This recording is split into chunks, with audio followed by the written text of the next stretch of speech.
First, he was miserably poisoned. However, before he died, he was betrayed to the face. At that time, the apocalypse had descended and resources were the most important. After being reborn, he decided to rewrite his life. Now, those who had wronged him would pay the price. The story began with a sky filled with lightning, and a helicopter was flying near an erupting volcano. Currently, the scene is really chaotic on Zhongshan Road. A bus and other vehicles were traveling at a tremendous speed. Many people were in the bus, and they seemed to be evacuating as the passengers all appeared to be carrying luggage. A man was cursing, mentioning that a few days ago, the underwater earthquake and the eruption of Mount Fuji had caused the deaths of tens of thousands of people, and unexpectedly, that day, even their place had to be evacuated, when suddenly, the lady beside him expressed her concern, mentioning that they left in such a hurry that she didn't bring anything, so she would have to buy supplies in Jiangnan City. The man beside her asked if he hadn't seen the news because the goods in the Walmart and Ali warehouses in Jiangnan City had all been removed.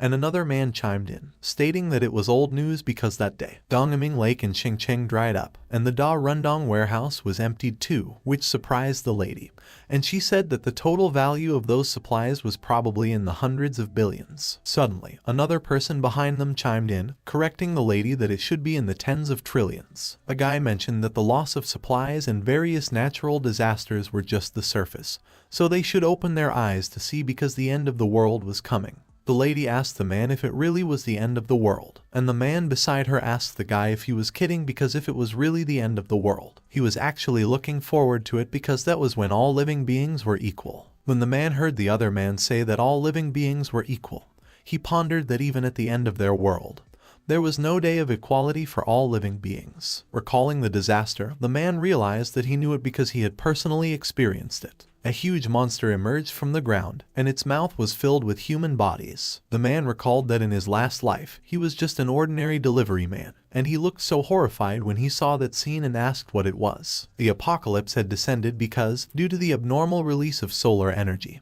atmospheric temperatures rose sharply, crustal movements occurred frequently, and monsters hidden underground also emerged. The world had changed. It was a new world with a new order. In that world of extreme scarcity of supplies, people fought with their lives, even if it was just for a packet of instant noodles. The ladies were doing everything they could for a ham sausage. The man recalled that everyone had to give up everything, and he believed that he was reborn from that kind of apocalypse 1 month before the apocalypse. Suddenly, someone grabbed the man's arm and called for their attention. It was the lady from earlier, and she was flirting with the man, remarking that what the others had said earlier scared her a bit. But the lady was astonished when the man waved her off and apologized to her because he had more important things to do. The man got off the bus, and the doors closed behind him. The man looked up, and he asked himself what the most important thing in the apocalypse was. He was standing in front of the Mr. Hippo warehouse, and he remarked that, naturally, what was important were supplies. The man's name was Su Chen, and as he grabbed his uniform, he considered that in his last life, he wasted his time searching for supplies. So at that time, he must be prepared in advance. As soon as Su Chen reached the entrance, the manager mentioned that being 21 seconds late would deduct half a day's salary, and Su Chen apologized to him. When he entered the warehouse, Su Chen mentioned that in his last life, during the apocalypse, the boss fled early, and his annual salary was wasted, so those supplies were compensation for him. The ground glitched as Su Chen took a step, and he proposed that they allow him to take them. He extended his arm and released a wave of energy as he commanded the space to unfold. The huge racks of supplies began to vanish as a system screen informed Su Chen that it had detected rice, cooking oil, and meat, and it was automatically storing the items. The racks of supplies seemed to reappear in a different place as the system continued to inform Su Chen that it was automatically storing. More racks of supplies appeared, and they were perfectly aligned with each other. As the racks of supplies finished reappearing, Su Chen stood on top of one of them, revealing the long lines of supplies in front of him, and he expressed that it was his power spatial ability. And as long as he unfolded the spatial ability, everything around him could be placed into a super large cubic space with dimensions of 10,000 meters in length, width, and height according to his will. There were also fish in the water stored above him, as he mentioned that the ability provides great convenience for purchasing supplies with $0, and by relying on that ability, he drained 2 freshwater lakes and looted several cities destined to be destroyed in the apocalypse. Su Chen remarked that in the apocalypse, even a packet of instant noodles was a luxury, not to mention fresh food, and time was frozen in that space so food would remain fresh no matter how long it was kept. He wept and mentioned that finally, he didn't have to eat dirt in the apocalypse like in his previous life. Su Chen brought his hands together. The system displayed the inventory of the supplies he had harvested at that time. Su Chen remarked that after collecting so many supplies, he could finally breathe a sigh of relief. Suddenly, the doors of the warehouse opened, and someone was conversing with another person, requesting their assistance in moving the goods out. It was the manager from earlier, and he was with two more delivery guys who appeared surprised. They cursed when they noticed that the entire warehouse was already completely empty. The manager appeared enraged as he inquired of Su Chen where everything went. Su Chen nonchalantly informed that he took everything, and they were surprised. The manager called Su Chen a bastard, and as he asked him how he had done it, he instructed the other delivery guys to catch him, and they immediately complied with their instructions. Suddenly, a glitch in space appeared, and Su Chen conveyed that he wouldn't be late anymore. One of the delivery guys attempted to grab Su Chen, but he was taken aback when Su Chen vanished into the glitch in space and bid them goodbye. He looked around and inquired where Su Chen was, while the manager appeared astonished as he mentioned that Su Chen had disappeared. Somewhere outdoors, another glitch in space materialized. Su Chen emerged from it headfirst, but he managed to maneuver himself midair so he could safely land on his feet. He mentioned that it was his second ability, Space Jump, and he could shuttle within a 3-meter space with that ability. Su Chen mentioned that in the apocalypse, with that ability, he could enter abandoned buildings to find supplies and safely escape, so even in the face of mutant beasts, the Space Jump could save his life at critical moments. He seized the uniform that he had been wearing. Su Chen tossed it up in the air, declaring that his zero-cost shopping mission was completed while the manager was scolding the two delivery guys behind him. Suddenly, his phone vibrated in his pocket. Su Chen read the warning indicating that the Earth had been experiencing movement, and localized natural disasters might occur, so they were advised to take precautions, but mentioned that overall, it was manageable and would not affect their daily lives, so they should not panic excessively.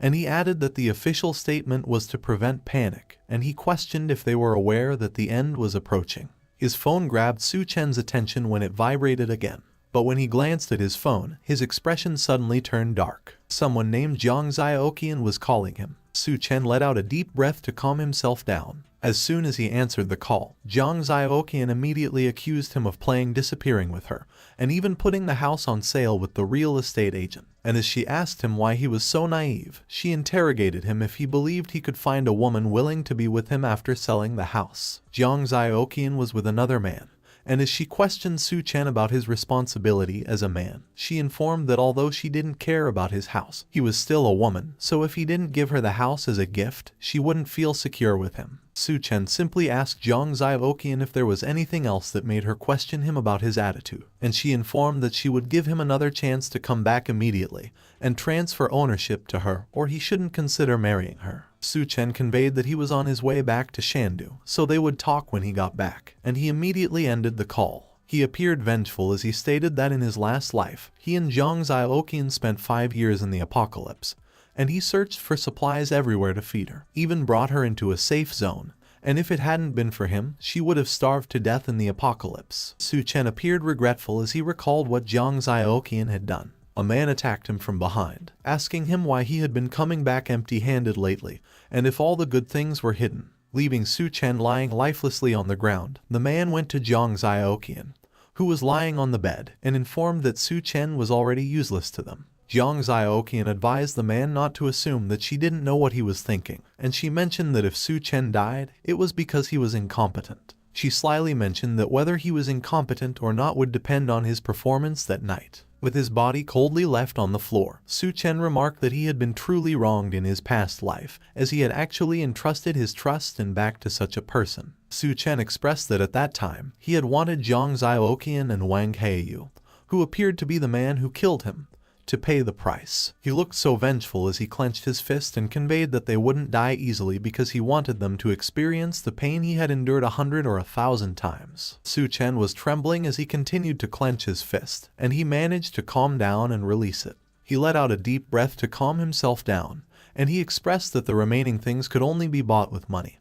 But first they needed to figure out how to get the money. Su Chen called someone named Manager Liu, As manager Liu picked up the call, Su Chen greeted him and revealed that he could accept selling his house at half price. But he demanded from manager Liu that he wanted cash for it, and he wanted it immediately. A few moments later, Jiang Xiaoqian and Wang Heiyu were standing in front of the Dream Real Estate building when a cab pulled over in front of them. Su Chen got out of the cab, and when Jiang Xiaoqian saw him, she immediately asked him if he knew how long she had been waiting. But to her surprise, Su Chen just ignored her, walked past her, and instructed to move aside. Wang Heiyu stood in front of Su Chen with his bat while looking so pissed as he asked Su Chen who let him sell the house, and he reprimanded Su Chen for daring to sell their house, threatening him that he would make sure he wouldn't see the sun the next day. A hand suddenly extended at incredible speed to grab something. It was Su Chen's hand, and he grabbed Wang Heiyu by his neck so swiftly that he didn't have time to react. Su Chen slammed Wang Heiyu on the ground and conveyed that he could handle his stuff however he wanted.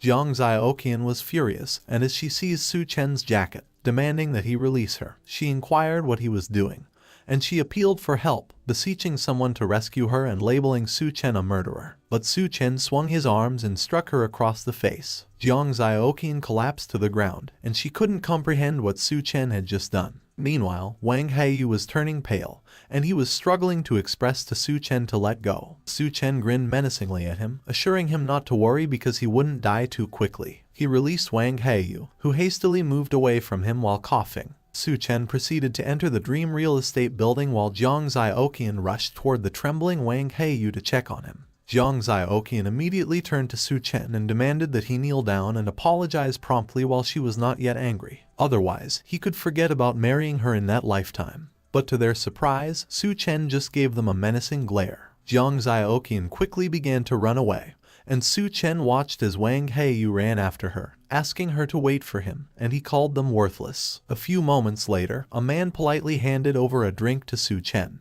The man, who seemed to be manager Liu, notified him that he would pay to buy his house and asked for his opinion. While in the back of his mind, manager Liu was thinking that the house was worth over $1 million, and he called Su Chen a foolish guy for selling it for $700,000, as he believed he could make a profit of several $100,000 with a quick turnaround. Su Chen agreed with manager Liu, but he declared that it must be a full payment and asked if he could pay that day, to which manager Liu immediately agreed and urged him that they should sign the contract and transfer the ownership, while the transfer of ownership could be done the next Monday. Su Chen mentioned that it was good, while in the back of his mind, he considered that at that time, one could choose any house they liked as long as they dared to live in it. He looked at his phone, and the bank notified him that 700,000 yuan had been transferred to his current bank account. As Su Chen left the Dream Real Estate building, he felt that although various disasters were happening those days, Shandu was inland in the Central Plains, so earthquakes, tsunamis, and volcanic eruptions were all too far away. Plus, with the official debunking and other factors, Su Chen believed that life there was still so orderly. Suddenly, Su Chen took a step back when a flyer regarding high-interest loans that was stuck on an electric post caught his attention and aroused his interest. Right there and then, he called the loan company to inquire if he could mortgage his property with a property certificate. A few moments later, Su Chen arrived at the Hanhai International Building.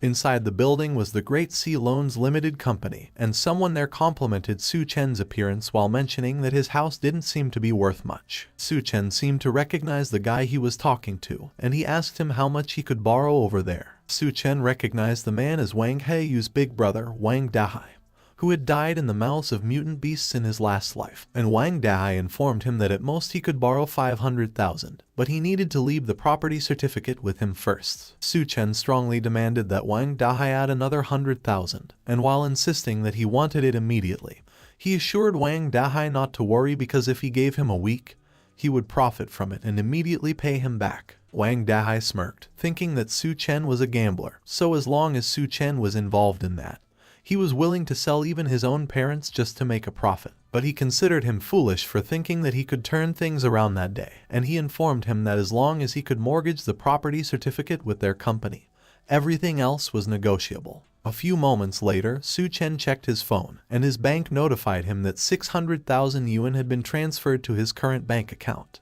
On the other hand, Jiang Xiaoqian and Wang Heiyu had just come out of a cab, and while Jiang Xiaoqian was asking what was wrong with just taking back her own house and complaining that Su Chen had actually laid his hands on her, so he must pay the price, Wang Heiyu cursed and said that he would make Su Chen pay the price and have Wang Dahai kill him. Suddenly, Jiang Xiaoqian noticed Su Chen walking in front of her, and she urged Wang Heiyu to look and confirm if it was Su Chen. Wang Heiyu confirmed that it really was Su Chen, and as he asked what Su Chen was doing there, Jiang Xiaoqian suggested that they go follow him to see what he had been up to those days. Su Chen went to the Green City Hotel because, in his memory, many commercial buildings had collapsed under the impact of seawater backflow and rapid freezing and severe cold. But the Green City Hotel had withstood various natural disasters until the end. As he approached the entrance, Su Chen pondered how he had heard that the presidential suite inside was well equipped and there was even a swimming pool, so it might have been a good idea to use the place as a base, as living there for a long time wouldn't have been bad. Su Chen was looking around inside and was considering that although many warehouses had been emptied before, there had been no shortage of hot meals and ingredients in the warehouse when a lady staff member noticed him. The lady introduced herself to Su Chen as Liu Xinrui, the hotel restaurant manager, and she asked Su Chen how she could assist him. Liu Xinrui was astonished when Su Chen mentioned that he wanted to order 1,000 tables for a banquet, and he asked her if she could do that. She immediately informed him that they could and mentioned that there were 5,000 per table, 10,000 per table, and even 30,000 and 100,000, while in her mind, she was considering that Su Chen was a young man with such a grand demeanor, so he must actually be a hidden second-generation rich. Su Chen instructed to let it be 10,000 per table, a total of 10 million, and as he mentioned that he would pay a 50,000 deposit so they could deliver to the address he provided and settle the balance a week later, Su Chen wondered if the Green City Hotel was of such high standards. Liu Xinrui agreed to the 50,000 deposit, and as she ushered Su Chen where he could make the payment, she assumed that just the cost of the ingredients would be estimated to be 50,000. But being able to connect with those wealthy people was worth it, and the most important thing in business is to learn to be smooth.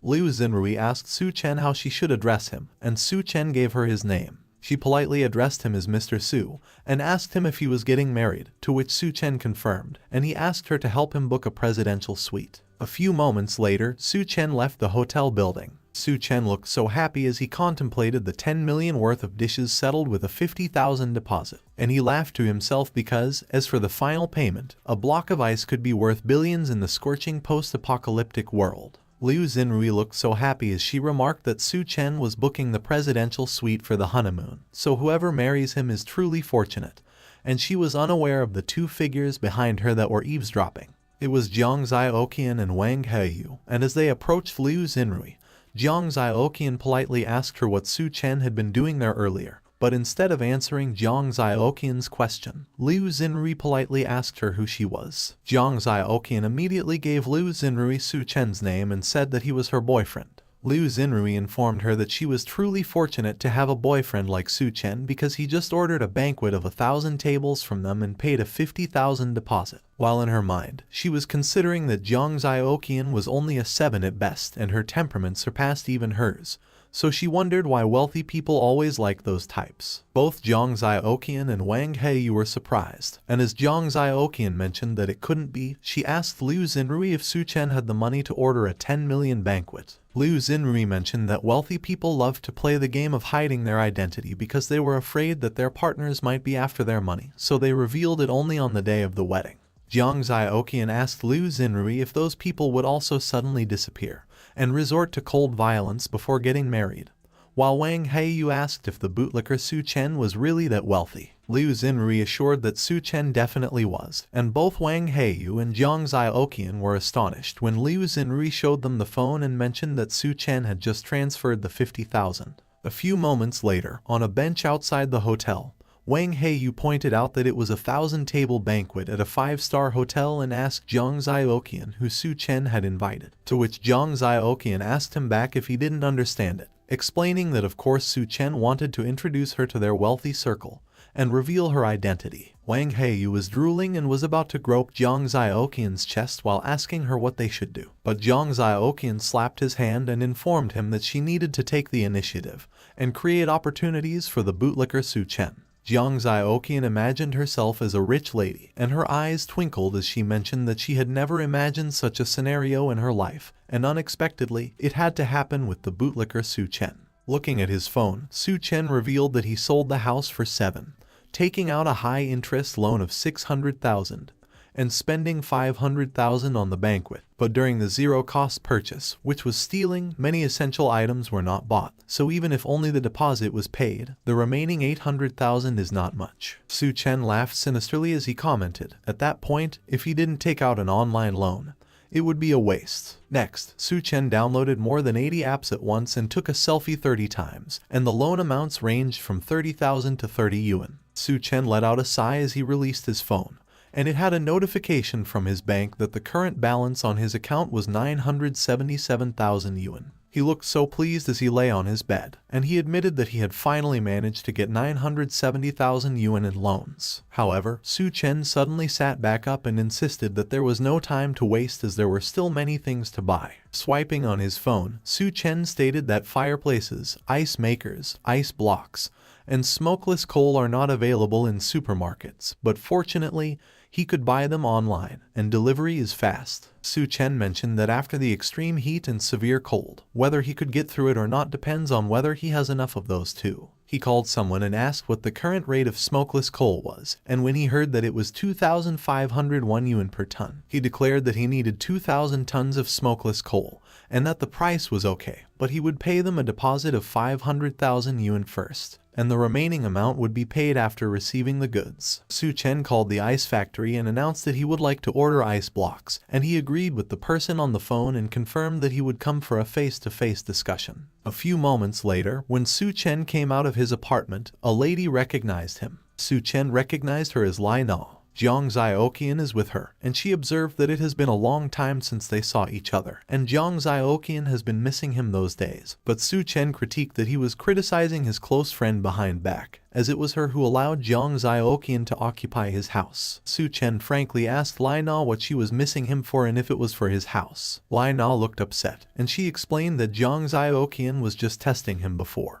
and she asked him why he was so clueless and if he didn't know how sad Jiang Xiaoqian was. Jiang Xiaoqian asked Su Chen if he could accompany her for a walk, and she expressed that she was not feeling very well because she scolded him yesterday, requesting that he don't be mad at her. But Su Chen walked away and asserted that he had something to do that day, so she should go ahead and stroll by herself. Jiang Xiaoqian was asking what was going on and remarked that Su Chen was acting too arrogantly when Lai Na suddenly noted that she should look because Su Chen was taking a taxi. Entering a taxi, Lai Na urged that they should hurry up and follow Su Chen because it must be the final test for her. A few moments later, Su Chen arrived at the Ronghua Ice Factory, where a man was waiting for him. The man, Mr. Wu, shook Su Chen's hand, and as he remarked that he must be Mr. Su, he expressed his surprise and observed that he was really young, and Su Chen noted that the details had been discussed over the phone and inquired how long it would take to produce 2,000 tons of edible ice. Mr. Wu explained that in their factory, they don't boast about anything else, but when it comes to efficiency, they are definitely the best. So the 2,000 tons of edible ice would be produced in just 3 days, and it would cost 400 yuan per ton, totaling 800,000 yuan. Su Chen agreed, and he announced that he would transfer 100,000 yuan as a deposit, and that Mr. Wu should deliver it to the address he gave him in 3 days, and Mr. Wu confirmed and assured that it was no problem. Mr. Wu's eyes twinkled when his phone notified him that the 100,000 yuan payment had been received, and as he laughed, he queried Su Chen why he needed so much ice and if there was a large-scale event, and he proposed that they could cooperate again in the future, and that the price was negotiable. Su Chen replied that he planned to donate it to a Lashan for charity, and Mr. Wu was puzzled. As the taxi left, Mr. Wu commented that an 800,000 deal was settled at the entrance, so Su Chen was really something. Suddenly, another taxi stopped, and Mr. Wu questioned if someone else was there for business without an appointment. It was Jiang Xiaoqian and Lai Na, and as Jiang Xiaoqian declared that Su Chen is her fiancé, she inquired Mr. Wu what he was talking about with Su Chen earlier. When Mr. Wu heard what Jiang Xiaoqian stated, he pondered what kind of act it was, if it was a detective play, and he admitted that Su Chen just ordered 800,000 worth of ice from them. Both Lai Na and Jiang Xiaoqian were surprised, and as they exclaimed that it was 800,000 for freaking ice, they asserted that it was confirmed that Su Chen is a super rich second generation. Lai Na queried Mr. Wu if Su Chen told him what he was going to do with so much ice. Mr. Wu reiterated that Su Chen mentioned that he was donating it to a Lashan for charity. Both Lai Na and Jiang Xiaoqian were baffled when they heard what Mr. Wu related. Meanwhile, at a restaurant, Su Chen shared that all the items had been purchased, so it was time to enjoy the time before the apocalypse. As a waiter greeted and welcomed Su Chen reflected that in his last life, he was too busy working, not to mention going to fancy restaurants. Even going to a small cafe was a luxury. Looking at the menu, Su Chen observed that it was truly a high-end restaurant with average spending in the 4 digits. Suddenly, Su Chen saw a question mark on the menu, so he asked what it meant and if they were selling a question mark for 17,000. The waiter clarified that it was personally crafted by the head chef of their Yalan music restaurant, with the specific details depending on the chef's inspiration. And when Su Chen heard that, he commented that it sounded interesting, so he would go with that one, and the waiter concurred. Grabbing the book Shanhai Jing, which was a Chinese classic, Su Chen recalled that in his last life, at the beginning of the apocalypse, a strange force caused many creatures to mutate. Su Chen asserted that the monstrous serpent mentioned in Shanhai Jing, appearing in the midst of floods, resembled the mutated serpent he encountered in his previous life, but compared to mutation, he prefers to call it atavism. Meanwhile, a lady was carrying a dish towards Su Chen. She greeted Su Chen and declared that she is the head chef of Yalan Music Restaurant, and the dish she has is specially tailored for him based on his temperament. Su Chen was astonished when he recognized the lady. He recognized her as the Hell's chef, Duanya. Su Chen recalled that in his last life's apocalypse, Hell's chef possessed a magical culinary skill to turn decay into food, and no one could resist such temptation. But those dishes were made using the mutation source from within the monstrous beast, so eating them would lead to certain death. Seeing Su Chen's expression, Duanya wondered what was with that and if he was afraid that such a beauty would poison the food. And she explained that the dish is called dual-faced life, where one side is tuna fried in brown butter, and the other side is deep fried in puff pastry, so it was a kind of steak with 2 different flavors, leaving a lasting impression. Su Chen ate the food and acknowledged that he had to admit that the taste was really good, so the 17,000 yuan was worth it. While in his mind, he was thinking that if only Duanya could cook for him in the apocalypse, but he decided to forget it as no one knows if Duanya would poison the food. Meanwhile, Lai Na and Jiang Zioqian were peeking from outside the restaurant, and Lai Na remarked that she heard that each dish in that restaurant cost over 10,000, so Jiang Zioqian's husband must be a second-generation rich kid. And once she becomes a rich wife, she shouldn't forget her sisters because she was almost bitten to death by mosquitoes. And Jiang Zioqian agreed yes, that she will definitely become a rich wife. A few moments later, Su Chen went to a bar, and he commented that it was the Golden Sales Vault of Shangdu. As he entered the bar, Su Chen observed that some rich kid had spent 2 million there and didn't even get to see what a ballon looked like. Su Chen was having a drink on a couch, and he mused that in the apocalypse, there wouldn't be such places of extravagance. So he regretted not entering such a place in his last life. Suddenly, women approached him. They called him handsome and asked him why he wasn't drinking, and as Su Chen had a toast with them, another woman offered that she would drink with the girl. As he drank with the girls, Su Chen glanced at the girl sitting beside him. The girl's name was Yunian, and she looked embarrassed as her friend revealed that she was there for the first time because her boyfriend cheated on her, so they brought her out to have some fun. Yunian confessed that the scumbag didn't sleep with her and cheated with an old woman, so he really lacks taste. And as she asked Su Chen if men were really concerned about sleeping with women, Su Chen asserted that a real man's nature is engraved in his bones with reproductive desires. Suddenly, Yunian chugged her drink, and Su Chen was surprised, and he noted that that glass was a neat win. Yunian slammed the glass on the table, and while calling Su Chen handsome, she asked him if he was single, which caught Su Chen off guard. Yunian leaned towards Su Chen, and she was extremely red as she asked him if he was willing. And her friends cheered that it was the way to go because the scumbag was not even worthy of her, so she should be brave and go for it. Jiang Zioqian's attention was caught when she heard the cheers of Yunian's friends, and she was startled when she looked in their direction. They caught Su Chen's attention when Jiang Zioqian yelled and asked him what he was doing, while Lai Na asked if he was cheating. Su Chen put his arms around Yunian and declared that they should go outside.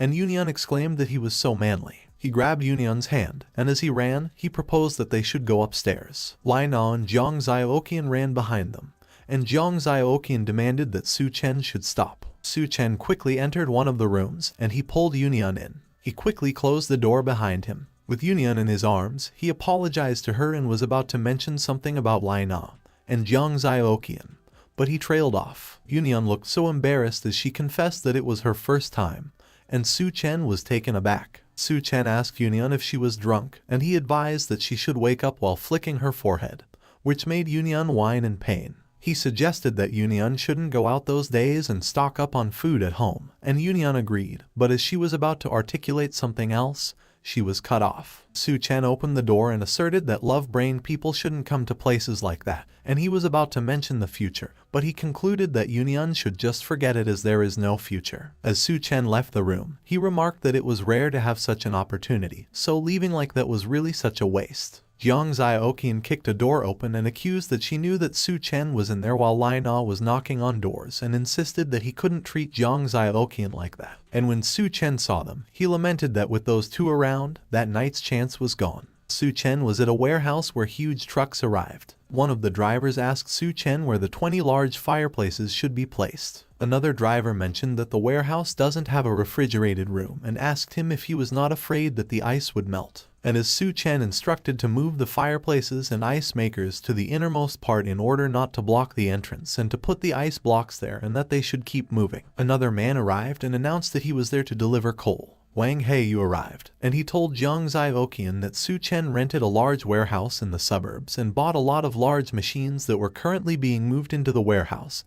And Jiang Zioqian inquired what exactly Su Chen was up to. Lai Na also remarked that Jiang Zioqian should look at what she was seeing and asked her if it was a banquet from the Green City Hotel. She exclaimed that the red carpet is even laid out, so she questioned Jiang Zioqian if she thought Su Chen might suddenly propose to her, and guests would come from all directions. Jiang Zioqian smugly commented that even if Su Chen proposes, she might not accept, and she suggested that Lai Na should accompany her there and see Su Chen's sincerity. Su Chen noticed Jiang Zioqian when she approached him and asked why he was buying so many things and what was going on.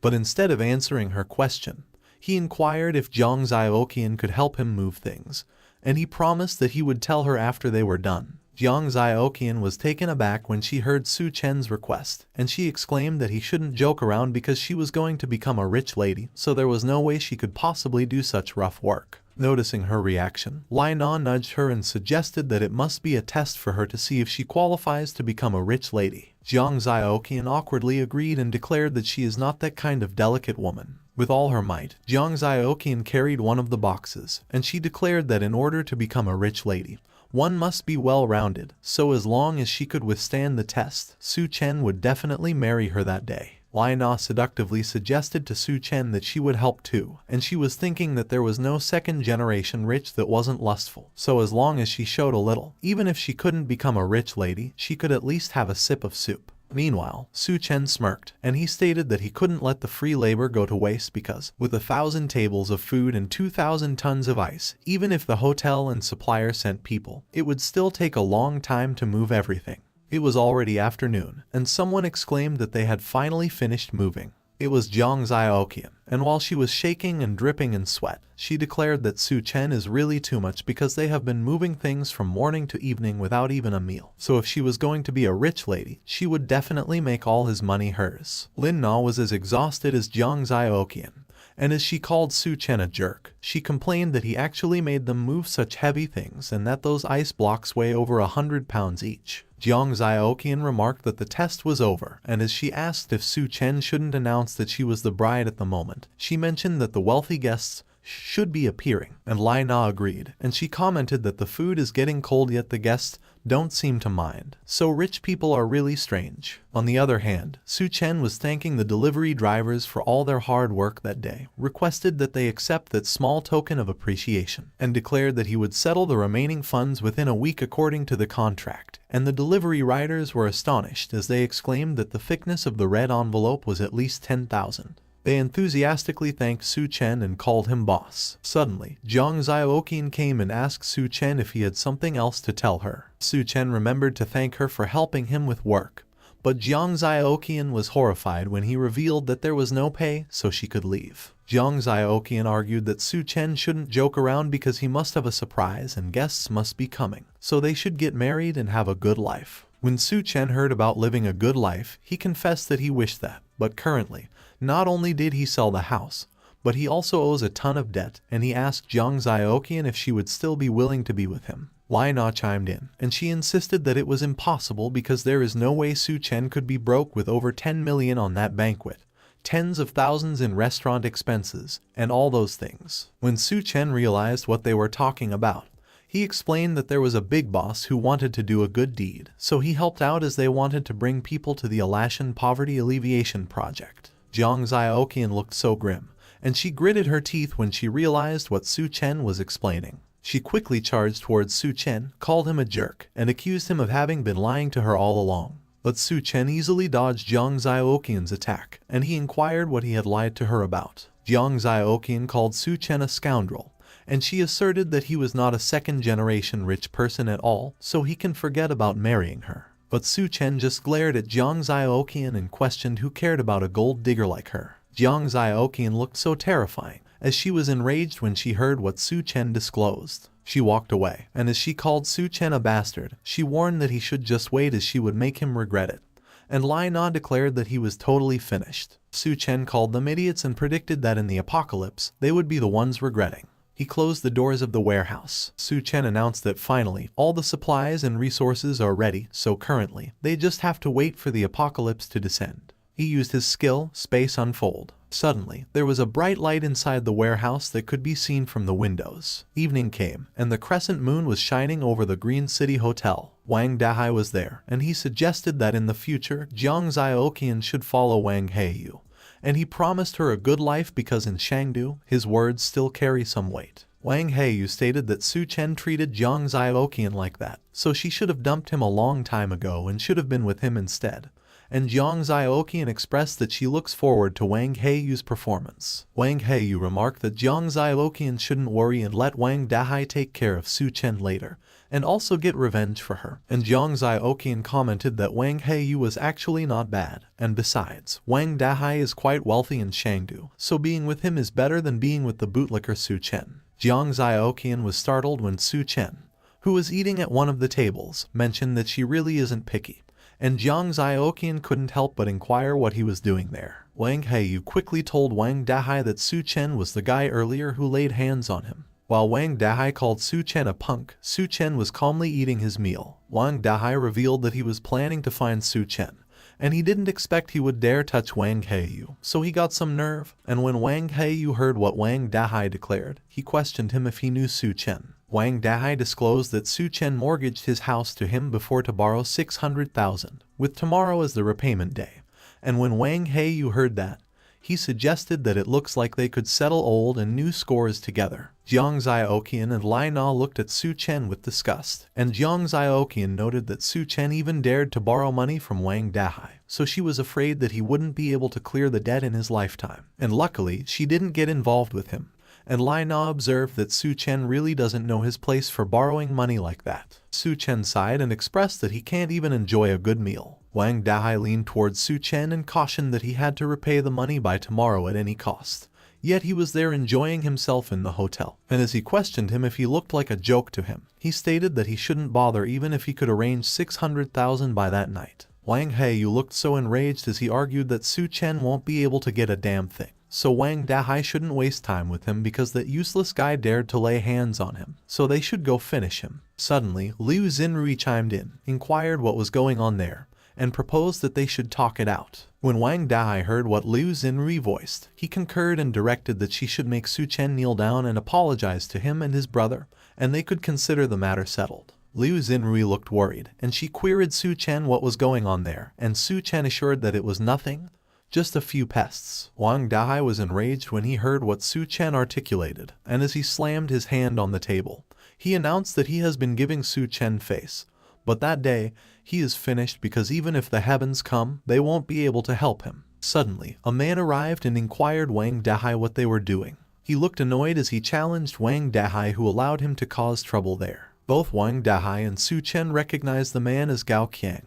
And while Wang Dahai was alarmed, Su Chen was looking intently at Gai Qiang.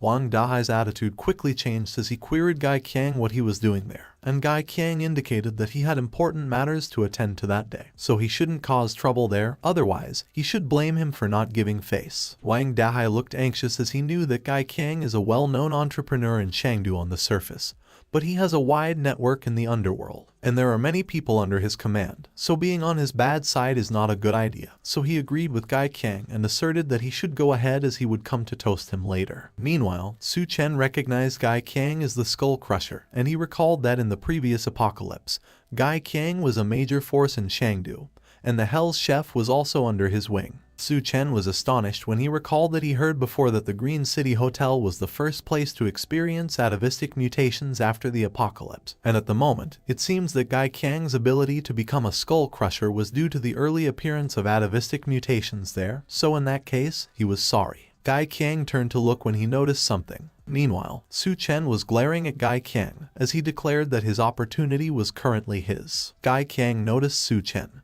and he remarked that he was a kid who had an interesting glare. A lady entered the room. It was Duanya, and she was with Gai Qiang, who remarked he had brought her as Mr. Sun requested. Duanya stated that she was wondering what Mr. Sun wanted to discuss with her. Mr. Sun laughed, and he expressed that he had heard about Duanya being a great beauty, and that day he finally got to meet her in person. He looked so ominous as he handed a glass of wine to Duanya and proposed that they should have a drink. Duanya was astonished, as she could clearly see that there was something dissolving in the drink. On the other hand, someone was swirling a glass of wine in their hand. It was Su Chen, and he revealed that in his previous life, he hid with Jiang Xiaoqian in the basement and barely survived the extreme heat apocalypse. Su Chen confessed that he never expected that at that time he would ditch her and she would end up following him there. He asserted that it was a good opportunity to settle old scores with Jiang Xiaoqian.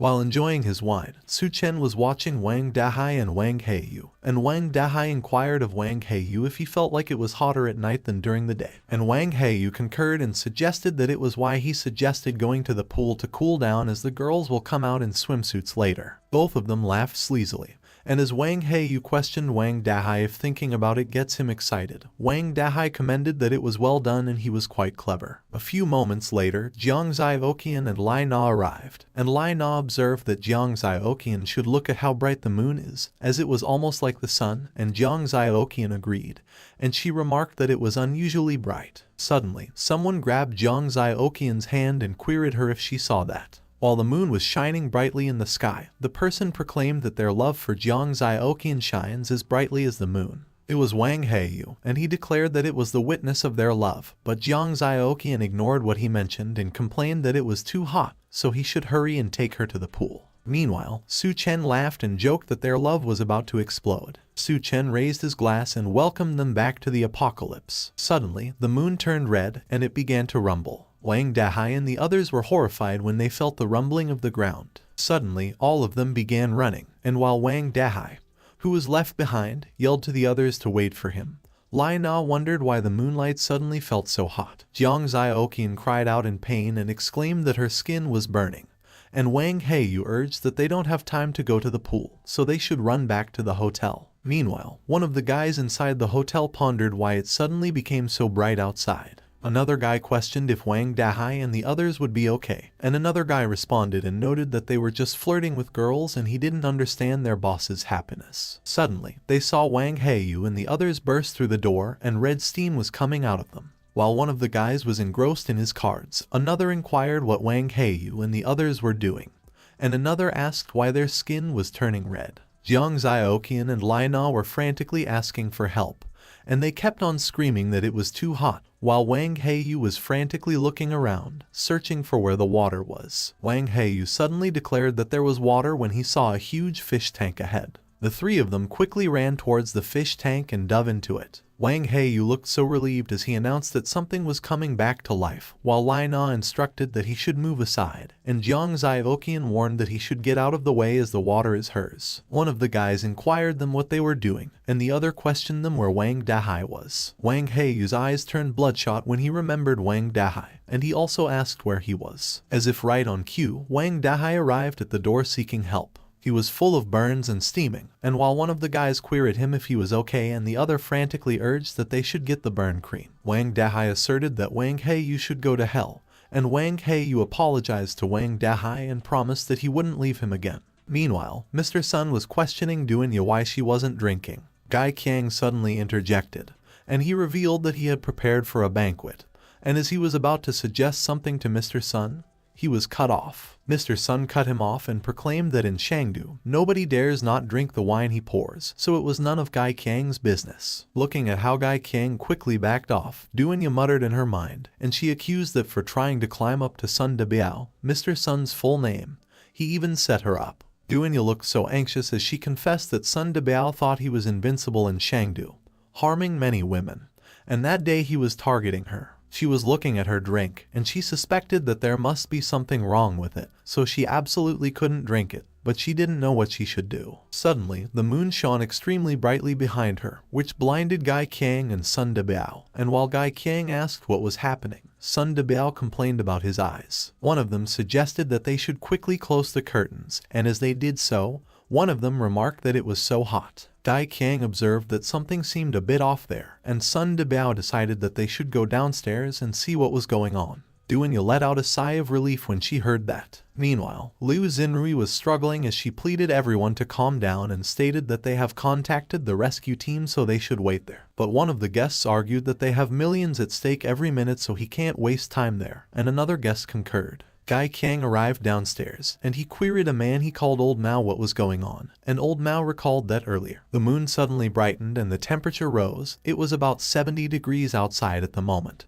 and the news says nearly 100 people were injured. On the other hand, Sun Debiao was calling someone named Minister Zhao, and as he consulted him if he could send someone to pick him up at the Green City Hotel, he acknowledged that he understood. Gai Qiang probed Sun Debiao how Mr. Zhao was doing, and Sun Debiao informed that Mr. Zhao was working to ensure that there wouldn't be any power issues at the moment, and nobody is available to come over, so things are a bit tricky. Meanwhile, Wang Dahai was expressing his pain while one of his men applied the cream to him, and as he remarked that the man could be more gentle, the man replied that he needed to go to the hospital.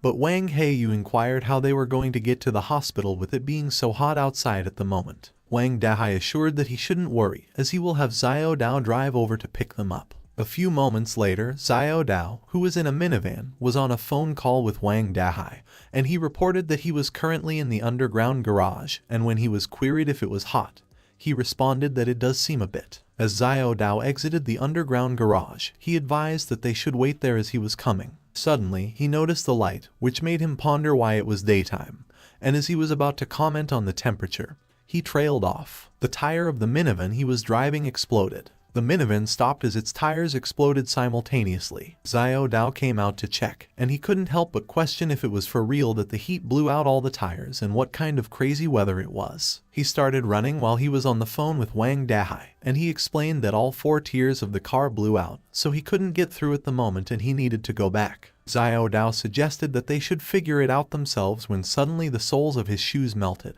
He tripped because his shoes got a bit stuck on the concrete while he was running. Xiao Dao flinched as he fell on the road. He came face to face with a man who was burned to death, laying in the same position as him. Xiao Dao quickly pushed himself up, and he exclaimed. But as he pulled his head up, he was so horrified when he realized that his face had also melted and was stuck on the concrete. Wang Dahai and the others who were in the other line were all horrified when they heard Xiao Dao's scream, and Wang Dahai was so surprised that he had accidentally let go of his phone. Xiao Dao's scream could still be heard as the phone fell to the floor. On the other hand, Wang Dahai's voice could be detected on the phone as he called Xiao Dao's name. On the other hand, a room was set at 25.5 degrees. It was a really luxurious room with its own pool inside. Someone was peacefully lying on the bed. It was Su Chen, and he was sleeping soundly. The PSA announced that due to the sudden release of intense heat from the moon, outdoor temperatures have risen to 75 degrees, with ground temperatures reaching 100 degrees, and on the street, Xiao Dao's scorched corpse was lying. He was lying near the city power center, and the PSA continued and stated that the event has already resulted in nearly 100 casualties, so they request that everyone stay indoors and avoid going outside to prevent skin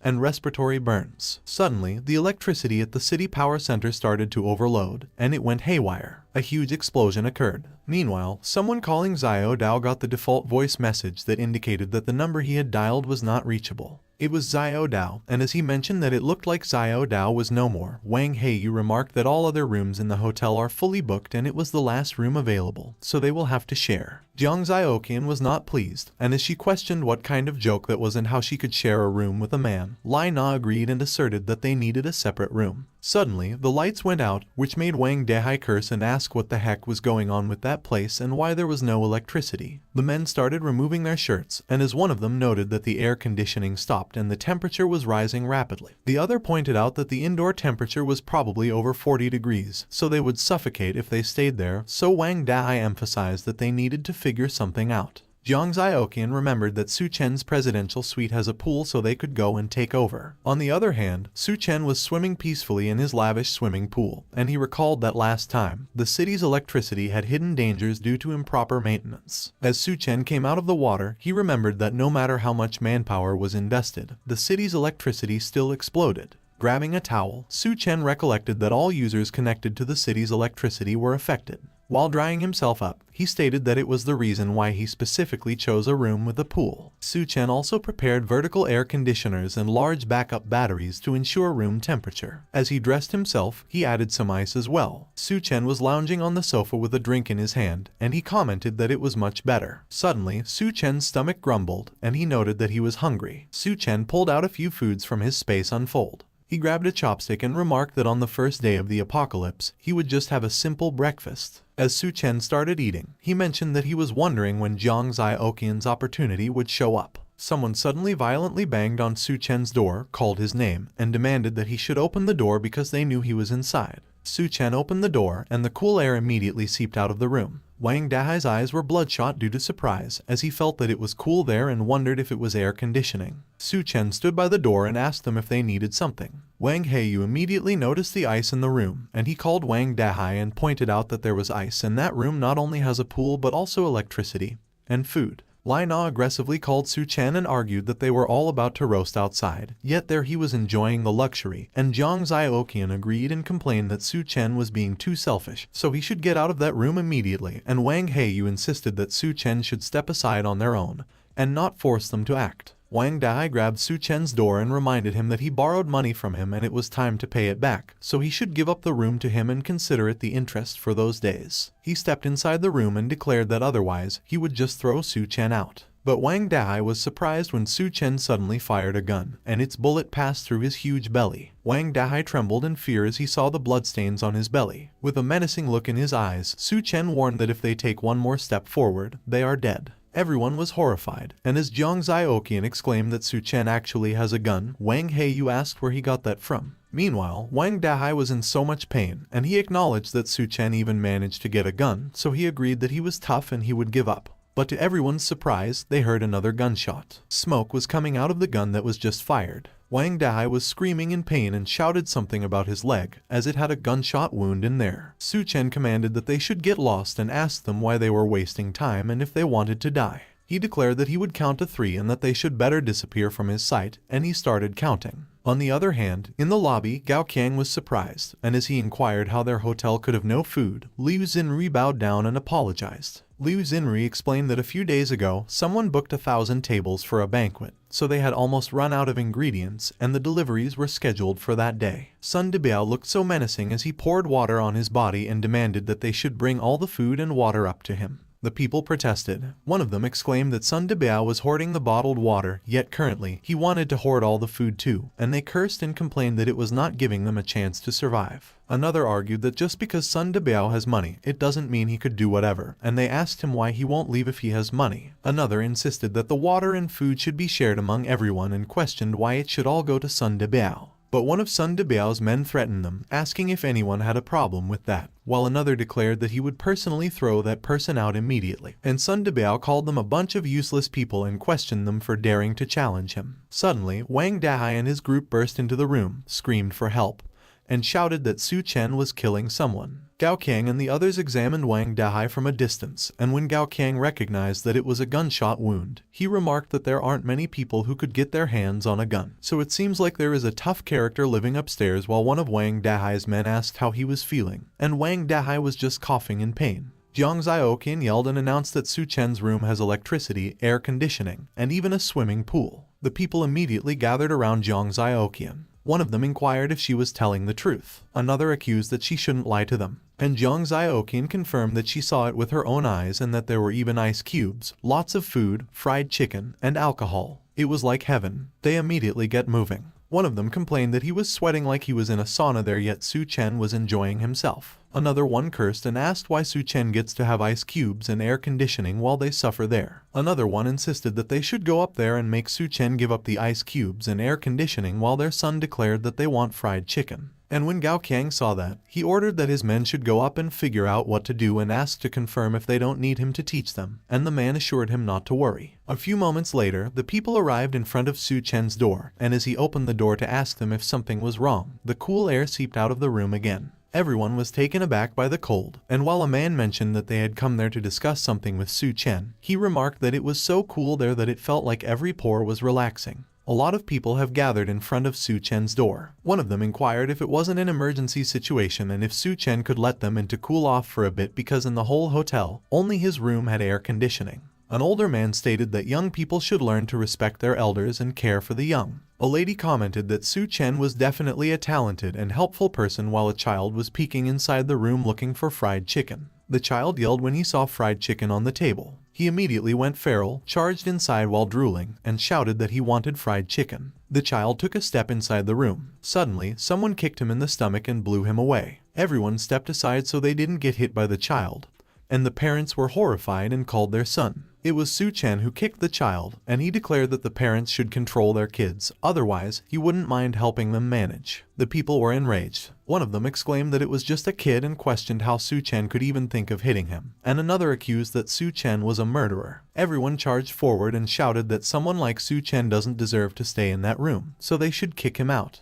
A man from behind suggested that Su Chen was alone, so everyone should charge and go in. But before he could finish talking, Su Chen fired his gun and a bullet pierced through his head. His blood splattered on the man beside him, who was horrified. The other men were frozen, and they watched as the man fell on his back. As the man fell to the ground with his forehead smoking from the bullet, the other men were terrified. Su Chen confidently declared that he may be alone, but they only have one life. At the Green City Hotel, someone was yelling and calling their big brother. It was Wang Heiyu, and he was trying to go fetch Wang Dahai, who was thrown out, while asking the other men why they left Wang Dahai outside.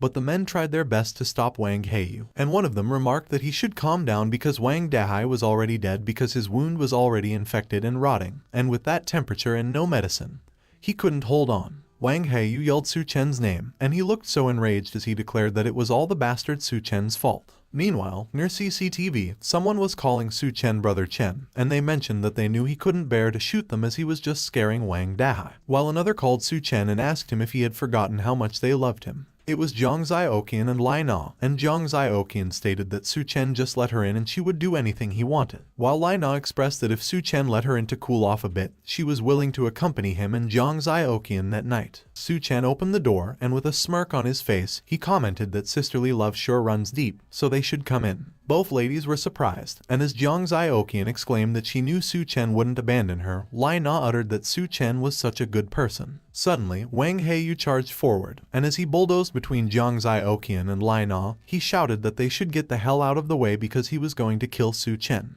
But even though Wang Heiyu was about to reach Su Chen was still calm. Su Chen swung a bat, hit Wang Heiyu's face, sent him flying, and pronounced that whoever walks through that door will die. Wang Heiyu crashed into Zhang Zioqian and Lai Na, and they all screamed. Su Chen banged the tip of the bat on the floor and asked if there was anyone else. Both Zhang Zioqian and Lai Na were terrified, and as Lai Na repeatedly cried that she was not going in, Zhang Zioqian agreed and added that outside was just fine. Su Chen ordered that they should get lost. They immediately left, leaving Wang Heiyu, who was crawling on the ground, and he vowed that Zhang Zioqian should wait for him. Su Chen looked up at the ceiling inside his room. There was a modern-looking heavy artillery installed in his ceiling, and he warned that not leaving might just get them killed. A few moments later, military tanks started mobilizing. When the people saw that, they inquired if it was the rescue team's vehicle, and observed that the tires were modified into treads and the windows were also insulated, so it must be the rescue team's vehicle. As the vehicle parked in front of the Green City Hotel, the people cheered that it was great and that they were definitely there to rescue them. As multiple military personnel in full protective gear came out of the vehicle, the people proclaimed that they were saved. One of them announced that everyone should step back and make way and asked if academician Liu Zhengguo was there. A man stepped forward, and as he identified that he was Liu Zhengguo, the military personnel handed him protective gear and informed that they are the rescue team, so he should hurry up and put on the insulated suit so he could leave with them. But when the people heard that, one of them protested and questioned if they weren't there to rescue all of them, and another one agreed and argued that they can't just rescue Liu Zhengguo alone.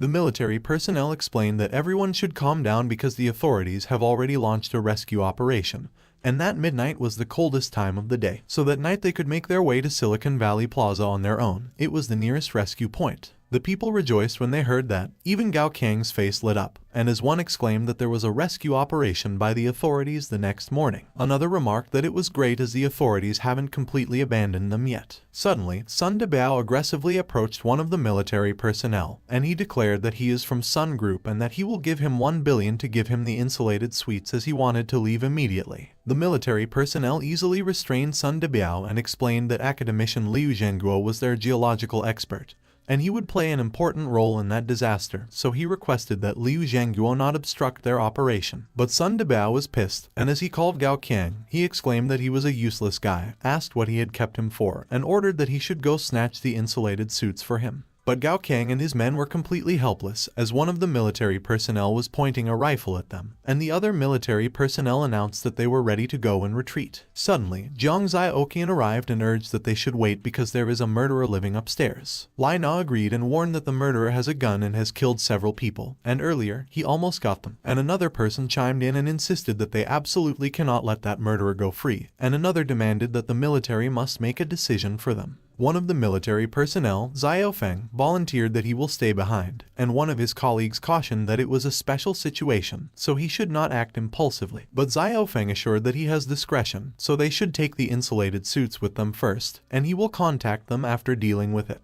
A few moments later, Xiao Feng was walking up the stairs, armed but without his insulated suit, and he murmured that he would see who Su Chen really was. Jiang Zioqian had a menacing smile on her face, and she sneered that after Su Chen was shot dead, she could stay in that room and wait for rescue. Light footsteps were echoing through the hallway where Su Chen was placed at the end. It was Xiao Feng, and he was hiding in the corner, waiting for an opportunity to strike. But he suddenly noticed something in the flower pot in front of him. Xiao Feng was surprised when he discovered that there was a camera in it. Suddenly, the door of Su Chen's room opened, and Su Chen threw a grenade. When Xiao Feng saw the grenade landing in front of him, he cursed. Xiao Feng covered his eyes as he prepared himself for the impending explosion. But he heard a hissing sound, which he immediately recognized. Xiao Feng realized that it was tear gas, and he started coughing. Unaware of the figure behind him that was about to hit him with a bat, Xiao Feng continued to cough and muttered that it didn't look good, so he should retreat quickly. The figure swung the bat, and a huge thud was heard. A few moments later, Xiao Feng was regaining his consciousness while Su Chen was watching over him, and as he groaned that his eyes were stinging, he wondered where he was because it felt so cool there. Su Chen was looking at Xiao Feng's ID, whose full name was Lu Xiao Feng, and he commented that he was the deputy captain of the special forces and that since he was awake, they should talk. Lu Xiao Feng looked around and saw the air conditioning and ice cubes,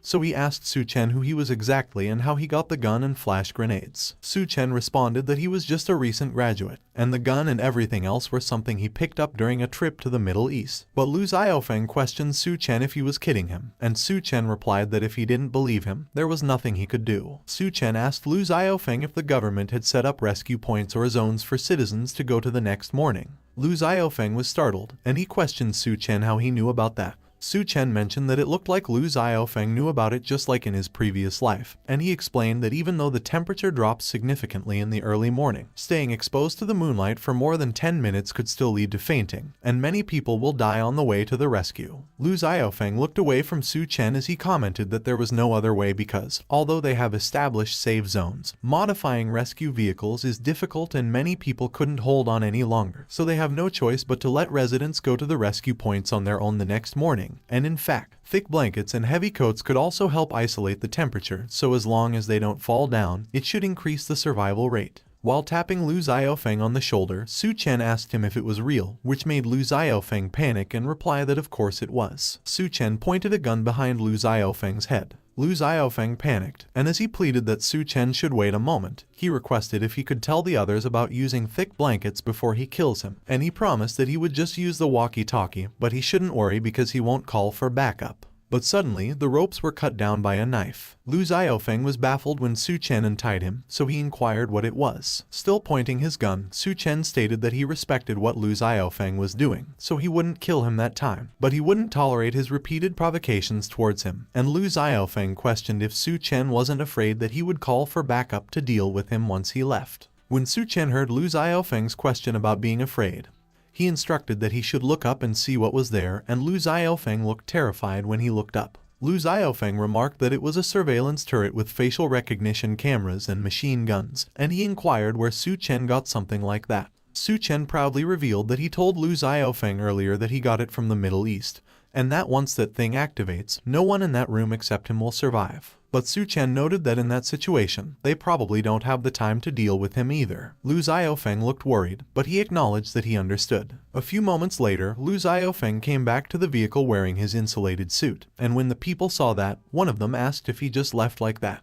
Another exclaimed that Lu Xiaofeng only mentioned the blanket but didn't say anything about what happened upstairs. Another asked the others if they didn't see that Lu Xiaofeng's guns were all confiscated. And another questioned if Su Chen was really that powerful that even a soldier couldn't handle him. Sun Debao looked extremely pissed, and he cursed. He slapped Gao Qiang across the face and demanded what the hell he kept him for and why he didn't act earlier. Sun Debao kicked the people on his way as he walked out, called them a bunch of useless idiots, and ordered that they should get lost, which pissed old Mao, and as he questioned Gao Qiang how long they have to tolerate Sun Debao, Gao Qiang responded that the authorities have started the rescue operation, so once order is restored, they will still need to leverage Sun Debao's connections up there. But Gao Qiang was startled when Su Chen suddenly appeared and challenged if Gao Qiang still dreams of restoring order in times of chaos. Old Mao called Su Chen a little punk, angrily questioned where he came from, and threatened that he would kill him, but Gao Qiang stopped him and urged that he should hold on. Gao Qiang recognized Su Chen, and he asked him why he came downstairs. Su Chen poured a bucket of ice cubes on the table and announced that he was there to make a deal with Gao Qiang.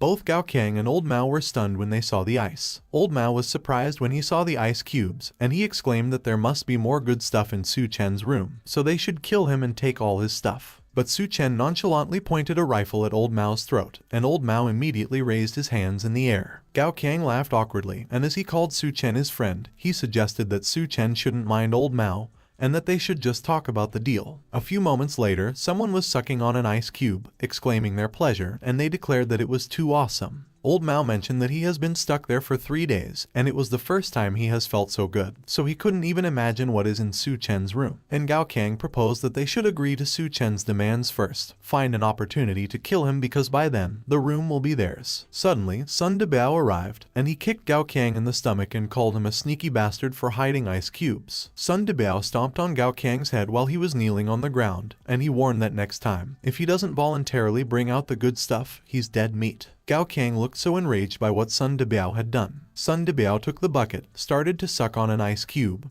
and commented that it was so damn awesome. As he mentioned that they have also run out of instant noodles, so without rescue they will starve to death for sure, he suddenly noticed Duanya sitting on the floor. He sounded amused when he approached Duanya, and he remarked that despite the heat, she still refused to take off her clothes, which was quite modest of her. Duanya was alarmed when Sun Debao suddenly grabbed her wrist and suggested that he liked playing with someone like her, and he was in the mood at the moment, so she should come with him. She slapped Sun Debao, called him a bastard, and insisted that he shouldn't touch her. But Duanya was horrified when Sun Debao got so enraged that he ripped her clothes, called her a filthy, and announced that he would just have his way with her there so everyone could have a taste later. Duanya glared at Sun Debao with contempt in her eyes as she tried to cover her chest with her arms, and Sun Debao laughed as he asked if she was all soaked and feeling hot already, and he offered to do her a favor and take it all off for her. Sun Debao was pissed when an ominous figure suddenly stood behind him and commanded that it was enough. It was Gao Qiang, and as Sun Debao cursed at him and ordered that he should shut his mouth because he was giving him face,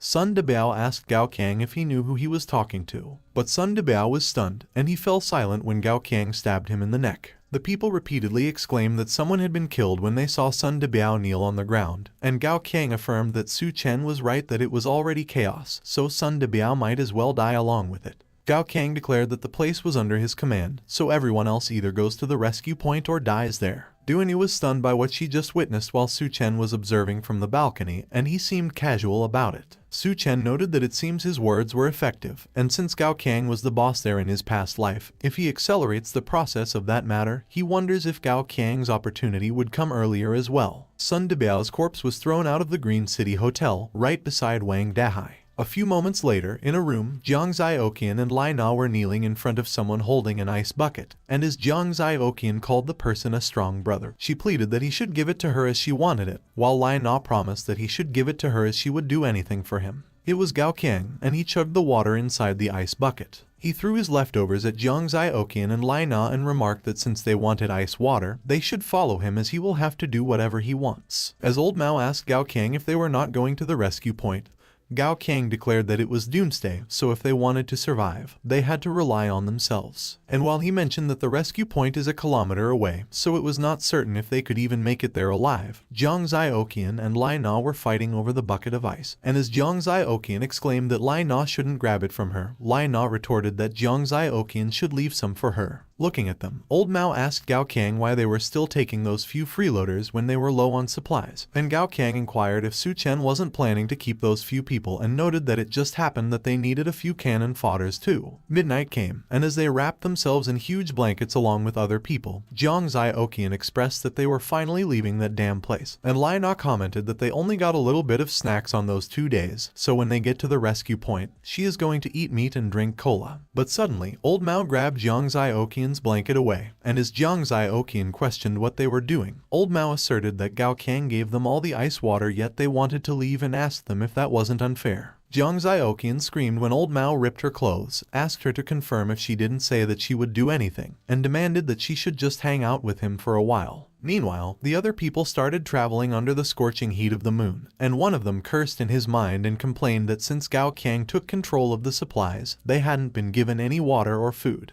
He lamented that staying in the hotel was like being thirsty to death, but going to the rescue point might still offer a slim chance of survival. As they continued to travel, he observed that it was even hotter outside than they had imagined, and even with the boards tied to their shoes, they could still feel the heat from the ground. Suddenly, someone stumbled on a rock. It was an old woman, and she screamed in horror as she lost her balance while the man behind her just watched her. As soon as she touched the ground, she started melting, and the man just observed her as she screamed in pain. The old woman tried to reach out and requested that someone help her, but at a time like that, not knowing if one could survive themselves, no one has the time to worry about others, even if it was family or loved ones that fell. A few more people fell, started screaming in pain, and were asking for help.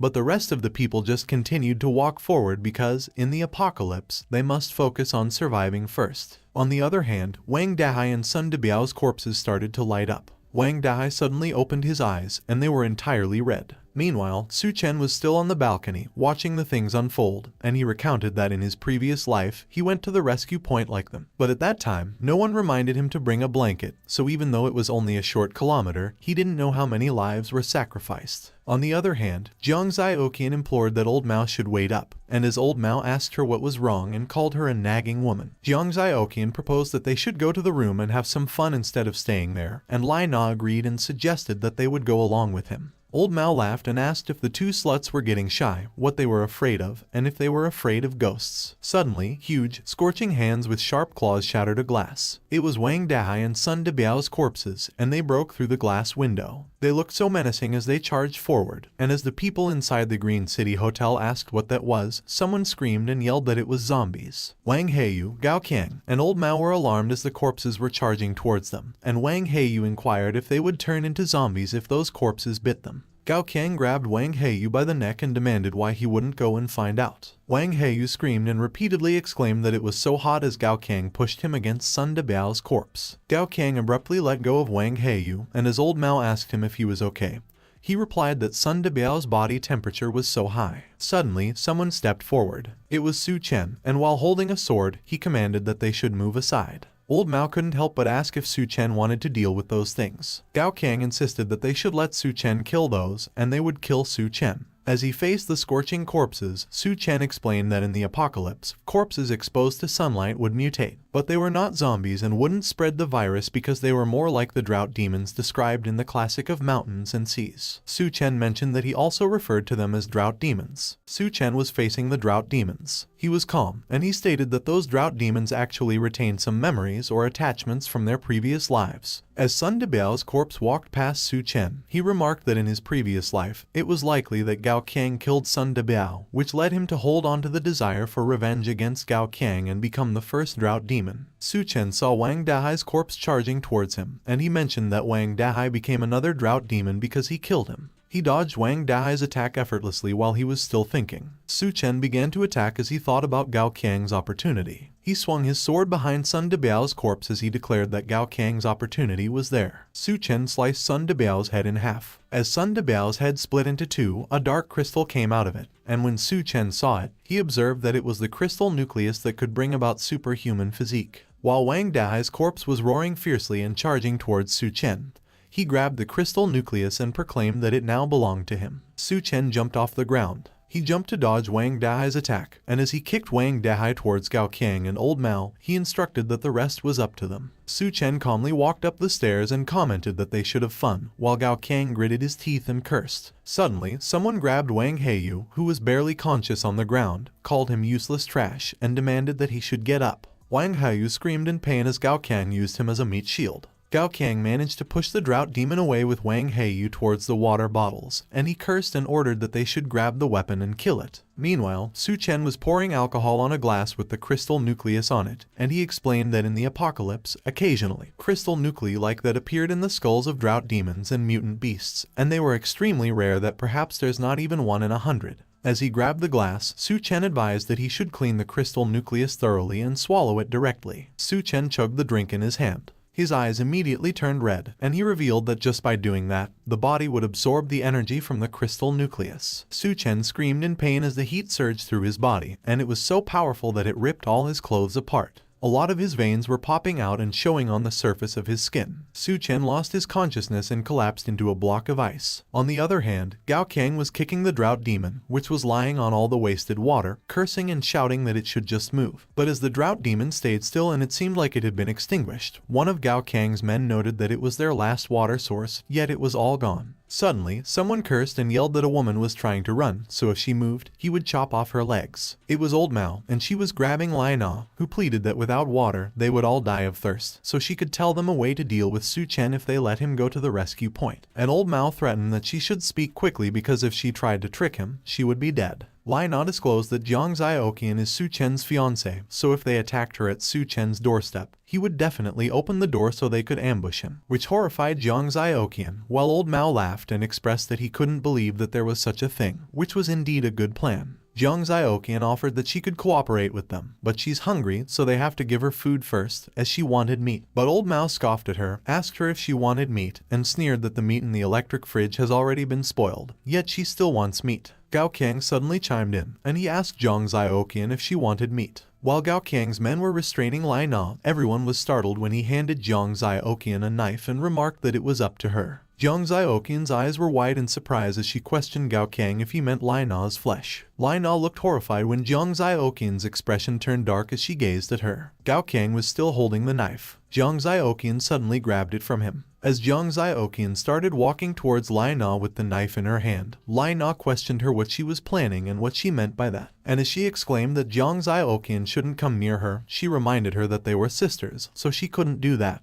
But with an evil look in her eyes, Jiang Zioqian retorted that Lai Na shouldn't deceive herself and inquired if they were really sisters. As Jiang Zioqian swung the knife in her hand, she added that, besides, earlier, Lai Na even suggested using her as bait. Jiang Zioqian plunged the knife into Lai Na's torso multiple times and declared that she shouldn't blame her. Gao Qiang and Old Mao were surprised and speechless when they saw what Jiang Zioqian did, while Jiang Zioqian stated that if Lai Na wanted to blame someone, she should blame herself, and laughed hysterically. Lai Na lay lifelessly on the ground while her blood gushed out into the floor, and Jiang Zioqian continued to laugh hysterically. Jiang Zioqian looked so unhinged, and she mentioned that once she's full, he will come up and drink Su Chen's blood. After witnessing what Jiang Zioqian did, Gao Qiang proposed that they should let Dunya cook the meat because they needed to eat well to have the strength to deal with Su Chen. And as Old Mao tried to protest, Gao Qiang insisted that without water, they won't last a day, so if he doesn't want to turn into a dry corpse, he better do as he commands. Old Mao gritted his teeth as he tried to think things through. After a moment, he quickly turned towards the other men, asked where Dunya was, and urged that they should find her. Meanwhile, Su Chen woke up, and his eyes were still ferociously red. He was moving so quickly around the room, and it seemed like he was already able to contain and control the powerful energy in his body. As Su Chen observed his body, he questioned if it was the physique type ability,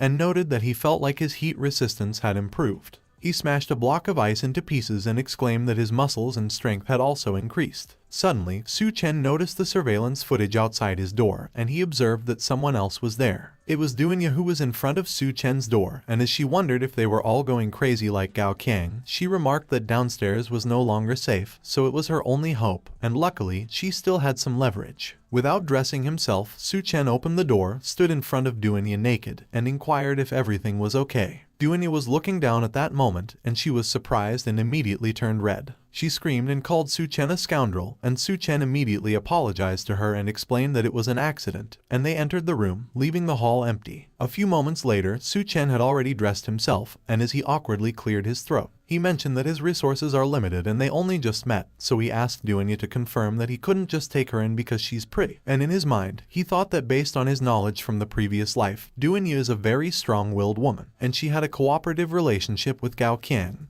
But although he has considered subduing her, the atmosphere is a bit awkward at the moment. Dunya stated that she was not only a chef but also an outstanding graduate from Southwest Medical University with a medical qualification certificate and 3 years of experience as a surgeon. And in her mind, she was amazed that the room was so well equipped. But she realized that it was not the room but the ice and electricity, so she remarked that she had to show her worth to stay there. Su Chen noted that the fact that Dunya was a doctor was indeed very enticing. But resources are scarce at the moment, and it's uncertain if they could survive until tomorrow, which startled Dunya, and she immediately promised that as long as Su Chen doesn't kick her out of the building, she will do anything. Su Chen laughed when he heard what Dunya declared. There was a twinkle in his eyes as he mentioned that since Dunya has spoken, she should just consider that place her own home, and when Dunya realized what she uttered, she immediately covered her mouth and exclaimed that she spoke too hastily. Su Chen warned that he must warn Dunya that her only choice in front of him was to behave herself and not have any ulterior motives. Dunya acknowledged that she understood and that she never doubted his methods and determination. With a menacing look in his eyes, Su Chen agreed and demanded that Dunya should take off her clothes immediately. Dunya was so surprised that she couldn't help but ask if it was time to start. Someone was taking a shower and mentioned that water, electricity, food, and even the ability to take a shower were there, and there was no need to worry about the scorching weather or being eaten by others. It was Dunya, and she remarked that for those outside, that place was simply heaven, but it was just that Su Chen isn't exactly a saint either. Dunya recalled how she was sitting in front of Su Chen earlier, and she noted that he would give her something different to eat next. She recalled that she was so red and surprised when she heard what Su Chen stated, and she mentioned that she should just forget it because she considered that before coming up anyway. Meanwhile, someone was watching Dunya take a shower on their phone. It was Su Chen, and with a mischievous grin on his face,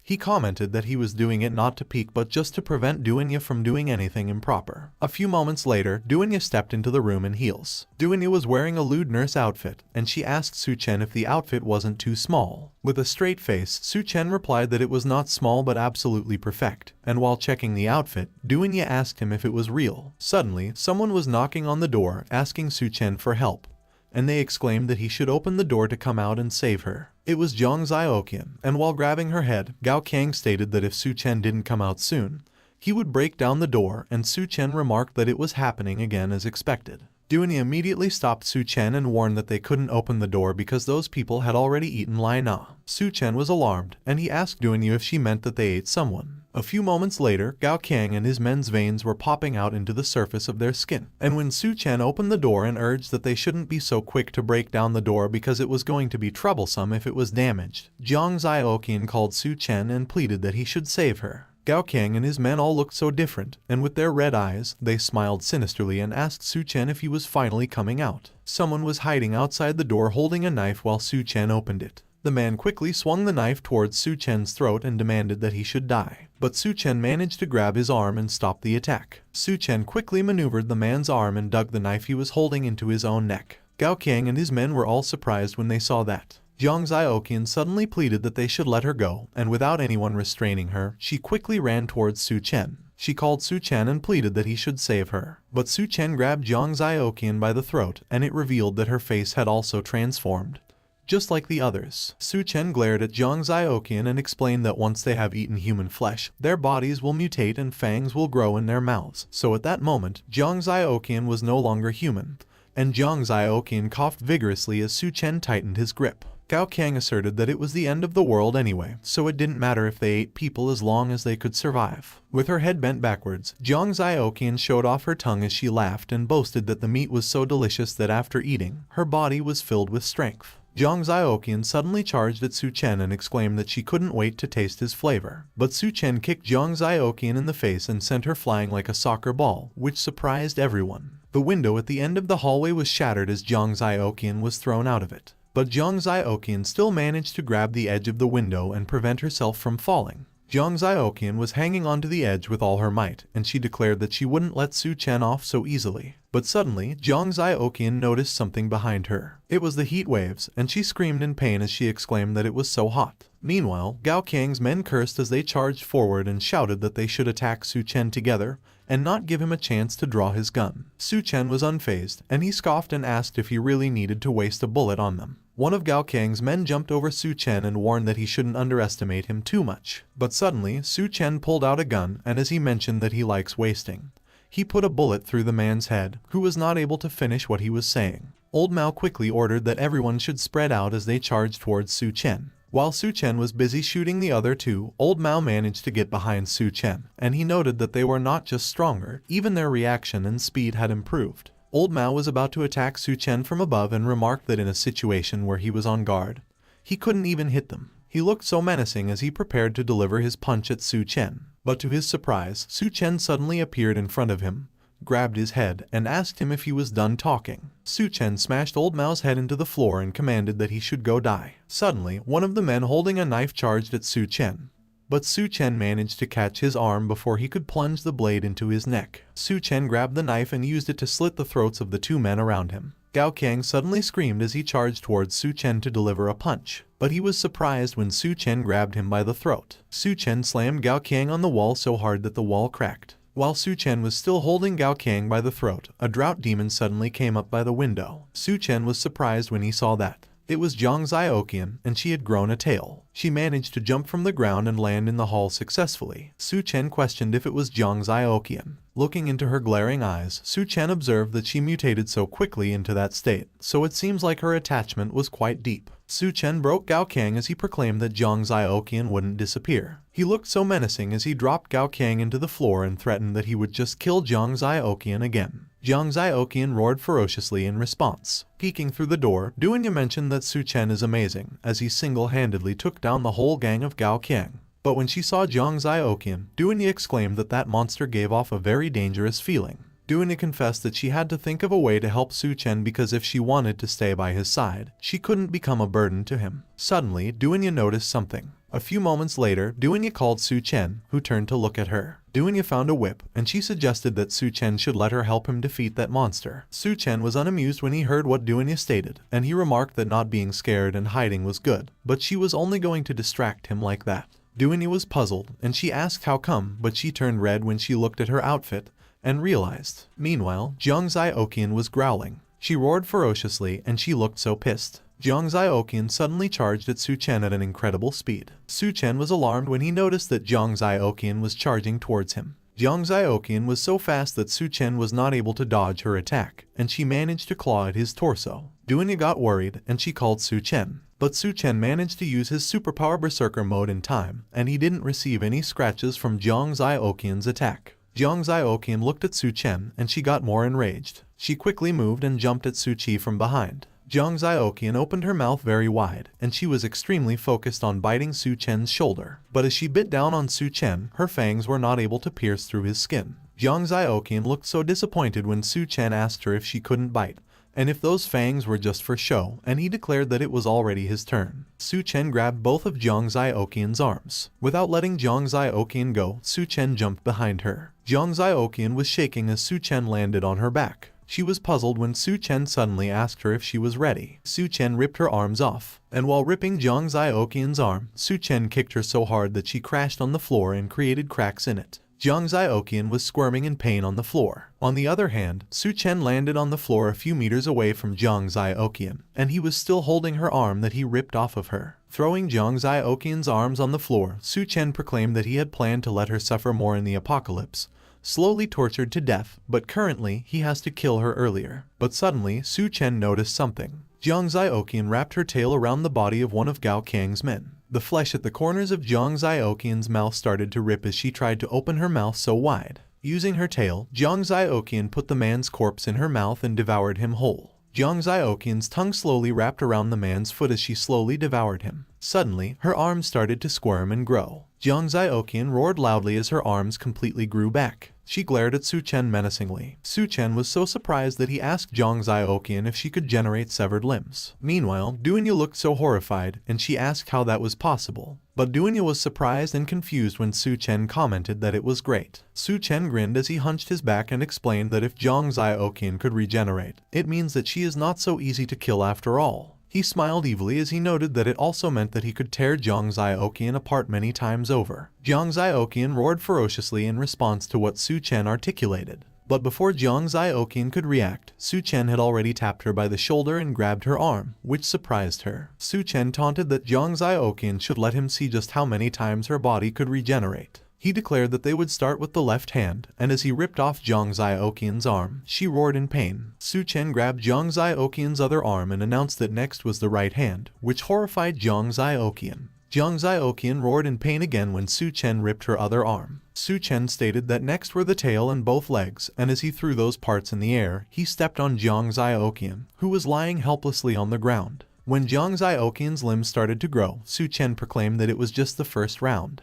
Jiang Zioqian was still lying on the floor, unable to move and completely out of breath as she finished fully growing her limbs. Su Chen smiled ominously as he asked Jiang Zioqian if she was ready and announced that the second round was starting soon. He declared that they should get started, and as Su Chen began ripping Jiang Zioqian's limbs again, Duanya watched, and she was astonished. Jiang Zioqian was in so much pain as she grew back her limbs again, and Su Chen proclaimed that it would be the third round. Su Chen continued to repeatedly rip Jiang Zioqian's limbs until they reached the fourth and fifth rounds. When they reached the eighth round, Su Chen stated that it was not just the limbs but even the eyes and tongue that could regenerate. And when they reached the 16th round, Su Chen declared that internal organs could regenerate too, so it seems like except for the head, everything else could regenerate. But when they reached the 21st round, Jiang Zioqian was already crying on the floor, unable to regenerate, and when Su Chen asked why it couldn't regenerate after 21 times, he proclaimed that he was planning to gouge out the eyes, but he would let it be because, after all, he's not a devil. Jiang Zioqian seemed to have regained her consciousness and with tears in her eyes.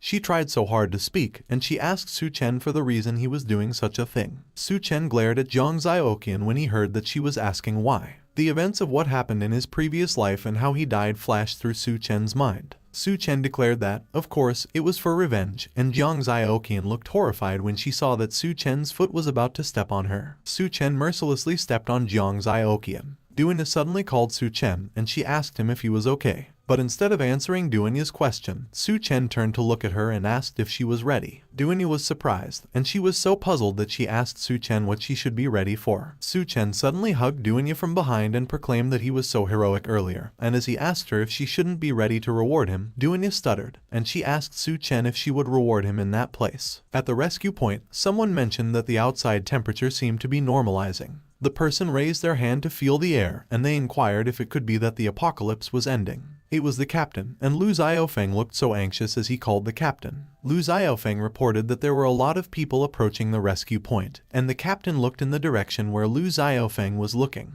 The captain took a closer look as she tried to figure out what those people were. She was looking at a horde of people who had turned to drought demons. The captain's eyes went wide, and she exclaimed that it was a zombie horde. She insisted that they should quickly evacuate the civilians from the rescue point while she held the horde, and Lu Xiaofeng tried to protest, but she commanded that it was an order. The drought demons swarmed towards the rescue point, and as the captain fired her rifle at them, Lu Xiaofeng pleaded that she not die, and she instructed that he should shut his mouth and get out of there. On the other hand, Su Chen was using his superpower berserker mode, and he declared that next, he would let someone experience the power of the berserker. Duanya was surprised, and as she asked Su Chen if they were doing it again, she inquired how many times it had been. Su Chen laughed evilly and remarked that the extreme heat wave was over and he had to go out for a bit, so of course he would leave Duanya with some unforgettable memories, and Duanya asked him if she couldn't come with him. Su Chen explained that the people around him must meet two conditions. First, they must be valuable, and second, they must absolutely obey his orders, and while being drowned in pleasure, Duanya acknowledged that she understood. It was already evening, and as Su Chen accessed his space unfold,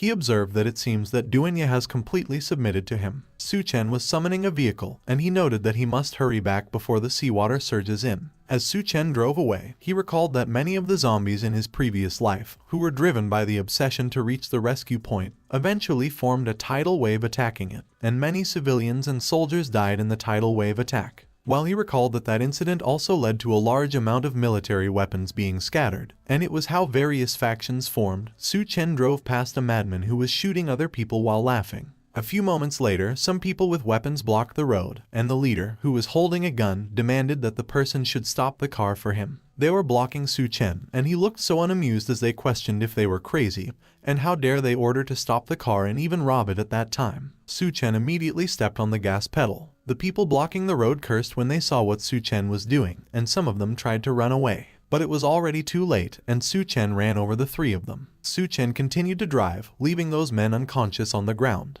A few moments later, Su Chen was standing on the edge of a collapsed road when he recalled that it was the same as the previous life, where the walls cracked due to the scorching sun, and combined with the onslaught of the zombie wave, it eventually led to the collapse of the subway station, and he remarked that the number of people who died underground was probably in the thousands. Looking at the gleaming eyes below him, Su Chen noted that the zombies below were all attracted by the roar of the cars, but unfortunately, not all zombies have crystals in their heads, so it would be too time-consuming to crack each skull open. Su Chen drove away and observed that he would check out the situation at the college first, and that, as he came to think of it, it was his first time back at the engineering university since graduation. As he arrived at the research institute, Su Chen absorbed the vehicle back into his space unfold. Su Chen entered through the front door, and he was immediately greeted by drought demons. But those drought demons were chained, and someone shouted that Su Chen should hold it right there. There were men staying there, and as they called Su Chen a kid, they mentioned that he was entering their territory, so he better hand over his backpack. Su Chen took a chicken leg from his bag, and as he asked the men if they could help him out and let him pass, he explained that he had some braised chicken legs there. The men were astonished when they saw the chicken leg, and as they questioned Su Chen for having a chicken leg at a time like that, they demanded that he should hurry up and toss those chicken legs over to them. Su Chen smiled discreetly. He threw the chicken leg forward. The chicken leg landed on the floor in the middle of the chained drought demons. The three men quickly brawled with each other to grab the chicken leg, and as they all claimed that it was theirs, they were unaware that a thread was attached to the chicken leg. The men froze and stopped arguing when Su Chen started pulling on the string, and they noticed it. Su Chen apologized and remarked that they weren't worthy of eating those chicken legs. The leader called Su Chen a jerk and shouted that he dared to mess with them, so they should get him. Su Chen casually pulled a gun at them and fired 3 shots. The men lay on the floor with bullet holes in their heads, and as Su Chen left them and climbed up the stairs, he muttered that he didn't remember so many idiots from his previous life, so he wondered if his reminders helped more people survive, which resulted in such situations. A few moments later, Su Chen arrived at the laboratory of the Department of Reptiles and Snakes. Su Chen broke the lock with his hand, and he observed that it seemed like nobody had entered that lab for a while. As he walked inside, Su Chen noticed that many snakes had died and the air was filled with the smell of decay. Su Chen stopped walking and exclaimed that he found it. 3 armed men were standing in the hallway near a door, and they demanded that the person inside should come out, as they knew he was hiding in there. They were talking to Su Chen, and he insisted that it was a critical time at the moment, so he couldn't afford to be disturbed by them. Suddenly, Su Chen noticed something. The captain swiftly charged towards the armed men, and as one of them cursed when he saw her, he exclaimed that the witch was hiding there. The captain jumped towards the men with her legs first, and she shouted that they should take it. She locked and choked one of the man's heads on her thighs while she grabbed the other with her arm.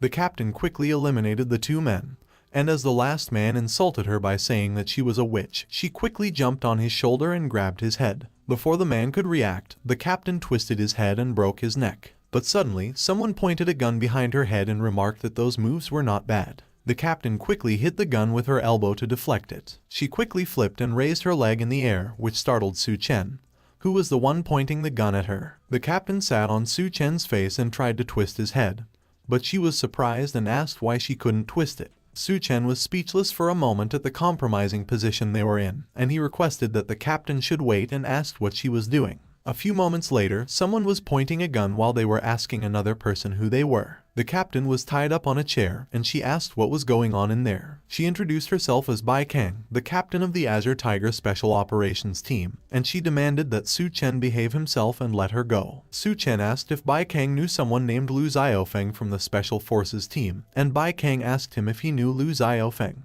Recalling what he did to Lu Xiaofeng, Su Chen explained that he once saved Lu Xiaofeng's life. A few moments later, someone was cooking meat on a portable stove, and someone acknowledged that they understood. They dug a fork in it and mentioned that a group of fugitives took over the school, used students as hostages, and stole their weapons. Another person confirmed that it was right and recounted that when the zombie horde attacked the rescue point, Lu Xiaofeng led the civilians to leave first, but he didn't expect that some escaped prisoners had infiltrated among the normal civilians. It was Bai Kang who was explaining things to Su Chen. Su Chen, who was digging in on the meat he cooked, commented that in that case, it was not all Bai Kang's fault, and Bai Kang asserted that as long as they had weapons in hand, those people were nothing to fear. Bai Kang asked Su Chen how long he was going to tie her up and urged that he should quickly let her go. Su Chen agreed that it was fine as long as Bai Kang promised not to clamp his head with her legs like she did earlier, but Bai Kang stated that she wanted to eat steak too, so Su Chen conceded that it seemed like he couldn't untie it. A few moments later, the ropes that were used to tie up Bai Kang were cut and were lying on the ground.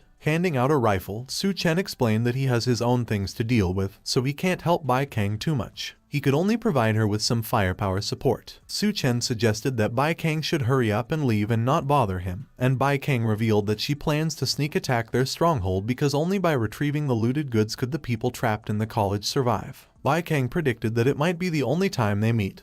But Su Chen got interested when he heard about the supplies. As Bai Kang was about to leave, Su Chen called that she should wait a moment. He went to grab something from his bag. Su Chen pulled a huge rifle from the bag and offered that Lu Xiaofeng is his brother, so she should let him help her. On the other hand, at the administrative block of the university, a huge, muscular man asked how it went. The guy he was talking to called him boss and informed that the guys were all waiting outside, so at that time, they were definitely going to take down those students in the dorm. The boss responded that it was great and that the guy should let those who weren't so cooperative earlier go to the front because if anyone was going to die, they should let it be them. Suddenly, someone opened the door by kicking it, and the guy was startled. It was Su Chen, and as he showed himself, he apologized to the men for interrupting their meeting. The guy asked Su Chen who he was and how he broke in when there were more than 20 people guarding outside. Su Chen acted surprised when he heard the guy ask him how he got in. He extended his hand, and as he pointed it at them like a gun, he announced that it was just like that. Su Chen's eyes glowed as he mimicked the sound of a gun. Suddenly, the guy's head exploded, and the guys behind him were astonished. The guys screamed, and as the boss asked what happened, one of them reported that Su Chen just pointed at the guy and he died. Su Chen looked so menacing while still pointing his finger at them, and he warned that they shouldn't move or they would die. The boss called Su Chen a punk and demanded that he should quit fooling around. Meanwhile, someone was looking at the guy, whose head just exploded, through a scope and confirmed that the target had been eliminated. It was Bai Kang, but she stated that there were still many thugs in the room, so Su Chen was in a very dangerous situation at the moment.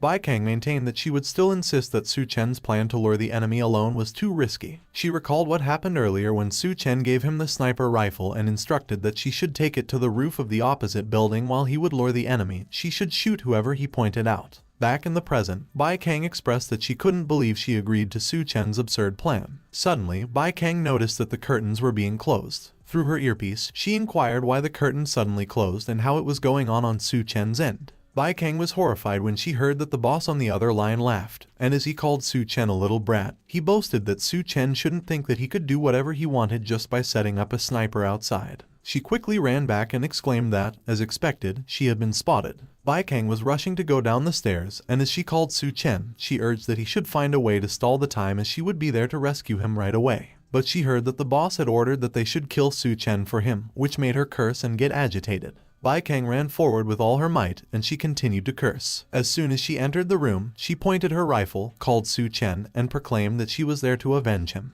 But she saw that everyone was eliminated, and while Su Chen was grabbing the boss by the neck, he declared that Bai Kang was too late and that there were no supplies there. Su Chen just finished using his skill, Space Unfold. The boss claimed that Su Chen can't kill him because the people behind him won't let him get away with it. But Su Chen smiled sinisterly, and as he remarked that the boss shouldn't worry because they would be joining him soon enough, he broke his neck. Bai Kang looked so surprised, and she asked Su Chen if he did all that alone. Su Chen explained that he had just been doing exercises regularly, and besides, there were no more supplies there, so they were probably starving and weak already. Which made Bai Kang ask if anyone else had raided those people and what would happen to the students since the supplies were gone. Su Chen stated that if needed, he would share some of the supplies he just collected with them. but of course it depends on how they behave. He instructed that they should go as they were heading to the girls' dormitory, and Bai Kang asked him why they were going to the girls' dormitory. Su Chen informed that he asked those people earlier, and they revealed that Lu Xiaofeng and the other students were all gathered there. The two of them left, and they left the bodies that were hanging by the window. Amongst the bodies of the half-naked men, a woman was hanged with them. But the woman was awake, unlike the others. Meanwhile, a guy with a steel mask was walking near the administration block, and he mentioned that the witch had run off again, causing trouble. The guy noted that no one knows if she is even alive. A few moments later, they found the woman hanging. One of the guys reported that they found her and that their captain was still alive, and as the guy with the steel mask clicked his tongue and expressed that it was a pity, the other guy ran and urged that they should hurry up and get her down. The guy quickly grabbed the rope and lowered the woman. As soon as she was on the floor, someone called her sister Jai, and as he commented that she had been hanging there pretending to be a prisoner for days, he asked her if she found the feeling she was looking for, but instead of answering his question, Jai responded that for having a close call with death, she needs Steel Fang's comfort. Steel Fang, the guy in the steel mask, quickly grabbed a thorny whip and queried Jai if that was the case. He quickly cracked the whip. It hit Jai on the back, and she screamed. Steel Fang questioned Jai how she was feeling. Jai let out a moan of pleasure as she admitted that it was much better, and she asked Steel Fang if she saw everything. Steel Fang interrogated Jai, who took away his supplies. Jai disclosed that it was a devil, and Steel Fang demanded that she should tell him the name as he would make him pay. She mentioned Su Chen's name. On the other hand, at the girls' dormitory, Bai Kang asked Lu Xiaofeng how he got hurt, and Lu Xiaofeng responded that he was fine and it was great to see her back. Lu Xiaofeng recognized Su Chen, and as he inquired what he was doing there, Bai Kai mentioned that Su Chen claimed that he was his brother. Su Chen quickly diverted the topic and noted that Lu Xiaofeng's injury looked quite serious, so he should let him take a look at his wound. Removing the bandage, Lu Xiaofeng remarked that it was just a scratch, but for some reason, it was getting worse, and when Su Chen saw the wound, he explained that it was the cannibals, those things that eat people, because their nails are full of bacteria and viruses, so without medicine, it could be life-threatening. Lu Xiaofeng was crestfallen, and he noted that currently, medicines are rare sources that are impossible to find. But he can't accept it, for him to die like that. He was astonished when Su Chen shoved multiple packs of medicine in front of him and instructed that he should take those, as it should be enough. Bai Kang quickly asked Su Chen where he got so many medicines.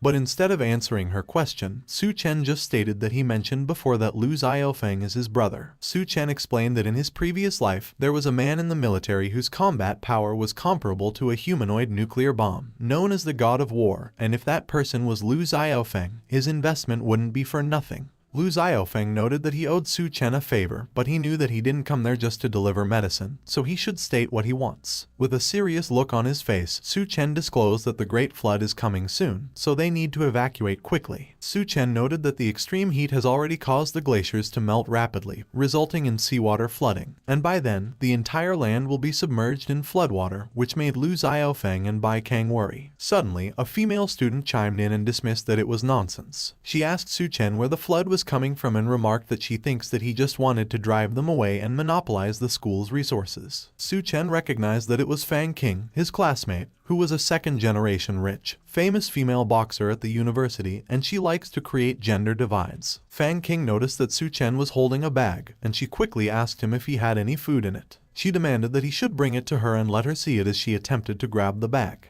But to her surprise, Su Chen slapped her across the face. Fang King was astonished, and she questioned Su Chen for daring to hit her. Suddenly, the people behind Su Chen cheered. One of them commented that it was a good slap because Fang King was being a nuisance around there. Another one stated that Fang King has been hogging a whole dorm by herself and they have been fed up with her for a while. Another one agreed and noted that it was just because she has some stinking money at home. And as another expressed that they should kick her out, Su Chen remarked that it looks like Fang King was quite infamous around there. Fang King was pissed, and as she inquired if they dare treat her like that, she stated that she would go find her dad and have all of them killed. As Fang King walked away, Bai Kang asked Su Chen if that was okay, and as Su Chen remarked that Fang King was going to find her dad, he queried Bai Kang if she was going to stop her. Fang King continued to walk out, and she was unaware that someone was about to grab her from behind while she claimed that men in that country are all beneath her, especially Su Chen, as they can't hold a candle to gentlemen from abroad. It was Steel Fang who grabbed Fang King, and as he covered her mouth, he called her sweetie and demanded that she should tell him where Su Chen was. Meanwhile, Su Chen was already walking away from the girls' dormitory, and as he mentioned that he should let Bai Kang handle the evacuation process, Lu Xiaofeng was waving him goodbye, and he urged that Su Chen should take care. Looking at a picture on his phone, Su Chen noted that the most important thing at the moment was to wait for Golden King Snake to mutate and harvest it, and he wondered if he could obtain hydrokinesis abilities by then. Suddenly, a vehicle arrived, and someone called Su Chen, asking him to save them. As he emerged from a corner, Su Chen noticed something in front of him and inquired if it was Fang King. Su Chen saw that Fang King was tied and hanged from the hook of the truck, weakly asking him to save her, and as he questioned her if she had found her dad so quickly, Steel Fang laughed, and as he introduced himself, he disclosed that he was from the Federal Bureau of Evolution. Steel Fang asked if he was Su Chen, and he stated that since he dared to snatch their supplies, he claimed that he was a guy with 3 heads and 6 arms. Su Chen glared at Steel Fang, and he questioned him to confirm if he was from the Federal Bureau of Evolution. Steel Fang affirmed that it was right, and as he slapped the truck, he mentioned that for that meeting, he even prepared a gift for Su Chen. The container doors slowly opened. As the doors fully opened, it revealed that there were a lot of drought demons inside. Steel Fang questioned Su Chen if he was ready to die. Lu Xiaofeng and Bai Kang were startled when they heard a loud noise, and Bai Kang remarked that it was the direction where Su Chen left. Bai Kang decided that she would go check it out first, so Lu Xiaofeng should stay there and guard.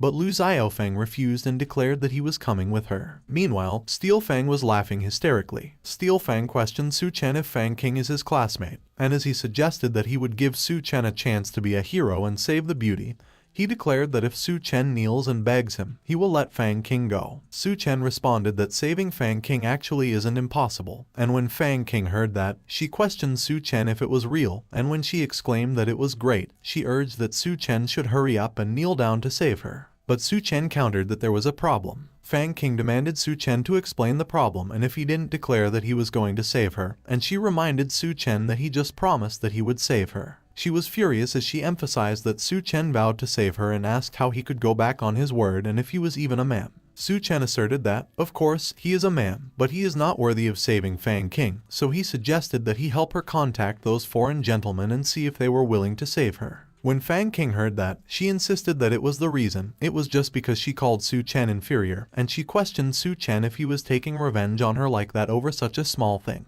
As Fang King inquired if Su Chen expected that she would apologize and beg him to save her, she concluded that the truth is that Su Chen is a completely pathetic man, and she doesn't need him to save her. Su Chen questioned Fang King if it was real, and as he pointed ahead, he hoped she would remember her own words in a bit. Fang King was puzzled about what Su Chen was pointing at, so she looked down and saw that the drought demons were already below her, ready to bite. She immediately called Su Chen, admitted that she was wrong, and repeatedly pleaded that he save her while the drought demons were munching on her. Steel Fang laughed hysterically and declared that Su Chen was truly a person who wouldn't help in a dire situation.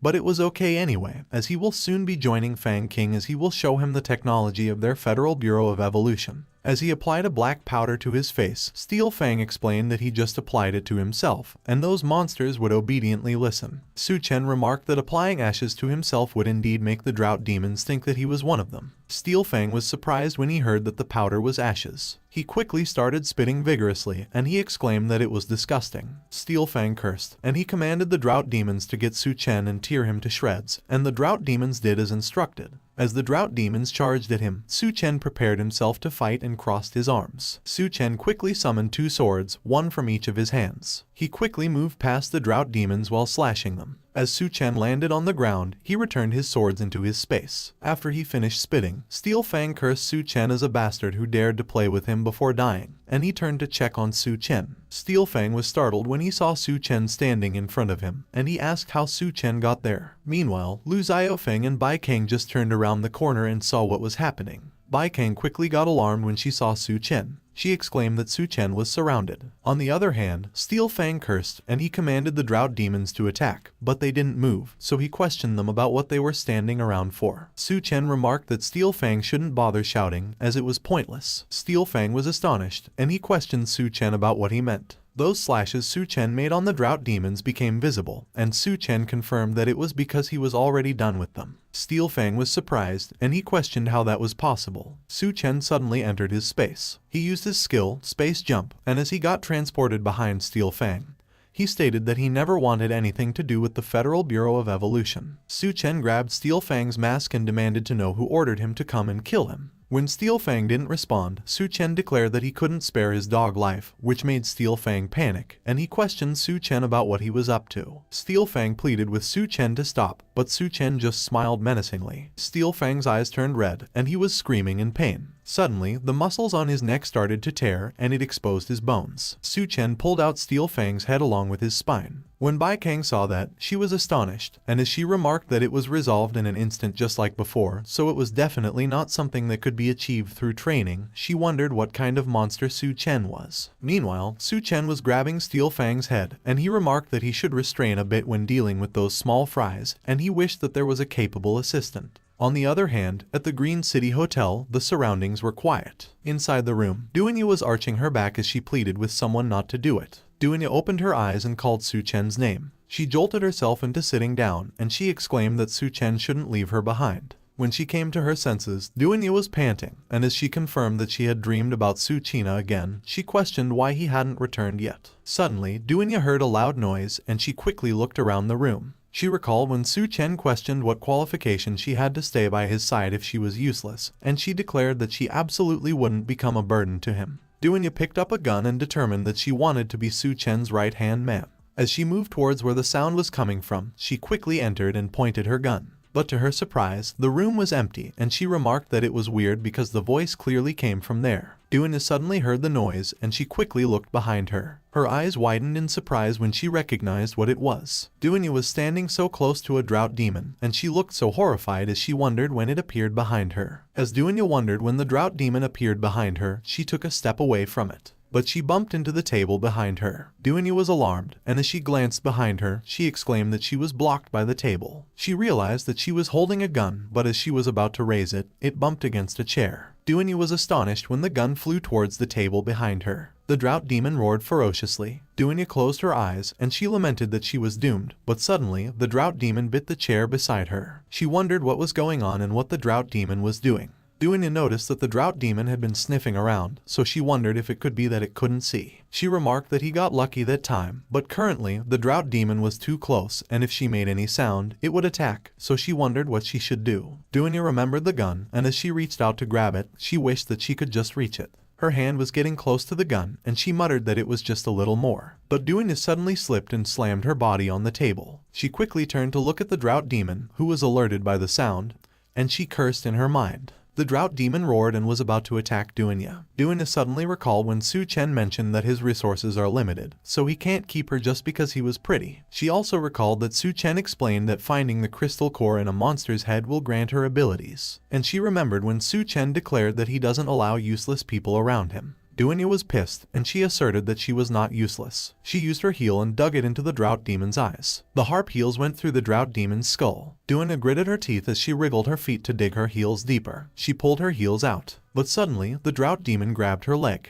Duanya was surprised and horrified when that happened. She quickly acted and dug her heel into the drought demon's eye again. After Duanya pulled her heels out, the drought demon began falling down. The drought demon slumped into the floor in front of Duanya. Grabbing an axe, Duanya proclaimed that it was a shame that Su Chen didn't see it and that she was not useless at all. Duanya stepped on the drought demon's head and declared that she would see if there was a crystal core in its head. Meanwhile, at the engineering university, Bai Kang and Lu Xiaofeng followed Su Chen's advice and started organizing the students to evacuate. Bai Kang even contacted her brother, Bai Ming, and asked him to bring his troops to join them and ensure the students' safety. And the snake, which Su Chen paid special attention to, also began its mutation. Looking intently at the snake, Su Chen observed that he would see just how far it could mutate. Su Chen noted that he even prepared a big bucket of water for it and placed the bucket on the floor. The snake began moving towards the bucket, and when Su Chen saw that, he was surprised, and he commented that the snake knew that it needed to get into the water to complete its mutation, so that saved him the trouble. As soon as the snake touched the water, it began transforming into a monster. Su Chen was surprised when the bucket started to bulge. The bucket exploded, and water splashed all over the place. When he saw the monster, Su Chen questioned if it had such massive growth from just the initial mutation, and he speculated that it was a good thing that it was only given a bucket of water, as it would have been a disaster if it had waited for the flood to come. Su Chen summoned a sword and suggested that since the snake had chosen to submit to him, he might consider keeping it as a pet.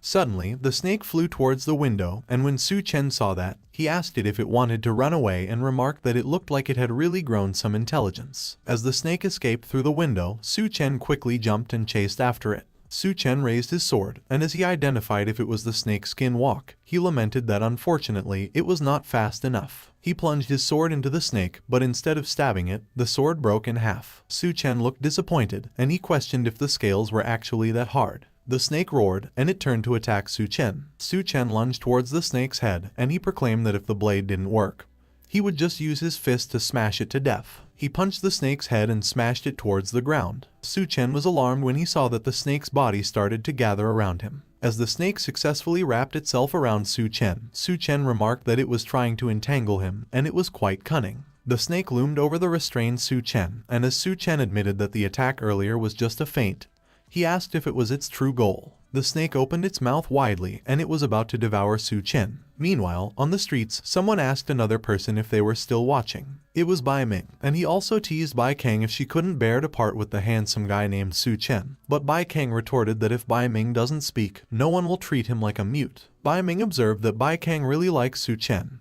and as he inquired if Su Chen isn't doomed if he stays there, Bai Kang insisted that Su Chen won't die, but Bai Ming challenged her if she was sure. Bai Kang declared that the first time she saw Su Chen, she felt that he was very strong, and he had that deep gaze that was mysterious and unfathomable. It was like he was a monster, so they will definitely meet again. Suddenly, someone extended their hand to grab something. It was Su Chen, and as he loosened the snake's grip with his other hand, he grabbed the snake's head with the other, and he taunted if it didn't really think that it would trap him. The snake got nervous, and Su Chen mentioned that he heard that snakes have highly developed nerves, so even if someone chops off their heads, they could still bite, and he speculated what would happen if he did something different. Su Chen yanked the snake's head and placed it in front of him. He stepped on the other half of its mouth while pulling up the other half, and he ripped the snake in half. A few moments later, Su Chen picked up a crystal core and exclaimed that he had found it. Su Chen inspected it, and he wondered what kind of ability it could bring him. The extreme heat destroyed people's will, and the flood sweeping the entire world completely destroyed human civilization. Even inland cities like Chengdu could not escape the flood's devastation, and the engineering university's low terrain left only tall buildings, like the administrative building, above water. Meanwhile, Su Chen, who has absorbed the Golden King Snake's crystal core, was currently immersed in the flood, and as he dived further deep into the water, he explained that, as expected, absorbing the Golden King Snake's crystal core granted him a new ability, and his body has undergone further changes. Su Chen remarked that after coming in contact with water, his body not only developed tiny scales, but his strength has also qualitatively improved, and his eyes have become more sensitive to light, as if a protective membrane has formed in front of them. Inspecting his hand, Su Chen noted that he was not using his mouth or nose to breathe, yet he didn't feel any suffocation, and it felt as if he was breathing through his skin, so he wondered if it was the ability of the Golden King Snake. Su Chen commented that although it was not a water manipulation ability, being able to breathe underwater was quite beneficial. As he emerged into the surface, Su Chen observed that the floodwaters surged from the Green City Hotel area, and swimming upstream against the current was possible, but the current was fierce and the debris in the water would act like hidden weapons. Looking into the horizon, Su Chen remarked that it seems that the volcanic eruption has reached its peak, and because Chengdu is far from it, the sky still looks relatively clear, but when the massive amounts of volcanic ash fill the air, blocking out the sun, the doomsday winter won't be far off. Su Chen expressed that in the face of those apocalyptic events, human civilization is just a joke, so to avoid becoming prey, one must enhance their strength, and in his previous life, after the Great Flood, Chengdu saw the emergence of several powerful factions. He mentioned that the low-level terrain in the northern part of the city, forming a water area, was occupied by the army of the Golden King Snake and the Female Corpse King. Su Chen stated that the southern part of the city became the gathering place for the cannibalistic tribe of the Devourer clan. He noted that the western part of the city was controlled by the Rat King and his arm of rats. Su Chen indicated that the eastern part was occupied by the Skull Crusher Gao Kang from the Green City Hotel, and in his previous life, he almost died several times at their hands. But he explained that in that life, he had already dealt with Gao Kang and the Golden King Snake ahead of time, and to stay strong, the best method was to get the remaining crystal cores. Su Chen mentioned that, however, the Devourer clan has a large population and numerous factions, while the Female Corpse King is elusive, making it nearly impossible to find her at the moment. He remarked that in his previous life, the University of Technology had experienced a rat plague, so the Rat King should be there, and if he found it in advance, he could get its crystal core with minimal effort. Noticing the sinister creatures that have gathered around him, Su Chen stated that it seems that he has relaxed too much because he has ended up surrounded. On the other hand, two men were holding onto a tower for their dear lives, and one of them cursed and asked how a flood broke out. The bald man noticed something in the water, and he exclaimed that the other man should look because someone seemed to be swimming towards them. But the other man responded that he should stop making a fuss because, at that point, anyone in the water is as good as dead. But as the man turned to look at it, he seemed to recognize who was swimming. The man was surprised when he recognized Su Chen, and he exclaimed that the guy actually hadn't been drowned by the flood. He looked pissed as he remarked that if the Bureau hadn't sent them to watch Su Chen, they wouldn't be stuck in that flood, so if Su Chen dares to come there, he will kick him right back into the water. But the bald man observed that Su Chen was moving really fast, and it looked like something was following him, which surprised the other man. The man screamed when he saw the sinister creatures following Su Chen, and he asked what the hell those things in the water were and why Su Chen was able to swim so fast against the current. The bald man yelled that Su Chen was coming over there, so he called Su Chen, and as he declared that they were from the Federal Bureau of Evolution, he warned him not to come any closer. When Su Chen heard about the Federal Bureau of Evolution, he asked himself if their influence had already spread that far in that lifetime, and he remarked that it was perfect because he could get some information on the situation. The two men were startled when Su Chen suddenly jumped out of the water, and he jumped so high that he was about to reach them at the top of the tower. The bald man was astonished when he saw that Su Chen's foot was coming at him. Su Chen kicked the bald man's face, which made the bald man let go of the tower. The bald man screamed as he fell down, which startled the other man. Suddenly, someone grabbed the bald man's hand. It was the other man, and as he exclaimed that he got him, so he should hold onto the pillar, the bald man cried that he couldn't reach it. The man was clearly struggling, but he yelled that the bald man shouldn't be afraid because he would definitely pull him up. The bald man lamented that he was too heavy, so the man should go because if that goes on, they will both die. But the man yelled that he will never let go, and if they die together. Su Chen, who was crouching above them, demanded that the man should tell him everything he knew about the Federal Bureau of Evolution. But the man cursed on him and responded that he would never tell him even if he killed them, as there would be others to avenge them. As one of the sinister creatures reached out its arms, Su Chen remarked that the man had guts, but he shouldn't blame him. The sinister creature grabbed the bald man's leg. The bald man screamed as he was pulled by the sinister creature. Su Chen commented that the bald man got pulled down himself, so it was really not his fault. But the other man paid no attention to him, and he declared that he was coming to save the bald man. The man jumped into the water, and he was submerged just behind the bald man. He was astonished when he saw the sinister creature that was charging at him. The man immediately cried that he was going to die. But as he flinched, Su Chen suddenly came and slashed the sinister creature. Su Chen moved quickly while he was slashing all the sinister creatures around.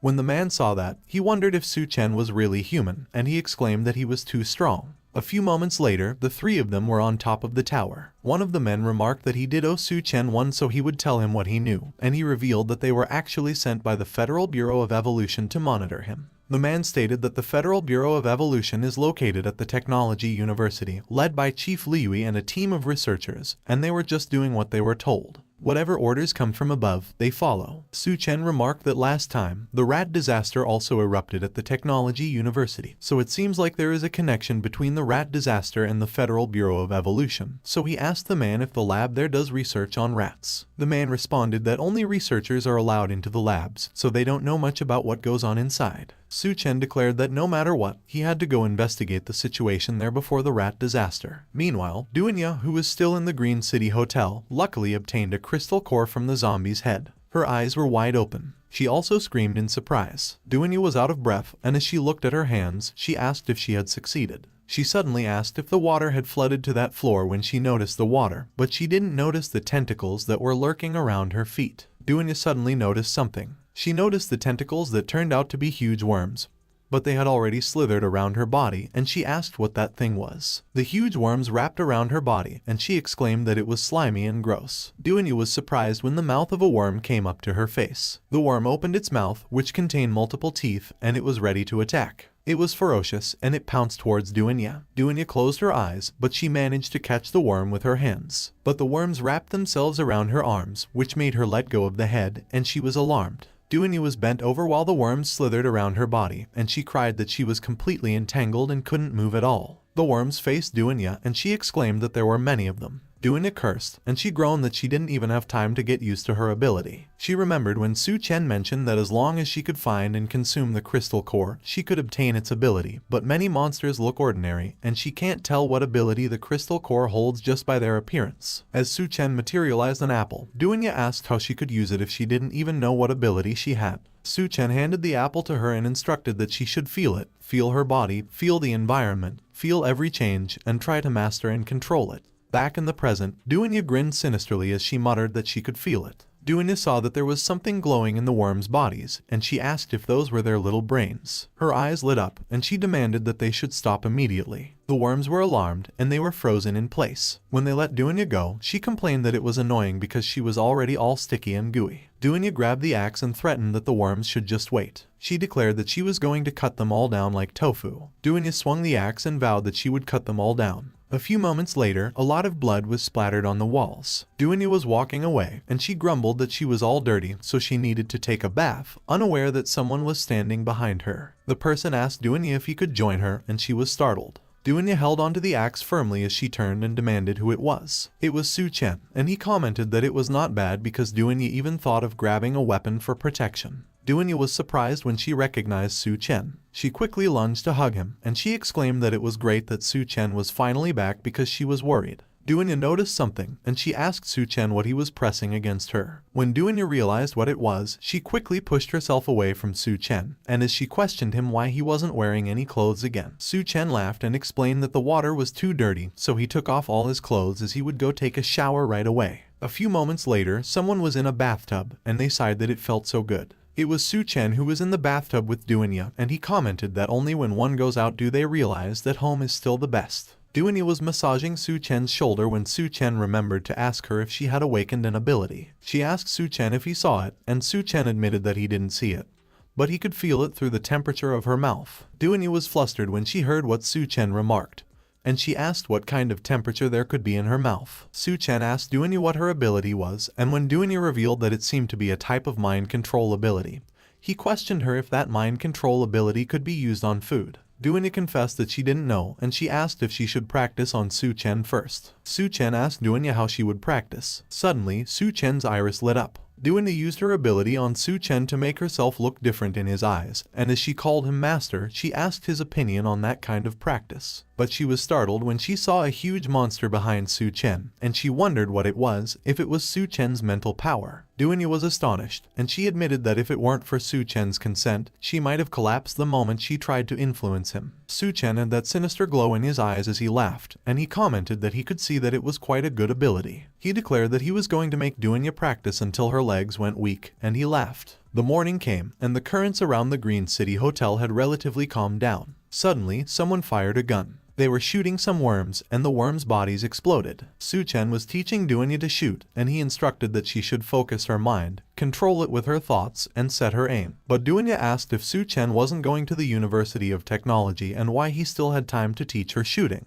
Su Chen stated that he was giving Dunya half a day to familiarize herself with her abilities and shooting skills, and as he asked her to confirm if she mentioned that she was from the medical university, Dunya said yes and asked him why. Su Chen announced that Dunya was coming with him next because it was time to show her usefulness. While they were riding a speedboat to travel to the University of Technology, Dunya asked Su Chen if it was okay for her to come out dressed like that, and Su Chen responded that it was fine because even if she didn't wear anything, no one could do anything to her. Dunya was the one craving the speedboat, and while Su Chen was leisurely drinking his wine on the back, she asked him if he had been to the technology university before. When Su Chen confirmed and that he came to see a friend, he wondered if his friend survived. Dunya reassured Su Chen shouldn't worry because good people have good fortune. They continued to travel through the waters for some time. A few moments later, Dunya announced that they had arrived. They arrived at a gloomy, barricaded place, and she revealed that it was the technology university. Su Chen quickly looked to their side when he noticed something. A man was on the walls, and he fired his gun. Su Chen quickly grabbed Dunya and protected her from the bullets. The man inquired who they were and what they were doing there. Su Chen explained that it was the technology university where the mutant Rat King rose last time. He showed himself in front of the boat, and as he mentioned that they were there to join the Federal Bureau of Evolution, he asked the man if he could open the gate for them. The man acted alarmed, and as he asked if there was even a bunny girl,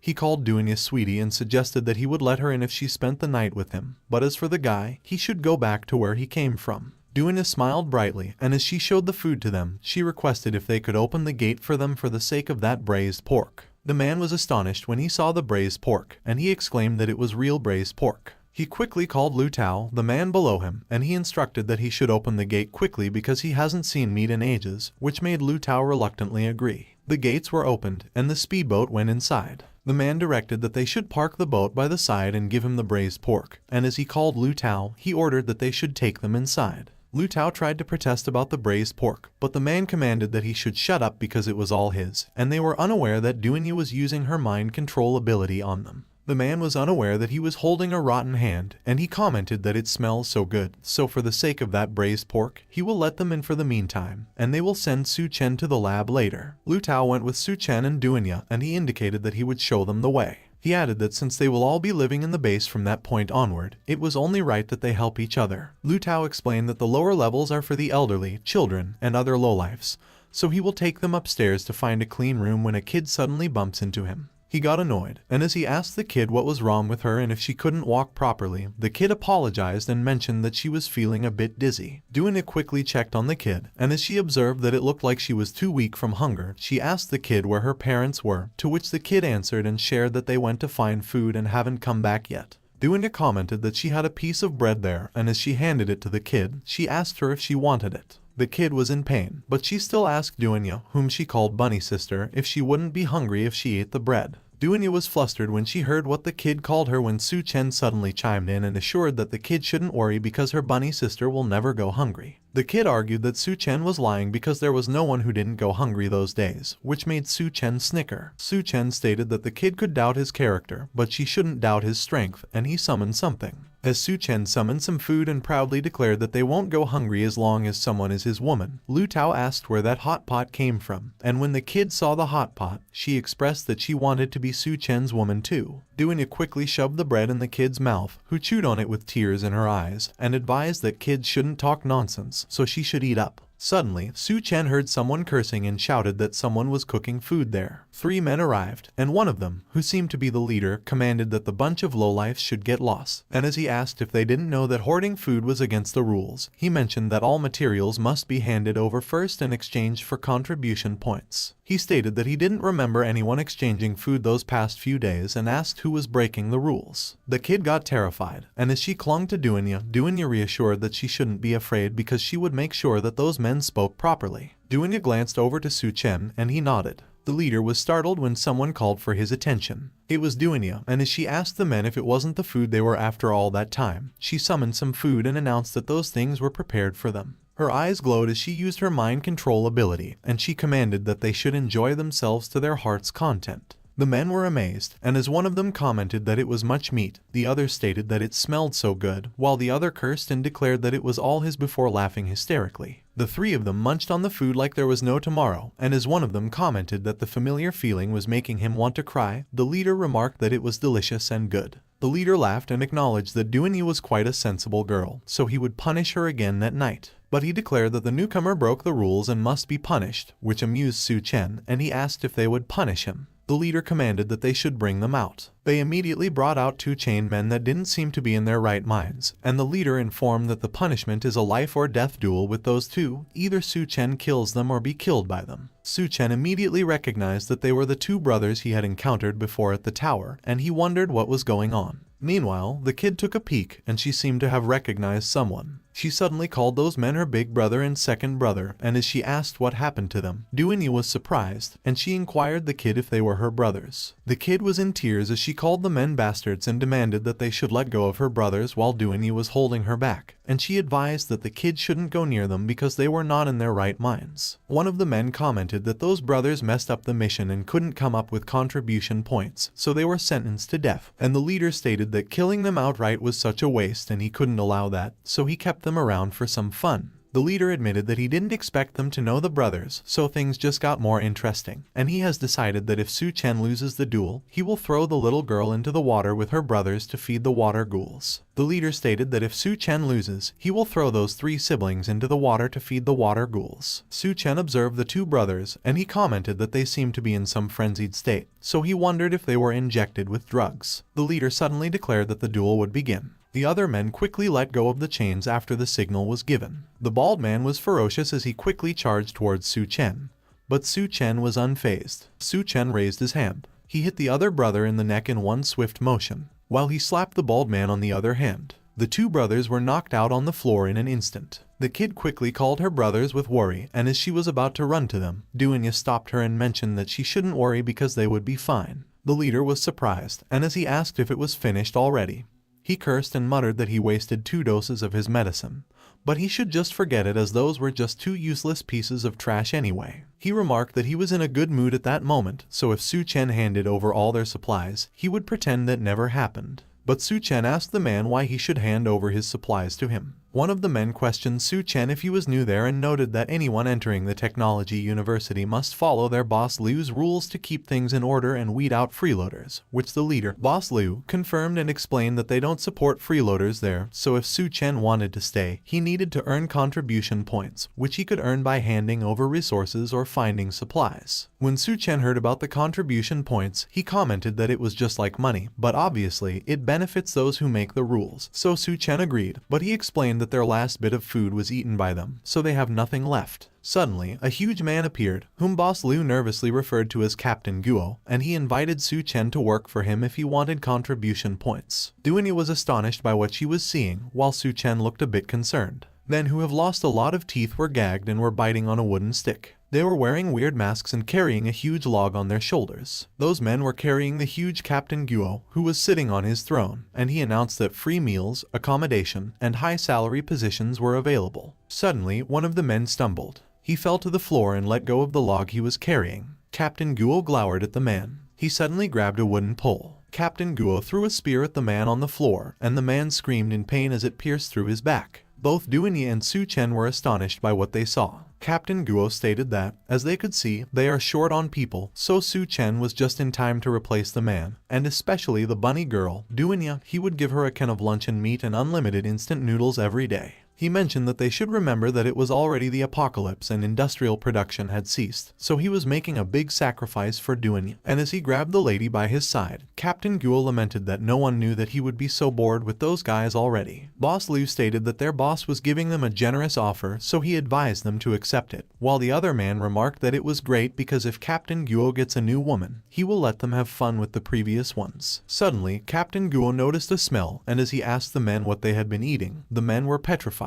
And they were alarmed as they explained that when they saw the meat, they forgot that eating meat without Captain Guo's permission was a death sentence. The men quickly bowed and apologized to Captain Guo. They promised that they wouldn't do it again and requested that he give them another chance because, in the future, they would always give any food to him first. But Captain Guo got mad, and he shouted that they should shut up because the smell is killing him, and as he asked them if they ate fish, he demanded that they stop talking and get away from him. Su Chen wondered if Captain Guo saw through Duanya's mind control, but he realized that Captain Guo was not affected at all. The men were nervous and stupefied as Boss Liu tried to tell Captain Guo what they ate. But suddenly, they felt a panging pain that made them sweat profusely. Boss Liu coughed up blood, and he screamed that his stomach hurt so much. He mentioned that he should quickly go to the bathroom as he couldn't hold it in while the other man was asking why it suddenly hurt so much, and the other man was just screaming in pain. Seeing them, Captain Guo cursed, and as he questioned how he ended up with such a bunch of idiots, he muttered that one day he would get rid of all those fools. Su Chen was observing Captain Guo closely, and he noted that it was strange because he couldn't sense any abilities from him, yet he gave off a very powerful aura, and under his influence, everyone snapped out of Duanya's mind control. He wondered what kind of person Captain Guo was, but he commented that, judging by his subordinates, he couldn't be anything good. Su Chen remarked that killing them at the moment would complicate his plans, as he needed to find the mutant rats first, when Captain Guo suddenly called him a kid and asked what he thought of his offer. Su Chen responded that he was not interested. Captain Guo laughed, and as he declared that Su Chen shouldn't worry because he would come begging to him one day, he called Lu Tao and instructed him to take the front position as he was leaving. To which Lu Tao quickly agreed and started moving. Su Chen watched as Captain Guo got carried away on his throne. Duanya quickly apologized to Su Chen and remarked that Captain Guo's mental strength was very strong, so her ability didn't have any effect on him. But Su Chen stated that it was not her fault because if those guys didn't die after eating the water ghouls' corpse, there was definitely something strange, so they needed to be careful. Suddenly, someone approached Su Chen and informed him that he had angered the guards, so they wouldn't let him go. The guy called Su Chen by his name and urged him to come with him immediately. Su Chen asked the guy if he knew him and why he was helping them, and the guy was baffled as he identified himself as Mao Po Yuan, Tian Yu's roommate, and they had met when Su Chen last visited the school. Meanwhile, a huge building was eerily quiet and relatively empty. Captain Guo was inside, and as he instructed Lu Tao to keep an eye on Duanya and not let them escape, Lu Tao asked Captain Guo if he was thinking about something. Captain Guo licked his lips sleazily and laughed. Imagining Duanya, Captain Guo remarked that in the apocalypse, women as hot as here are rare. A huge building that had multiple makeshift wooden bridges stood tall in the middle of the waters. Inside, Duanya mentioned that though their supply of medicines was not abundant, it was sufficient for the time being. Duanya treated one of the brothers, and as she remarked that they were not in immediate danger, the kid thanked her and exclaimed that she was amazing. Meanwhile, Su Chen asked Mao Po Yuan if all the students lived there, to which Mao Po Yuan confirmed and explained that all the surviving students, regardless of gender, were taking refuge there. Mao Po Yuan added that since Tian Yu often helped everyone, that place was considered their field team's territory, which intrigued Su Chen. As Mao Po Yuan affirmed that it was right and that their field team was strong enough to fight the Devourer clan head-on even if they encountered them, Su Chen noticed that someone armed approached them. It was Tian Yu, and he inquired if Su Chen was interested in joining in. Mao Po Yuan teased that Tian Yu should look who he brought back and gestured towards Su Chen. Tian Yu took off his mask, cursed, and exclaimed that it was really Su Chen. He quickly hugged Su Chen and admitted that he thought he was gone and couldn't believe that he was still alive, so it was great. To which Su Chen responded that it had been a long time since they saw each other, and Tian Yu agreed that it was rare for them to meet again, so they must have a drink. He added that he just came back from a mission so he could stay with him for a few days. Suddenly, Tian Yu noticed something. Tian Yu saw Duanya and pointed out that he had seen her before as she was the legendary beauty of their university, the cold goddess Duanya, but Duanya shrugged it off and dismissed that those were things of the past, and they didn't matter anymore. Tian Yu asked Mao Po Yuan why the legendary goddess was there and dressed as a bunny girl, but instead of answering his question, Mao Po Yuan asked if she was senior Duanya from the medical school, and remarked that it was no wonder she was beautiful. Duanya called Su Chen and mentioned that she needed to change her clothes as it was too embarrassing to be dressed like that in front of juniors, to which Su Chen agreed and encouraged her to change. Both Mao Po Yuan and Tian Yu got nosebleeds, and as Mao Po Yuan questioned why Su Chen hugged the goddess, Tian Yu cursed. A few moments later, Tian Yu ushered them into a room. He apologized and mentioned that it was a bit messy there, so he requested that Su Chen sit wherever he liked while Duanya could change in the room. And as Duanya thanked Tian Yu, Su Chen was amazed and observed that it was a luxury single room, to which Mao Po Yuan chimed in and admitted that he was jealous, and it was all thanks to contribution points. Tian Yu noticed that Su Chen didn't bring any bags and inquired where the clothes were from. But Su Chen distracted him by asking if he was right that his missions must be very dangerous. Tian Yu responded by asking if there was anywhere that wasn't dangerous. He remarked that Su Chen and Duanya were lucky as they looked clean, so they hadn't experienced the apocalypse yet, so they shouldn't leave and should join the field team as he could take care of them. He added that someone as excellent as Duanya wouldn't even need to go out for food, and she could just take care of the wounded. But Tian Yu warned Su Chen about something, and Su Chen asked him what it was. Tian Yu advised Su Chen to stop showing off everywhere. He also urged Su Chen to stop making people wear bunny girl outfits, and as he inquired what Su Chen was thinking when it was the apocalypse, Su Chen assured him that Tian Yu shouldn't worry because he would protect Duanya. Tian Yu hit Su Chen on the head to scold him, and as Tian Yu reiterated that Su Chen should make sure that he did, Tian Yu reminded him of high school when he got bullied and didn't dare to fight back, and Tian Yu was the one who chased those guys away. While Duanya undressed inside the room, Tian Yu confided that Captain Guo wasn't a nice guy, and the women he took an interest in never had a good ending, especially beautiful ones like Duanya. As Tian Yu warned that Captain Guo wouldn't let it go easily, Duanya was still changing in the room, and she was unaware that Jai was watching her. Suddenly, Jai pointed a dagger at Duanya's throat and ordered her not to move. Duanya asked Jai who she was and what she wanted, and Jai informed her that Captain Guo sent her to help arrange her accommodation. Jai added that Duanya was a woman, so she couldn't sleep with those men, but Duanya countered that there was enough space there, so they didn't need her help. But Jai insisted that it wouldn't do because Captain Guo specifically asked for Duanya to go over. Duanya used her mind control ability on Jai and commanded that they didn't need it. Jai's eyes turned red, and she froze when she got under Duanya's mind control. Duanya asked if Jai could let go, and Jai complied. Duanya remarked that using mental power to forcibly control someone was difficult, but she could manage for a short time. She walked towards the door and mentioned that Su Chen could handle the rest when Jai's hand suddenly moved. Jai suddenly dug the dagger she was holding in her hand. Duanya noticed that, and she asked Jai if she pierced her own palm to use the pain to force herself awake. Jai did not answer Duanya's questions and charged at her without a word. Duanya was slammed against the wall when Jai pressed her body against hers and Jai raised her dagger. Jai sneered that she almost fell for Duanya's trick and that she was a strange little girl. Suddenly, Tian Yu and Mio Po Yuan knocked on the door of the room and asked Duanya what was happening in there, why there was so much noise just from changing clothes, and if she was okay. Jai covered Duanya's mouth, and as the guys observed that there was no answer and if something really happened, they announced that they were coming in. The door broke, and Su Chen stood in front of it. Jai glared at Su Chen and declared that he was courting death. She quickly charged towards Su Chen without a second thought.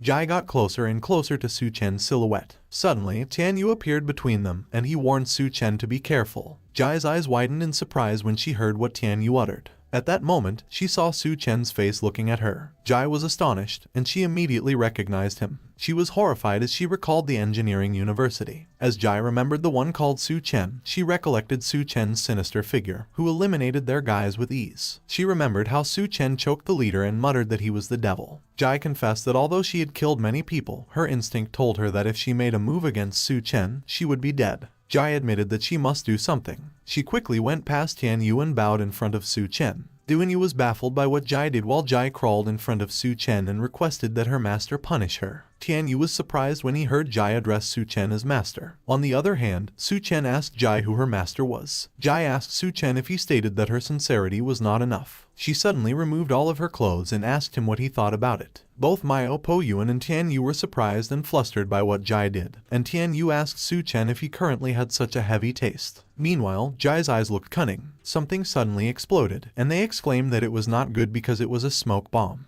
Jai ran for her life, and they shouted that she was trying to escape. But to Jai's surprise, Su Chen was able to quickly grab her face. Su Chen asked Jai if she claimed that it would be that easy to get away. Jai panicked, and as she cried out that Su Chen should wait a minute because he couldn't kill her, she asked him if he remembered the girl he saved, and she revealed that she and her two brothers had been taken to the arena. But Su Chen just replied that it didn't matter. Su Chen ordered that Jai should get lost, and he threw her out of the building and into the water. Tian Yu asked Mio Po Yuan who the girl Jai mentioned was, and Mio Po Yuan informed that it was Xiao Mei and her two brothers and that the guards must have taken them while they just left. Mio Po Yuan asked Tian Yu what they should do because if they didn't save them, they would be bitten to death by those big rats. It caught Su Chen's attention when Mio Po Yuan mentioned rats. Su Chen suggested that they should go check it out while Tian Yu walked after him and urged him to stay calm and try to avoid conflicts. On the other hand, at the arena, Captain Guo declared that Xiao Mei's two brothers failed to complete their task, which is a death sentence. Captain Guo proposed that since Xiao Mei was willing to enter the arena, he might consider giving them a chance. While the two of Xiao Mei's brothers were tied up and had a noose on their necks, one of them pleaded that Xiao Mei should run and not believe Captain Guo, but Captain Guo warned that it was too late to leave at that moment. Xiao Mei vowed that she wouldn't leave and asked Captain Guo if he would really let them go. Captain Guo answered of course, as long as she could survive. The gates opened, and a huge rat came out behind Xiao Mei. With a terrified look on her face, Xiao Mei slowly looked behind her. She saw that the huge rat had opened its mouth to devour her. The rat bit Xiao Mei's arm, and she screamed in pain. Xiao Mei continued to scream as the rat waved her around in the air. She recalled how one of her brothers mentioned that he found a lot of mushrooms, and as she asked her brother if mushrooms weren't poisonous, the bald man, her other brother, asked how they could let Xiao Mei eat something so uncertain.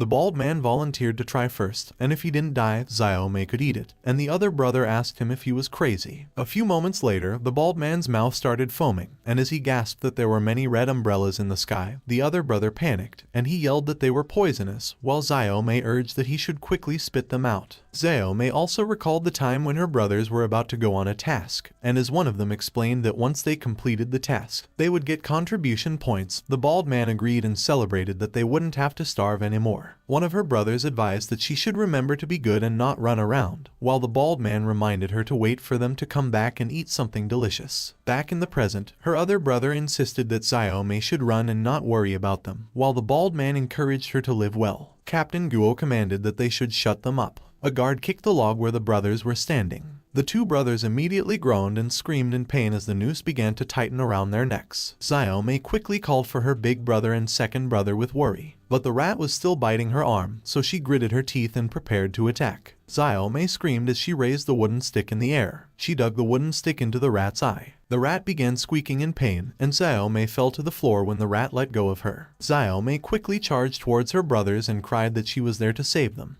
She was crying as she begged them to hang in there. But the rat she just injured was enraged, and it started to chase after her. Xiao Mei fell face first on the floor when the rat stomped on her back. Captain Guo laughed, and as he asked if a little kid was trying to save her brothers, he mocked that it was ridiculous, and that was why trash like them shouldn't be alive. Xiao Mei was helpless as she called for her big brother and second brother while the rat was about to attack her from behind. The two brothers were gritting their teeth, and they wondered why it was happening when they just wanted to live. Xiao Mei pleaded if someone could help them and who could save them. Suddenly, Su Chen appeared and killed the rat by slapping it. The rat's head was gone in an instant. Xiao Mei was astonished by what she just saw. Meanwhile, Tian Yu was with Duan Yan Tian Yu, and he complained that Su Chen was too impulsive. Captain Guo was also astonished by what he just witnessed. On the other hand, Su Chen asked if that was all and observed that it seemed like the rat was just big. But in his mind, he noted that there were no crystal cores in the rat and that it felt different from ordinary mutant creatures. Captain Guo cursed Su Chen and threatened that he was seeking death. Another gate started to open up.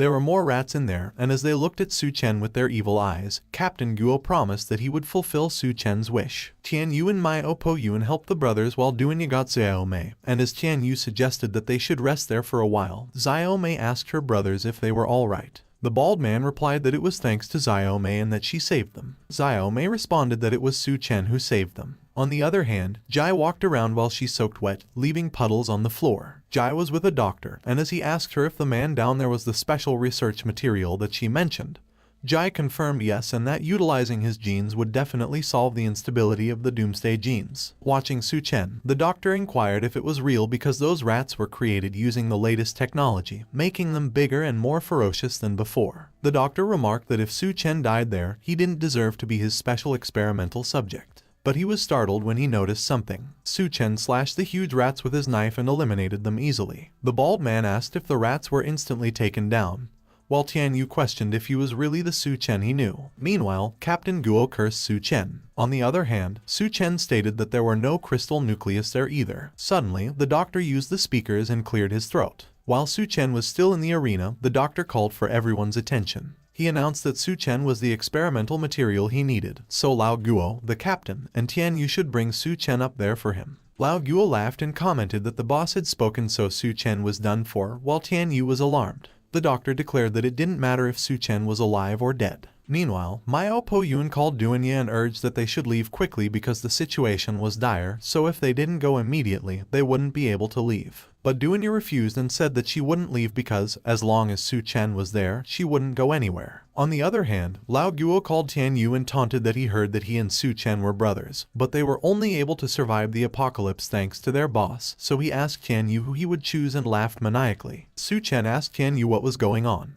Tian Yu explained that the man upstairs was Liu Han, and at the beginning of the apocalypse, he developed a drug that made people stronger, thus he was able to control the university. He mentioned that the drug required them to trade their life force for strength, so once they couldn't get the drug, they became weaker than anyone else. Su Chen asked Tian Yu if he would be willing to come with him if he proposed that he had a way. But Tian Yu apologized to Su Chen and admitted that he was afraid that he had no choice. Lao Guo laughed hysterically and exclaimed that he never expected to see brothers turning against each other that day, which was interesting. He commented that the time was almost up and the boss was still waiting. Lao Guo charged at Su Chen and demanded that he should let him do it. Suddenly, Tian Yu jumped off the ground. Tian Yu kicked Lao Guo in the face and declared that he didn't want to choose that day. Lao Guo crashed and skidded on the ground. Tian Yu took off his jacket and loomed over Lao Guo, who was pissed at him. Lao Guo questioned Tian Yu for daring to betray Liu Han. But Tian Yu replied that he didn't care about the boss because he just wanted to use the drug to control him. He said that he had nothing to lose, so if he died, he died. Su Chen was moved by what Tian Yu did. Tian Yu proclaimed that if anyone dared to touch his brother, he would fight them to death, and Su Chen remarked that Tian Yu was just like before. Tian Yu charged forward to attack Lao Guo, and Lao Guo challenged that since he wanted to die,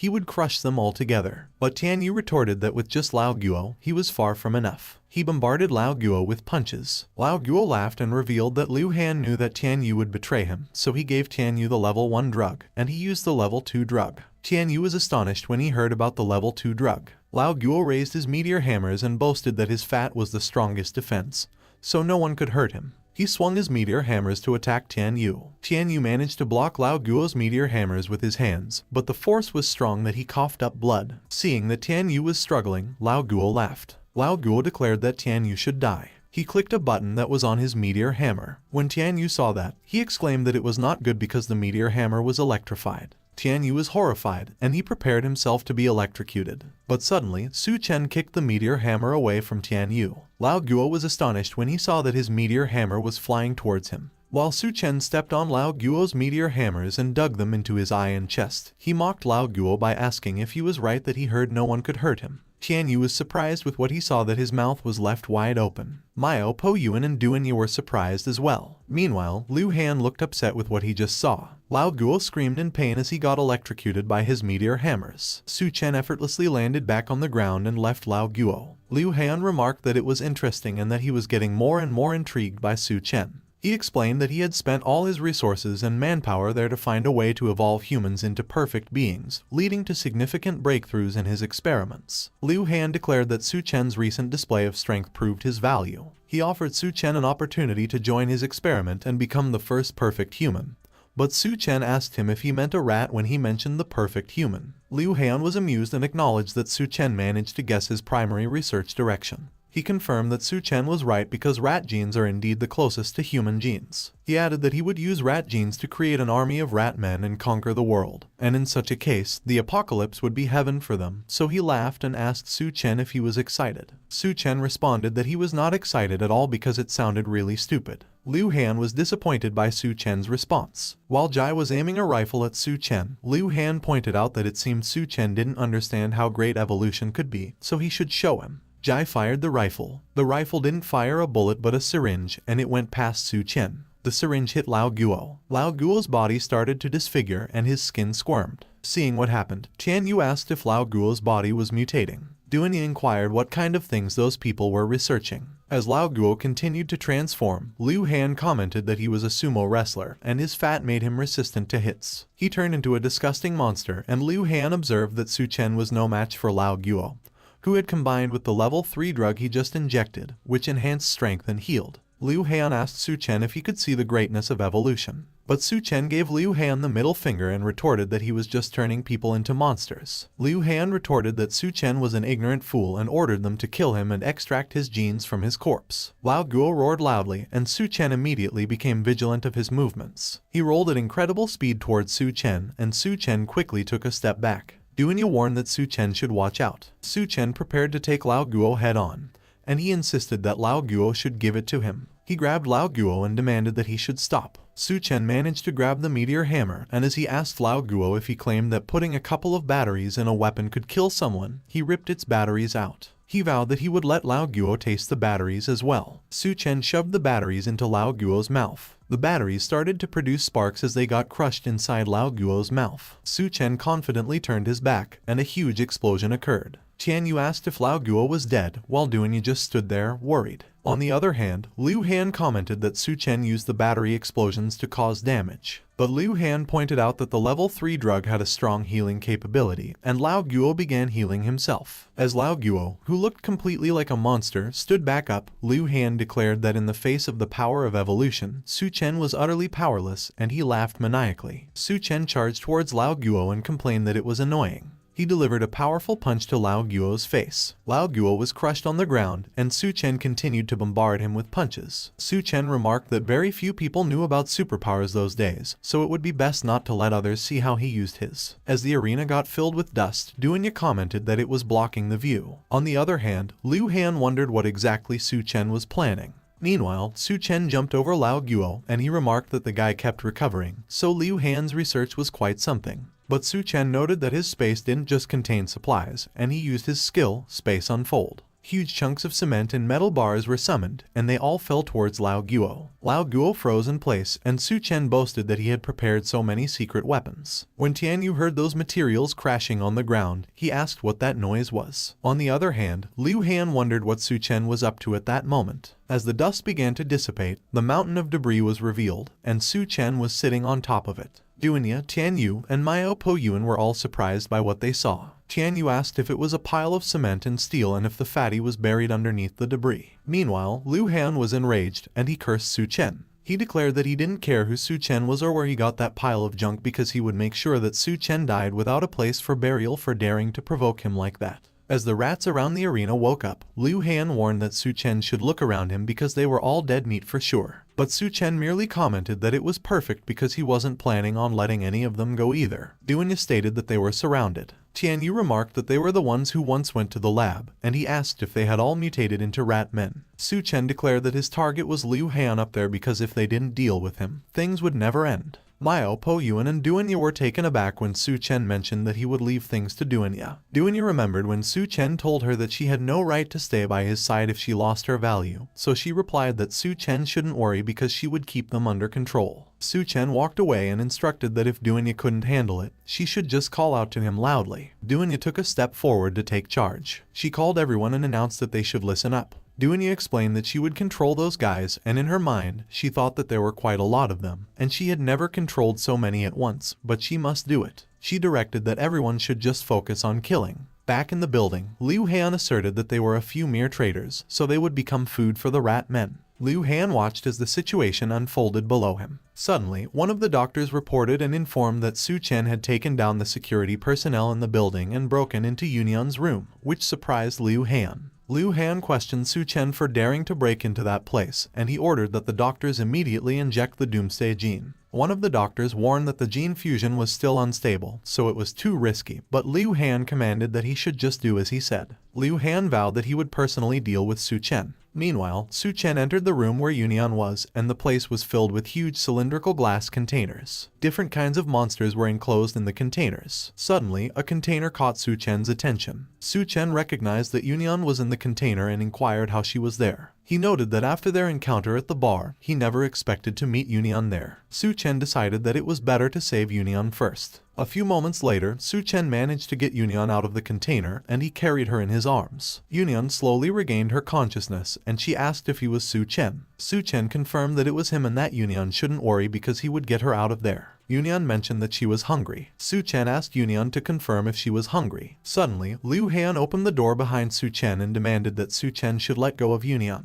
Liu Han fired 2 arrows at Su Chen. Su Chen managed to grab one of the arrows with his bare hand. Liu Han shouted that Su Chen should take his filthy hands off because Yunyan was the woman he chose. While Su Chen wondered if Liu Han had ice abilities, he questioned Liu Han when he claimed that Yunyan was the woman he chose and asked him if he was shopping for merchandise. Liu Han boasted that in the apocalypse, ordinary people were just ants, so someone like him, who holds the power of evolution, would inevitably rule the world, so it was an honor to be his woman. Su Chen remarked that Liu Han was indeed a lunatic, as the rumors said. Suddenly, Yunyan hugged Su Chen and pleaded that he shouldn't leave. Yunyan confessed that she was scared, and Su Chen reassured her that it was alright as he wouldn't leave. Liu Han was enraged when he saw what happened, and he demanded that Su Chen should let Yunyan go. He charged towards Su Chen, and as he claimed that Yunyan was his woman, he asked Su Chen if he heard him. Su Chen kicked something towards Liu Han and commented that he was noisy. Liu Han swung his arms and deflected the thing that Su Chen kicked towards him, but he was astonished by what he saw. Liu Han saw that Su Chen was kissing Yunyan in his arms. The two of them slowly parted their lips after they kissed. Yunyan reminded Su Chen, who told him to leave her the last time, and said that it was what he owed her. She lost her consciousness, and Su Chen called her name and urged her to wake up.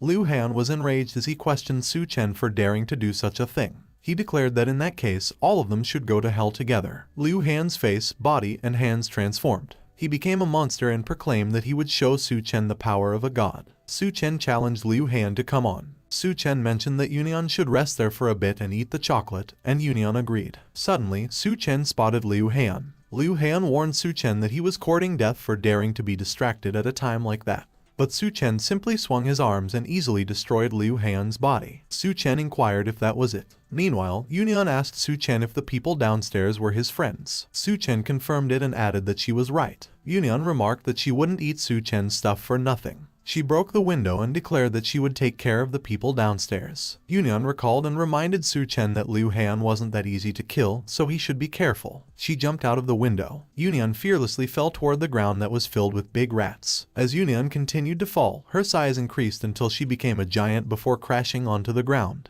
Yunyan screamed in pain and complained that her butt hurt, and as Duanya wondered if she was seeing things, Tian Yu questioned if that was a woman. Tian Yu exclaimed that it was a giant woman and asked how a giant woman had suddenly appeared. As Yunian stood up, Tian Yu warned her not to step over his head because he could see the color. Suddenly, Yunian stepped on one of the giant rats. She realized that those were rats. There were a lot of rats crawling out of the buildings. They ran around and ate the people they came across. Yunian suddenly cried out for help, exclaiming that there were many rats. She demanded that the rats stay away and get away, adding that they were disgusting. And as Dunya urged her to stop because she was going to step on them, Tian Yu shouted that they should run because she had gone crazy. On the other hand, Su Chen acknowledged that he knew it. He observed that Yunian really had such a powerful ability. Suddenly, Su Chen noticed the little rats running behind him. He remarked that Liu Han wasn't that easy to kill. The rats wrapped themselves around Su Chen and began merging their flesh to devour him. They crawled over Su Chen until his head was entirely covered. Suddenly, huge claws emerged from the merging rats. It was Liu Han. He laughed and claimed that it was practically an immortal body. On the ground, Tian Yu asked what was happening and why the rats suddenly stopped. The rats were all looking in the same direction. They realized that the rats were all looking up.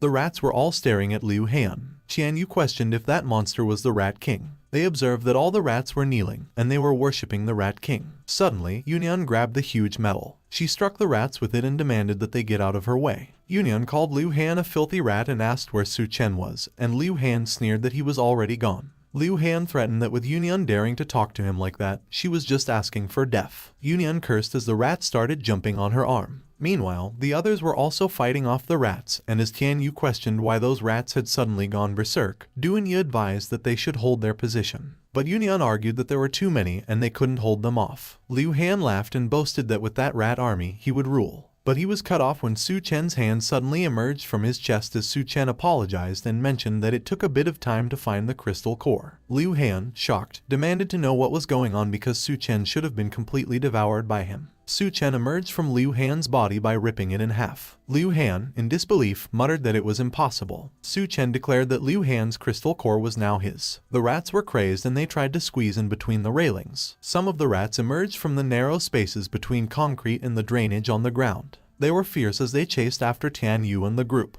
Tian Yu mentioned that those rats could squeeze through any crack, so they should watch out for the underground drainage. Suddenly, the bald man was surprised when a rat came out of the drainage in front of him. He couldn't react quickly and the rat grabbed his leg. The bald man cursed as the rat pulled him in. More rats grabbed the bald man, and as they dragged him towards the drainage, the bald man repeatedly pleaded that they should let go of him. Xiaomei and her other brother noticed what was happening with their big brother. The bald man urged his brother to forget about him and take care of Xiaomei. Just as he finished his sentence, the rats successfully dragged the bald man into the drainage. The floor shut closed. The other brother screamed and cried no. Tian Yu was alarmed with what he saw, and he exclaimed that there were too many of them. On the other hand, Myo Po Yuan challenged the rats to come at him. Tian Yu confessed that he was at his limit and couldn't even swing his arms anymore. Meanwhile, Yunian cursed and complained that her stomach was growling again. Tian Yu stated that it was impossible to hold them off and that it was something only a god could do. Suddenly, Tian Yu was horrified when he saw the Rat King make his move. The Rat King jumped off the roof. It fiercely landed into the ground in front of Dunya and sent the other rats flying.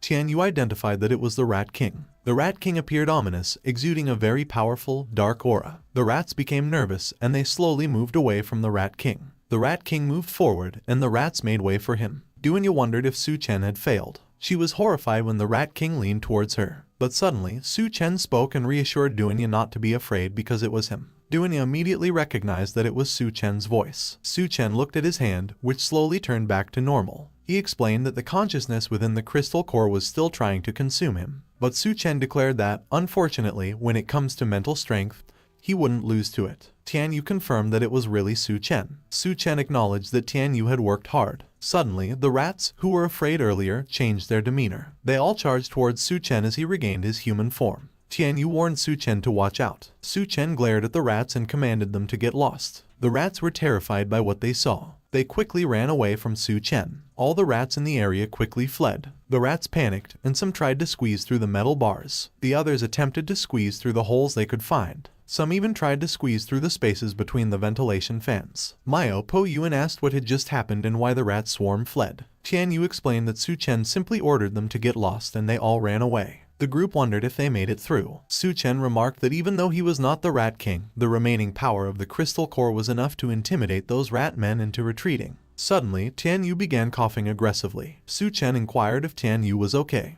Yunyan chimed in and explained that what Liu Han injected was actually a type of poison, which gave immense strength, but the more power they used, the deeper the poisoning. Su Chen asked what he could do to save Tian Yu. Yunyan informed him that in Liu Han's lab, there was a corpse, and using its blood to make a serum should neutralize the poison. Su Chen asked if it was the lab Yunyan mentioned. He explained that the pressure there was intense and it felt like a black hole. Su Chen opened the door. As he stepped inside, he entered some sort of barrier. Su Chen wondered what that feeling was. He remarked that it was like he had passed through a wall made of mental power. Su Chen noticed Professor Zhao, and he began to wonder why and remarked that they mentioned the lab had a corpse. Professor Zhao responded that she was there. She addressed Su Chen as classmate Liu, and when Su Chen heard that, he insisted that she must be mistaken. Suddenly, Liu Han greeted Professor Zhao, and when Su Chen looked at his reflection, he wondered if he was Liu Han at the moment and if it was an illusion. Su Chen noted that whatever it was, he needed to wake up quickly. Professor Zhao invited Liu Han to come and have a seat, and as Liu Han agreed, Su Chen speculated that he must have entered Liu Han's memories. Liu Han suddenly asked Professor Zhao what she was doing, and she responded that it was too stuffy in the lab, so she was taking off her coat. He acknowledged this, and as he inquired about the crab, she asked him if he knew about Saculina. Liu Han stated that it was a common parasitic organism found in crabs, and Professor Zhao confirmed that it was right and that it was a fascinating creature that coexists with its host while protecting itself. Professor Zhao asked Liu Han if it wasn't interesting. Liu Han agreed that it was indeed interesting.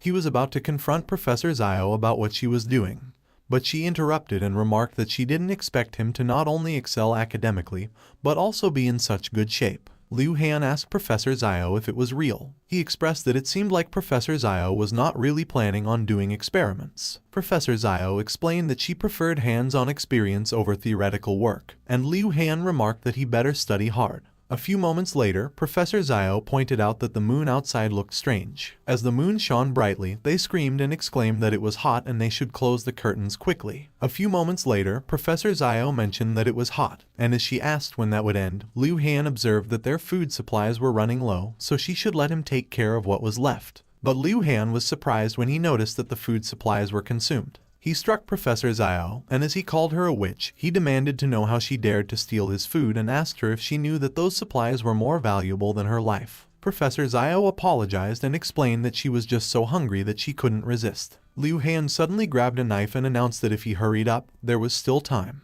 He speculated that maybe it hadn't been digested yet, and Professor Zhao cried out in refusal. Professor Zhao screamed in pain as her blood spurted all over the place. A few moments later, Liu Han laughed and remarked that it was still in Professor Zhao's stomach, so he had food again. Fast forward, Liu Han was experimenting, and he observed that the rat evolved after eating Professor Zhao's flesh, though the violent and aggressive evolution was far from perfect. Time passed, and Liu Han announced that it was done and that making a serum with Professor Zhao's blood could neutralize the poison, but he remarked that what surprised him the most was Professor Zhao. Liu Han revealed that Professor Zhao was still alive and her body was continuously mutating, so she was the perfect research specimen. He commented that it was truly incredible, as the data even suggested that it could be called the Doomsday Gene. Liu Han suggested that they should see what surprises Professor Zhao's brain held. He added that after all, Professor Zhao wouldn't die. Liu Han laughed maniacally as he cut Professor Zhao open. Professor Zhao asked Liu Han if he had found the crystal core that he had been searching for. She suggested that Liu Han should eat it and questioned why he was hesitating.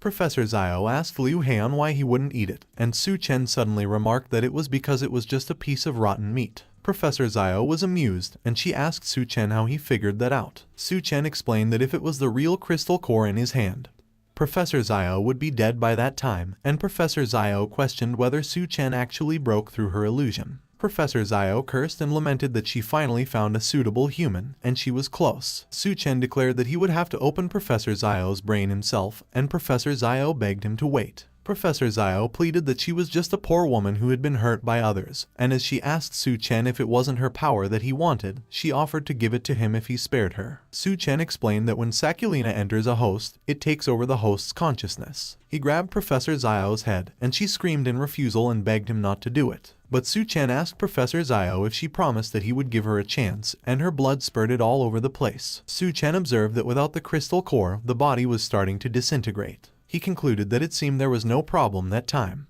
But suddenly, Su Chen noted that Professor Zhao turned to ash, and as he inquired about the antidote he was looking for, he speculated that there must be an antidote in one of those vials in the lab. Yunyan asked if they had seen that after the flood receded, the bodies that were underwater mutated again. Duanya replied that they should stop looking and keep moving. Yunyan called Duanya. She asked Duanya where Su Chen was taking those medical students, and Duanya responded that the ratmen who escaped were lurking near the University of Science and Technology, so that place was no longer suitable for human habitation. Duanya explained that those surviving medical students were rare talents in the apocalypse, so Su Chen planned to take them to a safe zone. Yunyan asked if that wasn't a long way off and complained that she was already hungry and couldn't take it anymore, so she was going to find Su Chen. But Duanya responded that Yunyan was not allowed to go, and Yunyan asked why not. Duanya explained that if Yunyan was with them, she had to listen, and Duanya stated that it was for Yunyan's own good. She recalled what happened previously when she asked Su Chen what was wrong with him. Su Chen replied that Duanya shouldn't worry because he was just feeling a little hot. He kissed Duanya and she was flustered.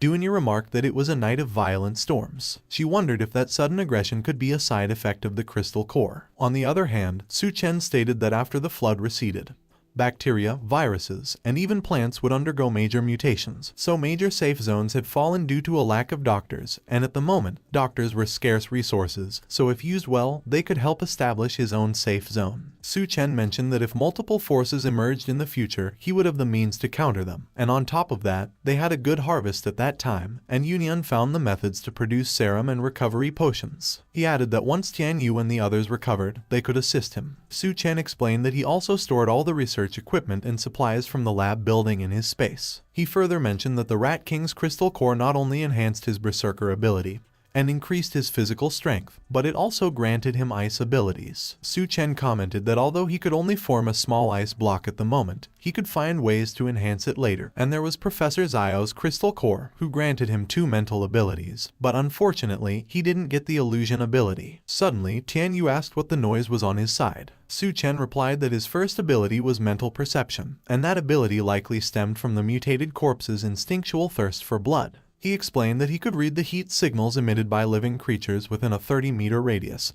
and that it was an ambush by the devourers. Suddenly, Miao Po Yuan remarked that everyone should look up. They saw a woman hanging by the streetlight, and the group asked what was going on and who did that. Xinyu mentioned that it was Rui Rui, her roommate, and she asked what they were waiting for when there was a human life at stake, so they should hurry up and save Rui Rui. One of the men replied that he would go right away, but Su Chen responded that they shouldn't meddle in other people's business, so they were leaving. Xinyu asked Su Chen how he could be so cold-blooded, letting someone die without helping, and if he was even human. She cursed and added that none of them were men, and some of the men responded that they couldn't just let someone die, so they were staying. Xinyu urged that they should quickly get Rui Rui down. The other men began untying Rui Rui, and they assured her not to worry because they would definitely save her. Suddenly, arrows flew towards the men. The 2 of them screamed in pain as they got hit by the arrows. Xinyu was alarmed by what she saw. As the devourers charged towards them, they cursed and remarked that it was a trap. Xinyu cried out as they got surrounded by the devourers. One of the devourers commented that Xinyu was such a kind-hearted little girl, and with her as bait, they could attract even more. He grabbed Xinyu's thighs and asked her to let him see. The devourer liked Xinyu's scent, and as he called his brother Shun and asked if he could have some fun with her first, Xinyu pleaded that the devourer let her go. The other man called the devourer a bastard and demanded that he let Xinyu go, but Shun sliced him with his axe and told him to shut up. Shun remarked that food should accept its fate as food. The other devourer commented that Xinyu smelled so good and suggested that they keep her to breed. Meanwhile, the group recognized Xinyu's voice, and as one of them asked what they had encountered, another remarked that the saintly witch was getting people killed. Duanya asked Su Chen if she was right that Rui Rui was bait, and as Su Chen confirmed that she exactly was, Duanya asked if that meant they were already safe, but Su Chen replied that it was quite the opposite of that. Su Chen explained that they were already surrounded by the devourers. Miao, Po Yuan, and Tian Yu were both surprised when they heard that they were surrounded. Su Chen stated that it was perfect to let him test out his last ability. He used his skill, corpse control, and remarked that he would see how the devourers liked being surrounded themselves. One of the devourers warned that they should watch out from behind, and another inquired when those mutated corpses appeared back there. One of the devourers cursed and insisted that the mutated corpse shouldn't get in his way. Another devourer demanded that all of the mutated corpses get out of his way. One of the devourers expressed his distress and lamented that the prey escaped. 2 devourers quickly jumped out the window and urged that they should chase the prey and not let them escape.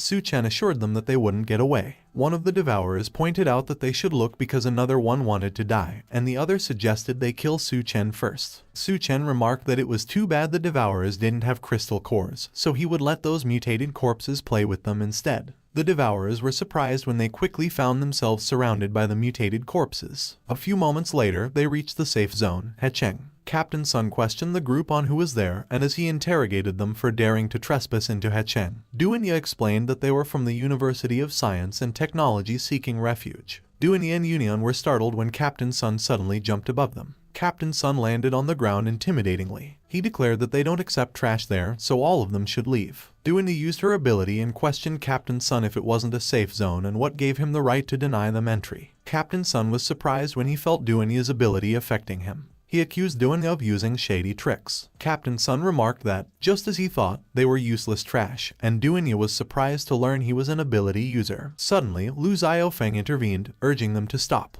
He immediately stepped between Duanya and Captain Sun to halt the fight. Lu Xiaofeng explained that the group was just seeking refuge, so there was no need for an attack. Captain Sun pointed out that ordinary people couldn't easily make it through areas where the Devourers roamed, so he suspected they might be spies trying to infiltrate them. Su Chen suggested that in that case, they might as well take those dozens of doctors to another safe zone. Captain Sun was surprised when he heard Su Chen mention dozens of doctors, and as one of the men behind him remarked that it was rare for doctors to survive until that point, the other noted that Su Chen had brought dozens at once. Lu Xiaofeng immediately recognized Su Chen and acknowledged that Su Chen was still alive after all. He quickly addressed Captain Sun and vouched for his friends, guaranteeing with his life that they were not spies for the Devourers, and if Su Chen said he had dozens of doctors, he surely did. One of the men called Captain Sun and proposed that since Lu Xiaofeng vouched for them, they should let them in, to which the other agreed and noted that if they had doctors, they wouldn't need to bury patients alive anymore. Captain Sun clicked his tongue and begrudgingly relented. He addressed Lu Xiaofeng and warned that if the doctors couldn't cure the patients,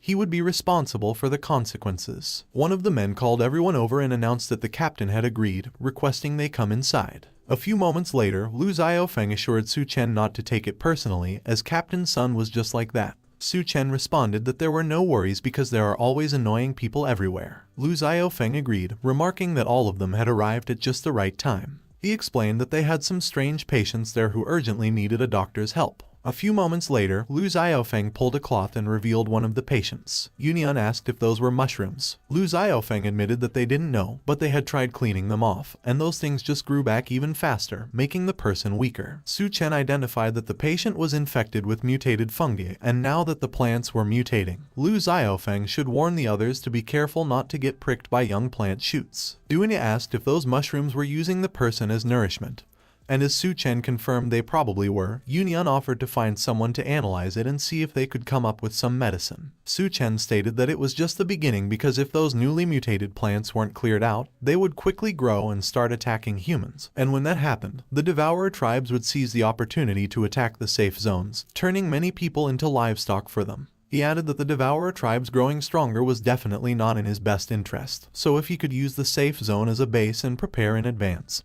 he'd better check out the situation there first. Suddenly, Zhang He cursed and ordered everyone to move out of the way, and someone remarked that the young lord was driving recklessly again. Zhang He demanded that everyone get the hell out of his way and threatened to run over the people. He fired his gun and snarled that the peasants shouldn't get in his way. Su Chen observed that someone was firing a gun in the safe zone and asked Lu Xiaofeng if his team wasn't doing anything. Lu Xiaofeng explained that the team had already been disbanded, and as Su Chen inquired if it was because they had let the refugees into the city as a condition, Lu Xiaofeng confirmed that was exactly the case, noting that Zhang He was the city lord's son who believed the elderly and children were useless to the safe zone, so he often deliberately ran them over. Suddenly, Zhang He noticed Union and pointed out that there were more newcomers. Zhang He quickly drove his vehicle toward Union. He addressed Union as a little girl and offered her a ride, claiming he was a big brother who could take her to get something good to eat. Union responded that she was so hungry she couldn't walk anymore, and as she asked Zhang He if he could carry her, Zhang He eagerly agreed, stating that he would be more than happy to. Lu Xiaofeng cursed and was about to confront Zhang He, but Su Chen stopped him, assuring him that it was fine as long as Zhang He could carry Union.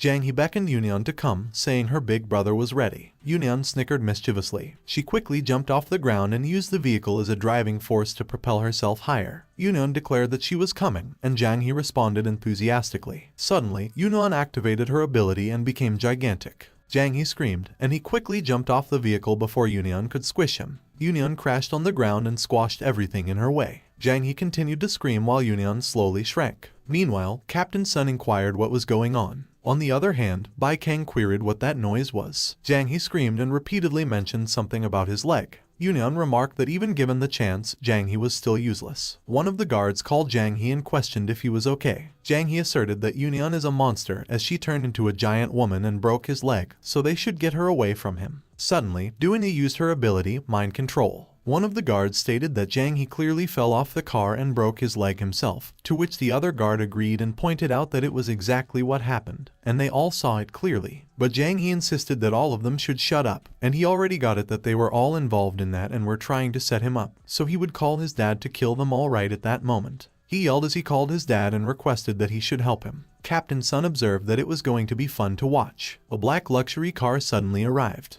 The car was ushered by a group of armed men, and they all approached the commotion. The armed men continued to march forward. Lu Xiaofeng cursed and commented that Jiang He was really calling for the city lord, while Yunyan noted that the city lord sure has a grand presence. The city lord got out of the car. He wondered if someone could tell him what was going on there. Lu Xiaofeng explained that his brother brought dozens of doctors there to seek refuge, and as he was about to say what Jiang He did, he was cut off. Jiang He called his dad and demanded that he should kill them immediately because of his leg. But the city lord slapped Jiang He across the face. The city lord pressed Jiang He just how many times he had to tell him to treat everyone who comes there with respect and that he shouldn't give him any young master attitude. He reminded that Jiang He should remember that their vision was to turn that place into a beacon of hope in that apocalypse, and to make everyone who comes there feel warmth, to which the people commented that it looked like the city lord is a good man because even his own son gets punished when he does wrong. And no one would have thought that there would be such a noble-hearted person left in the apocalypse, and they see a truly kind soul. The city lord declared that his sincere invitation to all of them is to stay with them and help build that dream together, and they will provide the best food and the most generous conditions. And as the people demanded if it was real, they repeated that it was amazing and that they wanted to stay, and they praised the city lord. Lu Xiaofeng called Su Chen and informed that everyone could stay at that moment. But Su Chen had already disappeared, and Lu Xiaofeng probed where he went. A few moments later, Su Chen and his group created a campfire, and Yunyan interrogated why they weren't staying in the city. Duan interrogated Yunyan if she really thought that the city lord wouldn't take revenge after she crippled his son, and Yunyan implored if the three of them were sleeping in the woods that night. Yunyan expressed that it was her first time and solicited Duan if she could teach her, which made Duan sigh, and she pried Yunyan about what she was even thinking. Duan responded that no one knows if they will even get to sleep that night, which surprised Yunyan, and she raised an inquiry to Duan if they have so much energy. Su Chen suddenly announced that they should stop messing around because someone was coming. He called the men as his friends over there and urged that they should come out, which made the leader of the men click his tongue, and he remarked that he didn't expect Su Chen to be so vigilant. The leader noted that they broke Jiang He's leg and interrogated if they thought that they could sneak away so easily. When Su Chen heard what they revealed, he clarified that he just didn't want to go on a killing spree in the city and accidentally hurt his friend's team. The leader observed that Su Chen was unarmed and he was talking about a killing spree, which made another man wonder why they were wasting time talking, and he urged that the leader should let him finish Su Chen off. But Su Chen punched the man, and his entire body immediately turned to shreds. The leader was surprised by what just happened with just one punch. He commanded that they should fire and shoot the gun. But Su Chen summoned his swords and quickly sliced the armed men as he ran past them. The leader proposed that Su Chen shouldn't kill him because if he spared him, he could tell him a secret about the city lord. Su Chen was intrigued and he prompted that the leader should continue. The leader disclosed that the city lord has close ties with the nearby Devourer's clan, and every week they secretly trade. Su Chen inquired what kind of trade it was, and the leader revealed that the city lord exchanges refugees with the Devourers for food. Yunyan quizzed the leader if they trade living people to the Devourers, and the leader replied that it was all the city lord's doing. Suddenly, one of the guards doing the trade inquired of the Devourers what they were planning and if it wasn't just food, to which one of the Devourers answered and indicated that the rotten food would be thrown at the gates of the safe zone before dawn. The Devourer acknowledged that as for the guard, of course, it was the usual, and he chomped on the guard's neck. He pulled the guard's entire head along with his spine. The leader recounted that the guards were just refugees hired temporarily as the city lord never leaves any witnesses alive, and he pleaded with them if they could already let him go because he had told them everything he knew. Su Chen concluded that it would not be so fast because there is still something they need his help with. The leader screamed and requested help. One of the Devourers questioned why there was someone hanging over there, and the other Devourer exclaimed that no one cares, so he should just knock the leader and bring him back. The leader tried to explain who he was, but the Devourer already charged at him and declared that he was his next meal. The leader coughed up blood as the Devourer punched him in the stomach. Yunyan commented that the Devourer broke her new toy. The Devourers mentioned that they should watch out because Union was an ability user. Union remarked that she guesses she will have to make them her new plaything. The Devourers cursed and insisted that there was an ambush from upstairs too. Duenya remembered that Su Chen added that the Devourers have further mutated, so their skulls are probably so hard that even bullets couldn't pierce them, and Duenya voiced that they should let her test that theory. She fired her rifle and hit the Devourers in their heads. One of the Devourers queried if it was 3 shots at the same spot. The Devourers' heads exploded after being hit by Duenya's bullets. Meanwhile, the Devourer that Union grabbed screamed as he released all his strength to stop Union from grabbing him. The Devourer wondered if Union believed that she could catch him. Suddenly, Su Chen grabbed the Devourer's head from behind. Su Chen effortlessly crushed the Devourer's head with his hand. A few moments later, Su Chen, Duenya, and Union stayed at a house, and Duenya questioned Su Chen how he found out about the City Lord's deal with the Devourers. Su Chen took out a bed and food from his storage space, and he noted that he heard rumors about settlement bases doing that for a while, and that day, he just tested the waters and unexpectedly hit the jackpot. Duenya observed that if Su Chen wanted to build a settlement base, he could easily find a different location, and there was no need to get mixed up in all of that. But Su Chen opined that building a base takes a lot of time and effort, and he was not good at that sort of thing, which is why he needed someone reliable and experienced. Su Chen revealed that the person was inside Hecheng, and Duenya conceded that she understood. Suddenly, Union inquired Duenya why the two of them started without her, and Duenya affirmed alright and that she should join them. Su Chen interrogated the two of them what they were doing. Duenya announced that thanks to Su Chen, they could live like human beings in that apocalypse, and Union stated that at that night, Su Chen should let them serve him well. At dawn, the city lord Zhang Jianshu saw the heavily injured bald man and mistakenly believed that the deal with the Devourers went wrong, so he rushed to the Devourer clan. A few moments later, Zhang Jianshu arrived at a building. The leader of the Devourers informed that Zhang's men were badly injured. He shared that he lost 3 warriors, so as compensation, Zhang Jianshu must send him twice the number of people from that point onward, or the deal was off. The man who was with Zhang Jianshu was surprised about the condition, but Zhang Jianshu just agreed and acknowledged that it was a deal. Su Chen suddenly showed up and insisted that Zhang Jianshu doesn't even bat an eye while trading people's lives. Zhang Jianshu probed Su Chen what he was doing there, and Su Chen clarified that he heard that Zhang Jianshu was close with the Devourers, so he came to check it out. The leader of the Devourer proclaimed that Su Chen was the one who killed their men, and that he got some nerve coming there on his own. He asserted that he didn't know how Su Chen managed to kill his 3 men, but since he had stepped into his turf, there was no leaving. Zhang Jianshu contended that Su Chen was doomed, but those who followed him to the base must be dealt with too, and they should quickly wrap it up. A few moments later, Zhang Jianshu came back to Hecheng. He called everyone's attention and broadcast that there was a traitor in their base, which surprised the refugees. Zhang Jianshu pointed at Su Chen's group and pronounced that it was those outsiders. He alleged that they pretended to be doctors and infiltrated the base, but they were secretly kidnapping refugees to trade with the Devourers for food. While in his mind, he considered that since they had ruined his plans, they shouldn't blame him for being ruthless. When the refugees heard what Zhang Jianshu maintained, they cried that they were beasts, and that they should kill them, but Gao Yue suddenly stated that they should wait because, from what he knows, Su Chen is a trustworthy man, so those people that he brought there shouldn't be the problem. And when the refugees recognized him as General Gao, they queried who was Su Chen, that even the general was speaking for him. Zhang Jianshu pressed Gao Yue if he wanted to protect Su Chen's group, and as he argued that words alone aren't enough, he demanded Gao Yue how he could prove that they are not traitors. Su Chen suddenly professed that he could prove it. Zhang Jianshu queried who was Su Chen still alive. On the other hand, Gao Yue inquired if the kid was Su Chen. Su Chen suggested that Zhang Jianshu let the leader of the Devourers explain what was really going on while the leader of the Devourers pleaded for Su Chen to let him go. Zhang Jianshu and Gao Yue were surprised when they saw the Devourers leader, and Zhang Jianshu questioned if Su Chen wiped out the entire Devourer clan. Meanwhile, Su Chen urged that the leader of the Devourers should speak up because he wants everyone to hear him clearly. The leader of the Devourers reiterated that it was Zhang Jianshu who made deals with him. The refugees questioned if it was the city lord who was the one trading with the Devourers, and they lamented that they have been supporting him all that time. But he was the monster, and they have all been deceived. Zhang Jianshu cursed and avowed that it was slander, and Su Chen was working with the Devourers to frame him. Suddenly, Gao Yue called Zhang Jianshu. He testified that Zhang Jianshu was a monster. Zhang Jianshu laughed and confirmed that it was right that it was him.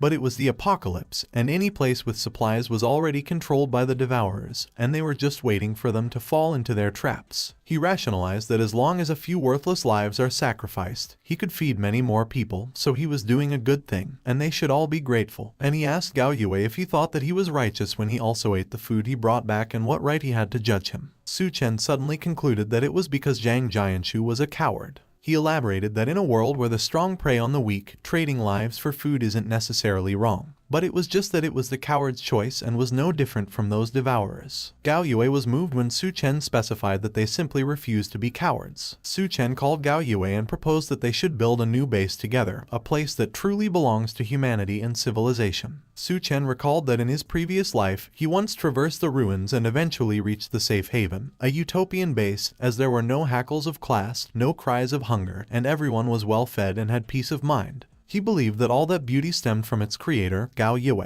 Su Chen considered that currently, Gao Yue was only the deputy city lord there, and it wasn't until he discovered the dark side of that base that he decided to build his own. So he just made those things happen a little earlier. Suddenly, Bai Kang remarked that building a base is too hard, while another soldier declared that if they wanted to do things their own way, they couldn't live under someone else's roof, so establishing a new base is definitely the best way. Zhang Jianshu laughed, and as he questioned them if they supposed they were saviors and planned to build a new base, he stated that beasts run rampant outside the city. Zombies are everywhere, and they couldn't even guarantee basic food and safety, and he inquired them if they weren't just sending people to their deaths. Zhang He suddenly chimed in and remarked that if they wanted to leave, Zhang Jianshu should let them go because they will come crawling back once they have suffered enough, and Zhang Jianshu announced that Zhang He was right. One of the refugees declared that it was too dangerous outside and he did not go out to die, and another refugee commented that he would rather be a coward because at least he gets to live. Zhang Jianshu laughed and pronounced that everyone should listen up because if anyone believes in Su Chen's delusions, he will be magnanimous enough to let them leave, but they should be clear that if they starve to death out there, they shouldn't blame him.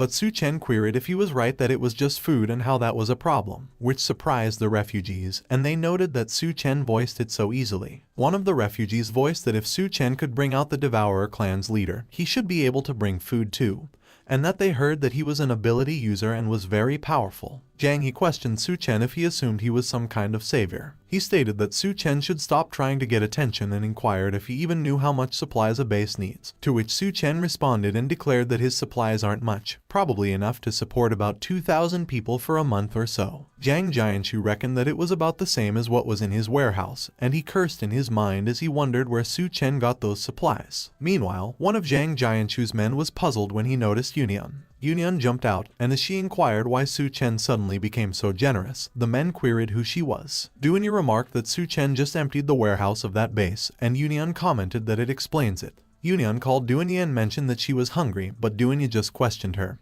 who told her to recklessly use her powers. Duanya called Su Chen and announced that they were ready, so Su Chen called Gao Yue and proclaimed that it was time to make a decision. Gao Yue expressed that there was not enough food, no proper clothing, and they were constantly bullied, so he presumed that the people there had already sacrificed enough just to survive. But in the end, they were sold off like livestock to the devourers, so he can't stay in that place for another second. He called Su Chen and indicated that he had decided to join him in establishing a new base. Gao Yue advised that anyone willing to leave with him should step forward, and they will build a base where they could live with dignity instead of living like dogs there. Bai Kang called her Kanghu team while the other soldier called his Beihu team. Zhang Jianshu was surprised, and he demanded what the bastards were doing. He affirmed that they were the city lord's army and he is the city lord, so they must be loyal to him. But all the soldiers reported to their general and announced that all personnel were ready. Zhang Jianshu interrogated Gao Yue who he thinks he is and declared that none of them are going anywhere without his permission. Suddenly, the city lord's army raised their weapons at Gao Yue and the soldiers. The soldiers also raised their weapons at Zhang Jianshu, while Gao Yue just voiced nothing in response to him.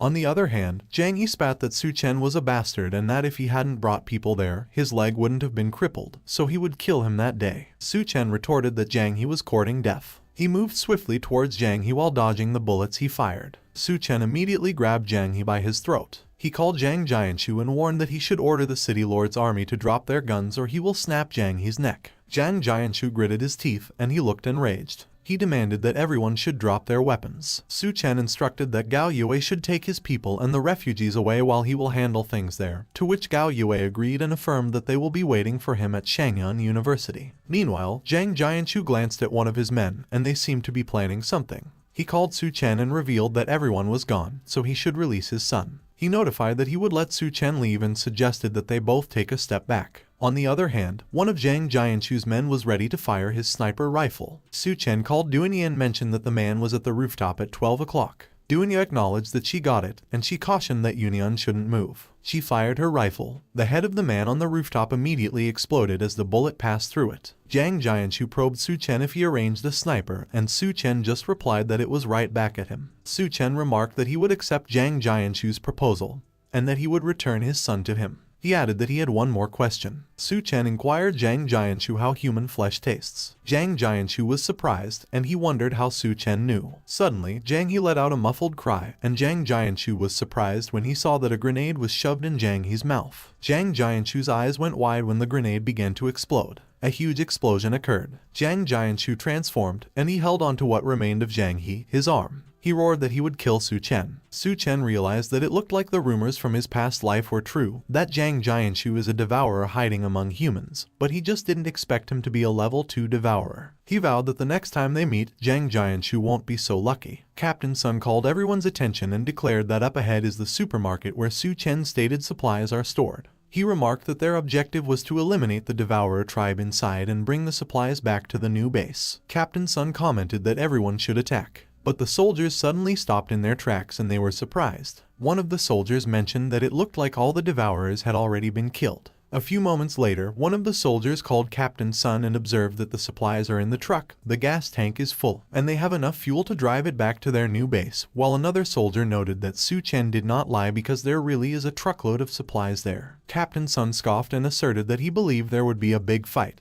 But it turned out that the mission was easy, that it was a complete waste of time. To which another soldier added that he heard that Gao Yue gave the important mission to Su Chen, but inquired like those were always as before. Captain Sun announced that Su Chen was just a pretty boy and queried if Su Chen presumed that he could compete with him for credit. On the other hand, Yunyan and Dunya watched from a tower. Yunyan questioned Dunya why hasn't the idiot captain returned yet. Dunya acknowledged that the Devourers in the supermarket were killed by Su Chen long ago, and all they had to do was drive the truck back so even brain-rot Mr. Napoleon could handle that. Yunyan inquired who was worried about Captain Sun and pronounced that Su Chen urged them to handle the refugees' medical care, so she was more concerned about those people starving to death. Dunya suddenly affirmed that they were there so they could head back, and once they are close, it will be hard to use mental power to cloak Yunyan's size. On the other hand, Captain Sun approached Gao Yue. Captain Sun reported to Gao Yue and indicated that the supplies have been delivered, to which Gao Yue responded that it was excellent. The refugees requested Captain Sun if they really found supplies and revealed that Su Chen didn't deceive them and he really could solve their food problem. So Su Chen is truly their savior. Captain Sun scoffed and voiced that the pretty boy can't do much else, but he is good at brainwashing people. Suddenly, one of the soldiers called Gao Yue and conveyed that they had spotted signs of Devourer tribe activity near a hospital to the south, and it looked like a tribe of a few dozen. Captain Sun assumed that at that time he was going to show everyone who the real protector of the people is. On the other hand, Bai Kang implored Su Chen to confirm if he was going to raid the armory. Bai Kang explained that there is a military base nearby,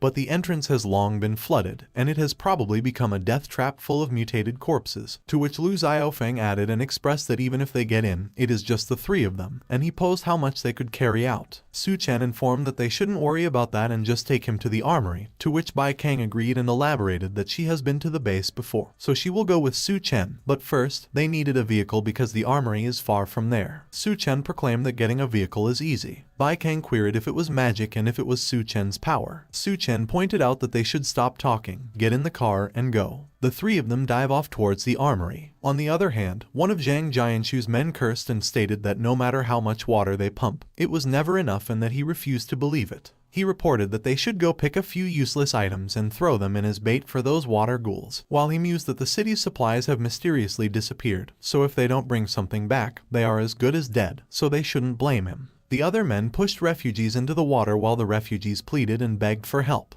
Zhang Jianshu's man shared that the water ghouls have been lured, so whoever goes down to pry open the door will be rewarded with a woman by the city lord when they get back. One of the refugees uttered that he had no money and no woman before the apocalypse, so now that it was the apocalypse, he went for it. Another refugee cursed and replied that he went for it too. Meanwhile, Lu Xiaofeng highlighted that it was the city lord's army, and it looked like they had set their eyes on that base's supplies and weapons as well. Bai Kang professed that she knew a way around them and they could avoid the city lord's army, but they would have to dive underwater, to which Su Chen agreed and opined that they would do it her way. A few moments later, the three of them dived in the water. Suddenly, Bai Kang noticed something in the distance. She was surprised when she saw the water ghouls' gleaming eyes. Bai Kang tried to say that it was the water ghouls, and she was alarmed that she lost air. Su Chen muttered that Bai Kang shouldn't be afraid, and Bai Kang wondered if Su Chen could talk underwater. Su Chen pulled Bai Kang close and connected their lips. Bai Kang wondered if Su Chen gave her oxygen. She was alarmed when she saw the water ghouls swam towards them. Bai Kang contemplated that they were surrounded by water ghouls. Su Chen quickly pulled Bai Kang close as the water ghouls tried to grab her. Bai Kang held on to Su Chen, and she braced herself for the worst. A few moments later, Bai Kang wondered why there wasn't any movement. Bai Kang was surprised that the water ghouls had stopped. She looked puzzled and apprehensive as she stared at the water ghouls. Bai Kang wondered if it could be Su Chen. She wondered if Su Chen controlled those water ghouls. Su Chen insisted that they should get ready to hunt. The water ghouls started moving, and they roared fiercely. They all charged towards Su Chen. Su Chen remarked that Bai Kang and Lu Xiaofeng should go up first. He easily crushed the head of one of the water ghouls and prepared to block the other's attack. Meanwhile, Bai Kang and Lu Xiaofeng swam ahead just like Su Chen instructed. The two of them gasped for air as they reached the surface of the water. Lu Xiaofeng inquired if Su Chen could even control water ghouls and if he was even human, while Bai Kang queried how many abilities Su Chen had that they still didn't know about. A few moments later, Su Chen calmly came out of the water. Su Chen wondered if only one white core dropped with all those water ghouls and stated that the drop rate was too low. Bai Kang probed if he was still complaining when he got a white core in such a short time, and Lu Xiaofeng observed that although a white core doesn't grant abilities, it could strengthen one. A cat emerged from the darkness, and its gleaming eyes were focused on the white core Su Chen was holding. It moved quickly and swiped the white core off Su Chen's hand. Lu Xiaofeng queried why there was a cat there. Bai Kang noted that the base probably had cats to control rats, and it looked like the cat survived the apocalypse by being trapped in the base. She commented that the cat was quite impressive because it managed to snatch the crystal core from Su Chen's hand. Su Chen mentioned that the cat can't eat the crystal core and suggested that he trade it with the super fish snack.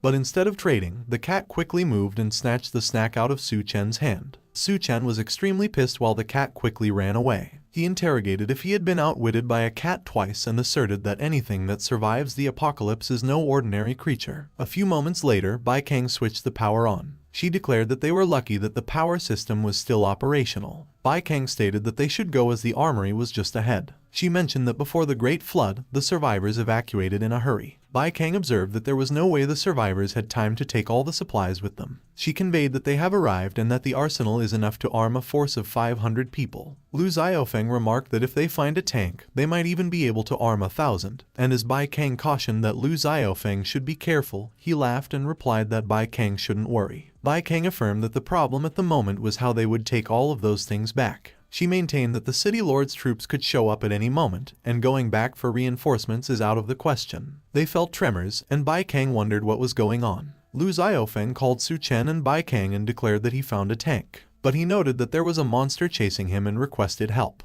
Bai Kang was horrified when she saw what was chasing Lu Xiaofeng, while Su Chen was barely surprised. The monster fired at Lu Xiaofeng. Lu Xiaofeng screamed as he maneuvered the tank and dodged the monster's attack. He indicated that they should do something because if the monster blows up the armory, they are all dead. Su Chen quickly activated his space. All the items around them slowly got stored into Su Chen's space. Bai Kang inquired if he just stored everything inside his space. On the other hand, the cat froze as it watched the items slowly disappear. Lu Xiaofeng expressed that Su Chen's ability is amazing. He wondered if he could store the monster too, but Su Chen responded that living mutated creatures couldn't be stored. Bai Kang opined that it was not the time to talk about such things, so she will lure the monster away while Su Chen retreats and Lu Xiaofeng finds a chance to drive the tank away. She inquired what he was doing when he carried her, and as she observed that the supplies are in Su Chen's space so she has to make sure that he makes it back safely, Lu Xiaofeng advised that they should watch out. The monster started charging its next attack. Su Chen quickly dodged the monster's attack while the tank was blown away by its powerful explosion.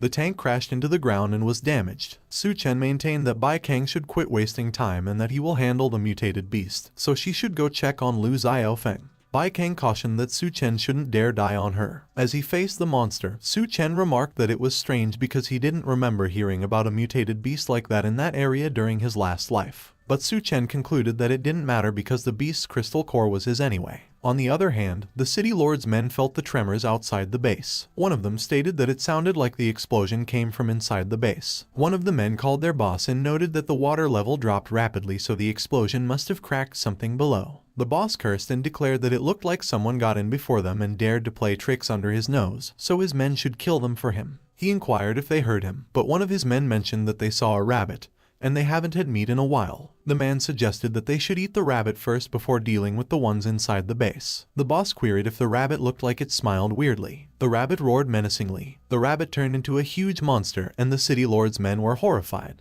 The monster quickly infected the city lord's men, and their irises shrank. In an instant, the boss had the same eyes and smile as the rabbit from earlier. Meanwhile, Su Chen continued fighting the monster, and he swung his first. He gave the monster a powerful punch, which created shockwaves in the area. But the monster quickly retaliated and started charging its attack. Su Chen quickly moved to the side and dodged the monster's attack. He landed back on the ground and took a step back. Su Chen remarked that, as expected, the bodies of level 2 creatures are as tough as steel. He asserted that just like Zhang Jianshu, the level 2 clan leader survived the explosion without a scratch, and in comparison, his body's strength is still lacking. The monster swung its hand towards Su Chen to squash him. But Su Chen observed that it didn't mean that he couldn't deal with the monster. He claimed that he could deal with it as long as he took care of the parasitic vine rooted in the monster's brain. But the monster extended its parasitic vines towards Su Chen. Su Chen was caught by the parasitic vines midair. The monster started charging its attack as it held Su Chen in place. It fired at Su Chen. Su Chen quickly used his skill, Space Jump. He explained that it looked like it was not going to be as easy as he believed.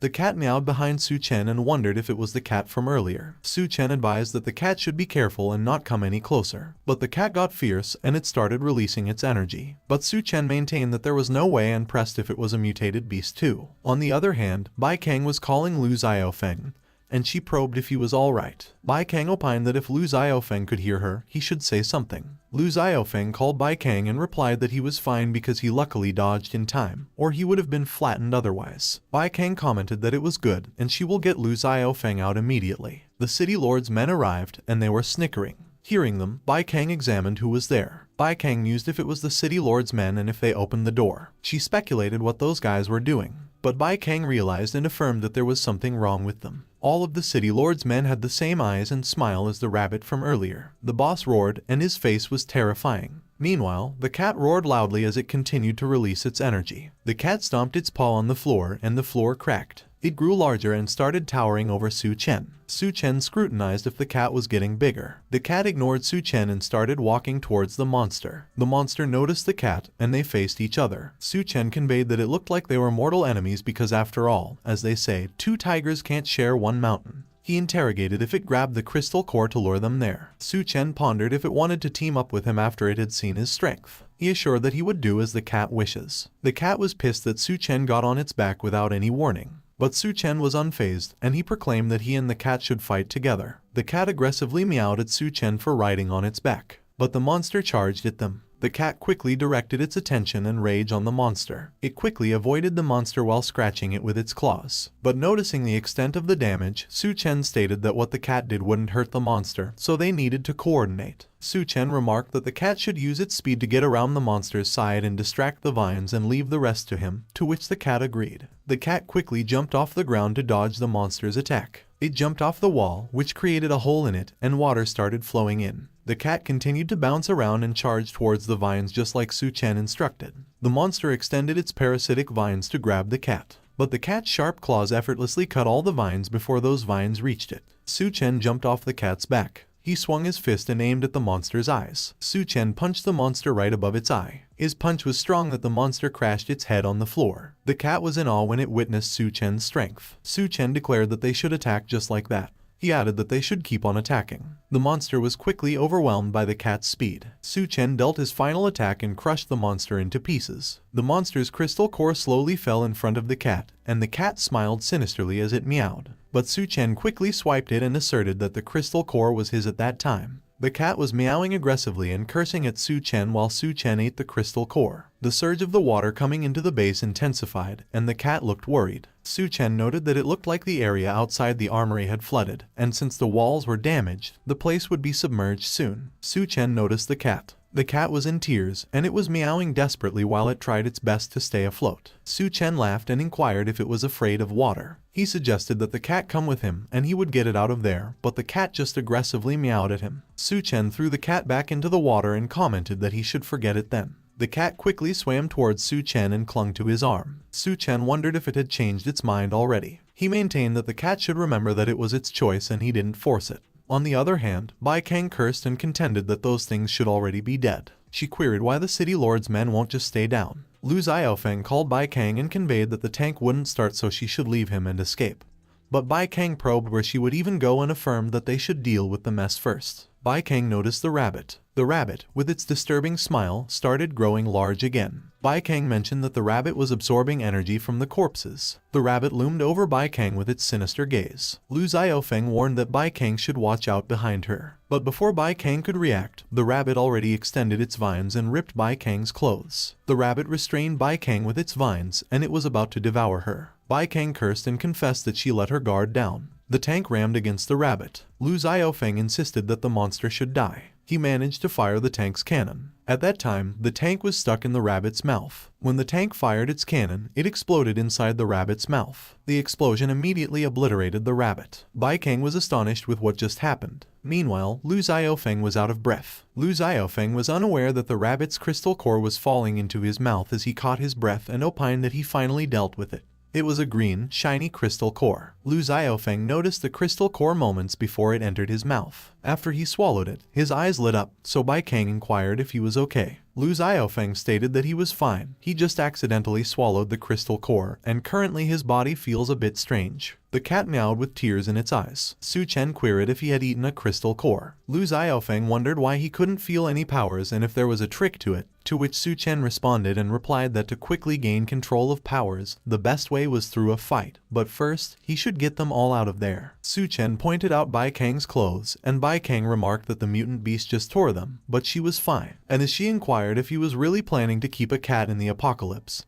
Su Chen confirmed yes and that it would be sticking with him from that point onward. On the other hand, a lady with torn clothes was hanging by a streetlight. Meanwhile, another lady was pleading for the devourers to let her go, but one of the devourers declared that the more the lady begged, the more excited he got. Another devourer observed that the lady's voice was music to his ears, while another noted that they shouldn't rush and they should make the lady scream even louder. The lady pleaded and begged for the devourer not to kill her, and the devourer asserted that if the lady serves him well, maybe he will keep her around as a slave. But the devourer mentioned that if the lady didn't satisfy him, he would hang her up on the streetlight to dry like jerky. The lady expressed that she didn't want to be a jerky. She conveyed that she will do her best to please the devourer. The devourer approved that it was good. The lady screamed in pain as the devourer penetrated her. Noticing Su Chen's vehicle, one of the devourers queried if someone was coming, and the other devourer commented that they should handle business first and come back to have some fun. Lu Xiaofeng stepped out of the vehicle. One of the devourers queried who was the kid disrupting his enjoyment, and another devourer proclaimed that they should kill Lu Xiaofeng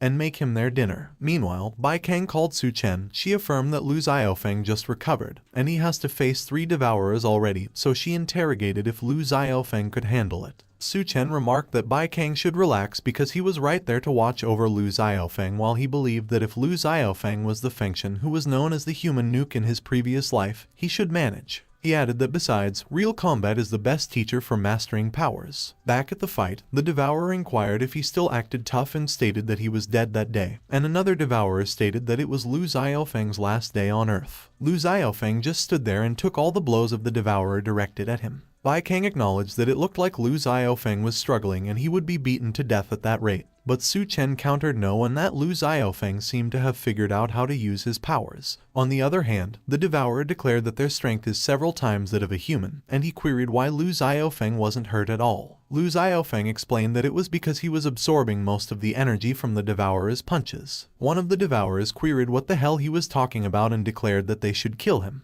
But Lu Xiaofeng countered no, and that instead of absorbing, it was more like plundering. He quickly activated his ability, Plunder. One of the devourers commented that his strength was being drained while the other screamed and added that Lu Xiaofeng should let him go. Su Chen remarked that it was such a powerful ability, and Lu Xiaofeng is like a black hole, greedily absorbing the energy around him, and he considered that Lu Xiaofeng was truly Fengtian. He observed that it was alright when he noticed Captain Sun. Captain Sun's axe quickly flew towards the devourers. The axe decapitated the devourers in an instant. Lu Xiaofeng was alarmed when he saw what happened. The axe flew back to Captain Sun and he caught it in the air. Captain Sun scoffed and remarked that luckily he intervened in time, or they all would have been devourer food. He stated that as a repayment, they should hand over their food. Zhang Jianshu was about to confront Captain Sun, but Su Chen cut him off and remarked that he should get in the car first while he would give Captain Sun some food. Su Chen acknowledged that Captain Sun did realize that it was already the apocalypse, so he could only spare that much. Captain Sun queried if it was dog food. Su Chen quickly remarked that Captain Sun should enjoy it as they were leaving, and Captain Sun mentioned that Su Chen should just wait. One of Captain Sun's men queried why he didn't take the chance to kill Lu Xiaofeng and save him instead. But Captain Sun wondered if he thought that he didn't want to and stated that his axe somehow missed. Otherwise, Lu Xiaofeng would be meeting the King of Hell at that moment. The man remarked that Gao Yue already trusts those outsiders over them, loyal old comrades, and since Lu Xiaofeng already has powers, they will be sidelined from the core power, which made Captain Sun scoff and asserted that if Gao Yue doesn't trust him, he won't show mercy because the base needed a new leader. Meanwhile, Su Chen queried if Captain Sun had a grudge against him, to which Lu Xiaofeng declared no, but Captain Sun has always been that way, so Su Chen shouldn't let it get to him. Su Chen believed that Lu Xiaofeng was way too trusting with his people because if he hadn't intervened, Lu Xiaofeng would have been dead already, so if it was not personal, there must be an agenda. He considered that if there was an agenda, Captain Sun had likely been building his own faction within the base, and if that was the case, they should settle things in one go. On the other hand, at the base wall construction site, one of the workers commented that Union is amazing because with her there, building the wall was a breeze and the efficiency was doubled. Union stated that she consumes a lot of food each time and inquired if they could all handle it, to which the worker wailed and asserted that as long as they could build the wall to protect everyone, it was worth it. Union heard the sound of a vehicle. She stated that Su Chen was back. Su Chen's vehicle slowly drove inside the base. The vehicle stopped. As soon as they stepped out of the vehicle, Su Chen stated that the cat shouldn't run around because it would scare the others. The cat meowed at Su Chen in response. Bai Kang remarked that the cat seemed pretty happy, so maybe it hasn't been outside for a while, and as Lu Xiaofeng inquired if he wasn't worried that the cat would run away, Su Chen noted that with all the treats, cat food, and everything he gave it, there was nowhere else the cat could find that kind of care. A few moments later, Gao Yue declared that it was the empty warehouse Su Chen requested, and as he queried if it was big enough, Su Chen mentioned yes and that it was perfect. A blinding light flashed inside the warehouse. Gao Yue wondered if he had spatial abilities and brought all the supplies from the military base. Su Chen observed that with those weapons, the safety of their new base is almost guaranteed. Gao Yue probed if he didn't plan on hiding his spatial abilities from them. Su Chen asserted that they were all in that together already, and as he pressed who he could trust if he didn't trust Gao Yue. Gao Yue acknowledged that it was true and that without Su Chen, there would be no new base, so they will definitely keep his secret. Bai Kang called Gao Yue and commented that the new base doesn't have a name yet, so to honor Su Chen's contribution, she would suggest that they call it the Dawnlight Base. Gao Yue opined that Dawnlight symbolizes hope and new beginnings, and it was a great name, so they should go with that. Su Chen reflected that in his previous life, the base that Gao Yue established was the last safe haven in the apocalypse, and to have it named after him at that moment was truly an honor. On the other hand, the cat entered a medical tent where one of the medical personnel expressed that Duanyi was amazing because she removed the mutant plant so effortlessly. He maintained that the surgery wouldn't be possible without Duanyi. Duanyi added that sadly, the environment there wasn't great, so many severe cases couldn't be treated. One of the medical personnel affirmed yes, and that if they could just clear out the devourers from the hospital next to the base, there would be plenty of medical supplies. The scalpel Duanyi was holding reminded the cat of some terrifying memories. It remembered seeing a doctor dissecting another cat on a table. The cat meowed in terror and Duanyi noticed it. Duanyi reported that it shook and queried if it was hungry. She suggested that the cat come with her. Duanyi indicated that when Su Chen returns, she will ask if they could keep the cat. She conveyed that after all, it was hard enough just to feed themselves in times like that. Duanyi confirmed that they had arrived. She averred that it was their temporary shelter. Su Chen addressed Duanyi as a beauty, and as he suggested that she have some fun with him, Duanyi queried who it was. Duanyi screamed as Su Chen pinned her down on the bed. She recognized Su Chen and queried when he got back. Su Chen mused how she knew it was him, and as Duanyi mentioned that the only person completely immune to her psychic powers was him, Su Chen concluded that it made sense. A few moments later, Duanyi disclosed that Su Chen brought the cat back and pondered if he hadn't named it yet. Duanyi intimated that looking at the cat's pattern, she queried if it didn't look like gold and suggested that they call it Gold. Su Chen affirmed that Gold was a nice name, but he queried if she wasn't going to help him wash up. Duanya remembered and wondered how things went at the armory and if there were any gains, and Su Chen replied, of course, and with the crystal core, he should be able to evolve into a level 2 human. Noticing that Gold was surprised as it recalled Su Chen eating the crystal core, Su Chen apologized and explained that things were chaotic at that time. Su Chen revealed that he actually stored the crystal core in his spatial storage and also that the last crystal core made him feel a strong desire, so he specially brought that one back. Duanya inquired if he was going to eat it at that moment. Su Chen did not respond, and he grinned as his body started transforming. Duanya speculated if it was a level 2 human. She was flustered by Su Chen's strength. Duanya admitted that she couldn't bear it. Meanwhile, Yunyan walked towards Duanya's apartment and peeked through the window. Gold was alarmed when it noticed Yunyan. Yunyan called Su Chen and remarked that he came back but didn't come find her. She declared that she was mad. Seeing Yunyan, Duanya pleaded for her help with Su Chen. Su Chen stepped out of the bathtub. Yunyan was flustered when she saw Su Chen's transformation. Su Chen informed that Yunyan came just in time. Duanya called Su Chen. Yunyan remarked that he is a level 2 human. It was too incredible, and she couldn't take it anymore. Duanya noted that she feels like she is falling apart, while Yunyan speculated if the side effects are that severe. He apologized and admitted that maybe he absorbed too many crystal cores. Yunyan asserted that she and Duanya need to hurry and enhance themselves or they will only end up bullied by him. Duanya inquired if his ability has changed since he was a level 2 human. He added that they should let him give it a try, and first, it would be the physique-related ability. He used his skill, Steel Body, and explained that the abilities of the Berserk and Golden Snake King have fused so his skin turns black and his body becomes as tough as steel. He could even feel an energy circulating on the surface and wondered if he could release it. Yunyan, Duanya, and Gold were surprised when a strong wind blew them away. They all fell off the bed. Su Chen laughed and commented that it looked like the offensive power still needed some improvement.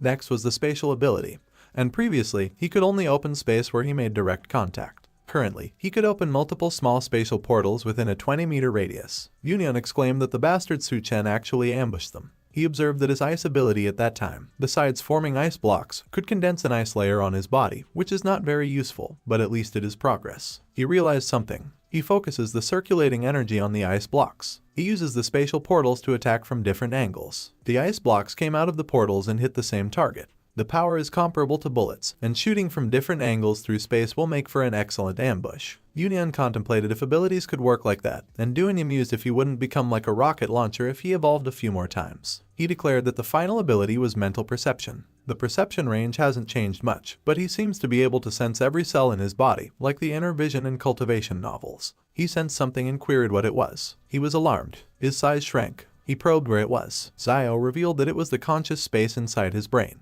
It has been a long time since they saw each other, and they met again. Recognizing her, he challenged if she hadn't already disintegrated and how she was there. Her hair moved towards him. She clarified that it was because he swallowed her crystal core, allowing her to parasitize within his body. Her essence has already merged with his. He cursed and grumbled that he got tricked by her, and it was bad because his still body and spatial abilities were useless there. On the other hand, in the real world, Yunyan called his name. Duanya wondered what was wrong. Back in his consciousness, he interrogated Zio what she wanted, and she pressed him if he knew how lonely it is to be alone. She has waited so long for him to come in there. She leaned closer to kiss him, but he saw the condensed ice layer in his fingers. He still has one ability he could use. He warned that she shouldn't blame him if he did it. She screamed as he wrapped the ice around her neck. He argued that she just wanted to take over his body, but she countered that he is too strong so she can't possibly possess him. He apologized and conceded that he can't trust her. She screamed again as her body got restrained by the ice. She cautioned that binding her conscious form won't kill her essence, and he vowed that he will freeze her there forever. She confessed that she is not as strong as him, but in the conscious space she might not lose to him. He was stunned when he saw that he was about to get trapped by her restraint.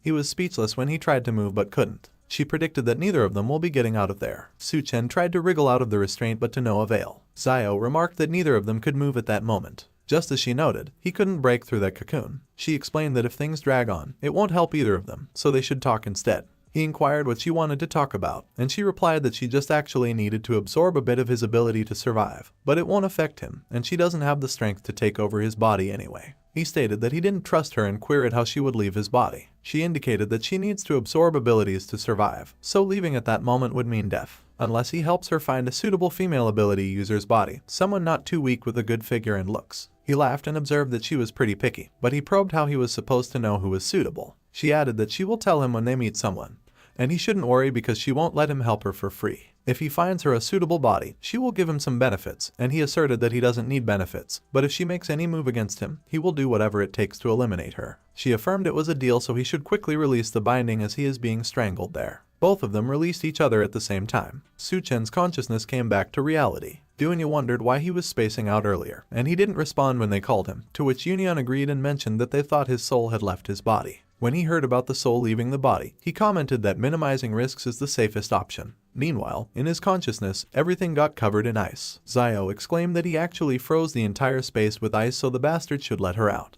He declared that no one would have thought that ice abilities would be stronger in the conscious space, but he should hurry and find her a body. He pondered if there were women at the base and advised that Duanya should take him to find other women. Duanya and Yunyan were surprised by his request. Yunyan posed whether he was still not satisfied.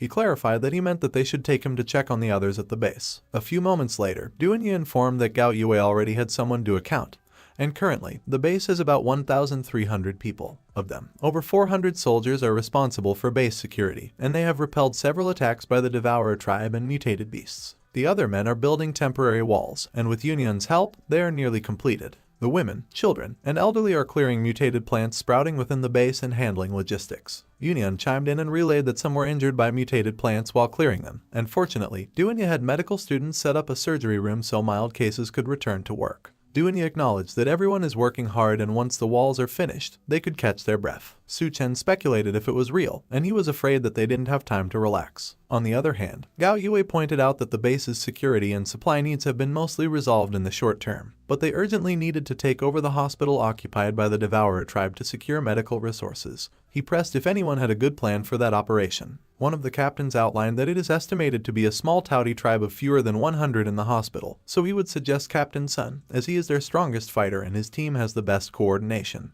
But Captain Sun countered that they should wait. He demanded why Su Chen wasn't at the meeting. He contended that he encouraged them to establish the base, but currently he is nowhere to be found, so he doubted if he was that responsible. Gao Yue warned that he should watch his words because without Su Chen, there wouldn't be a Dawn base, and he wouldn't even have the chance to sit there. He considered that he was too short-sighted. He remembered the time when he sought to know from Su Chen why he wanted to hand over the base to him, and he responded that he is not interested in being a leader and he is the one he trusts, so he is at ease handing it over to him. But he reminded him that in that apocalyptic world full of disasters, even with the base's protection, if he is not vigilant, it will eventually be destroyed. He assured that he understood and reflected that as expected, a strong person never slows their steps and Su Chen is destined to keep pursuing greater strength. Back in the present, Gao Yue emphasized that Captain Sun should just know that if the base faces tough problems or strong enemies, Su Chen will step in without hesitation. Captain Sun argued that the Devourer tribe in the hospital is a strong enemy and if the losses are too great, he can't bear the responsibility. Gao Yue proclaimed that considering the importance of the mission, Lu Xiaofeng will assist him, and additionally,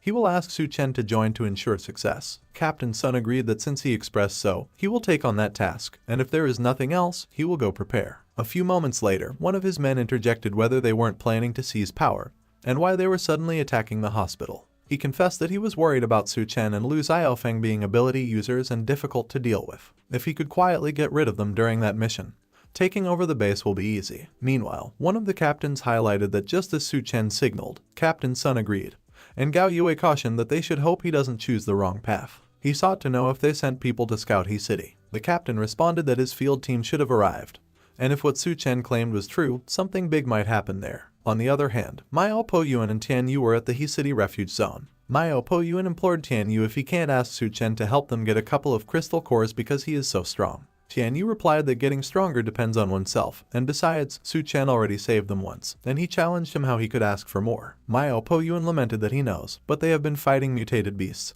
and zombies like crazy yet got nothing, so it was so frustrating. Suddenly, Tian Yu whispered that he should be quiet because someone was coming. The city guards inquired who was there. A man stated that they were there to deliver goods. They should take a look because those were all top quality at that time. The guard declared that he should follow him and he will take him to see the city lord. The man remarked that they were going to make a fortune again that time. A few moments later, the city lord replied that they were excellent and he was very satisfied with that batch of goods. Whoever could give birth to a boy for him will be spared, and that is their only chance. But one of the women requested for him to let her go. He responded that she is nothing but a tool for breeding. She has no right to beg for mercy. One of the city lord's men suddenly commented that Su Chen and his group were planning to attack the hospital. The city lord noted that they should send everyone to attack because he wanted him dead at that time. The man explained that their people have been starving for so long that they have no strength to fight unless they forcibly turn them all into devourers, but the evolution process takes time. Jai chimed in and uttered that perhaps she could lend them a hand. The city lord queried her what she said. A few moments later, the merchants from earlier probed what was going on and voiced that they should let them out. One of them observed that they had always been working for the city lord,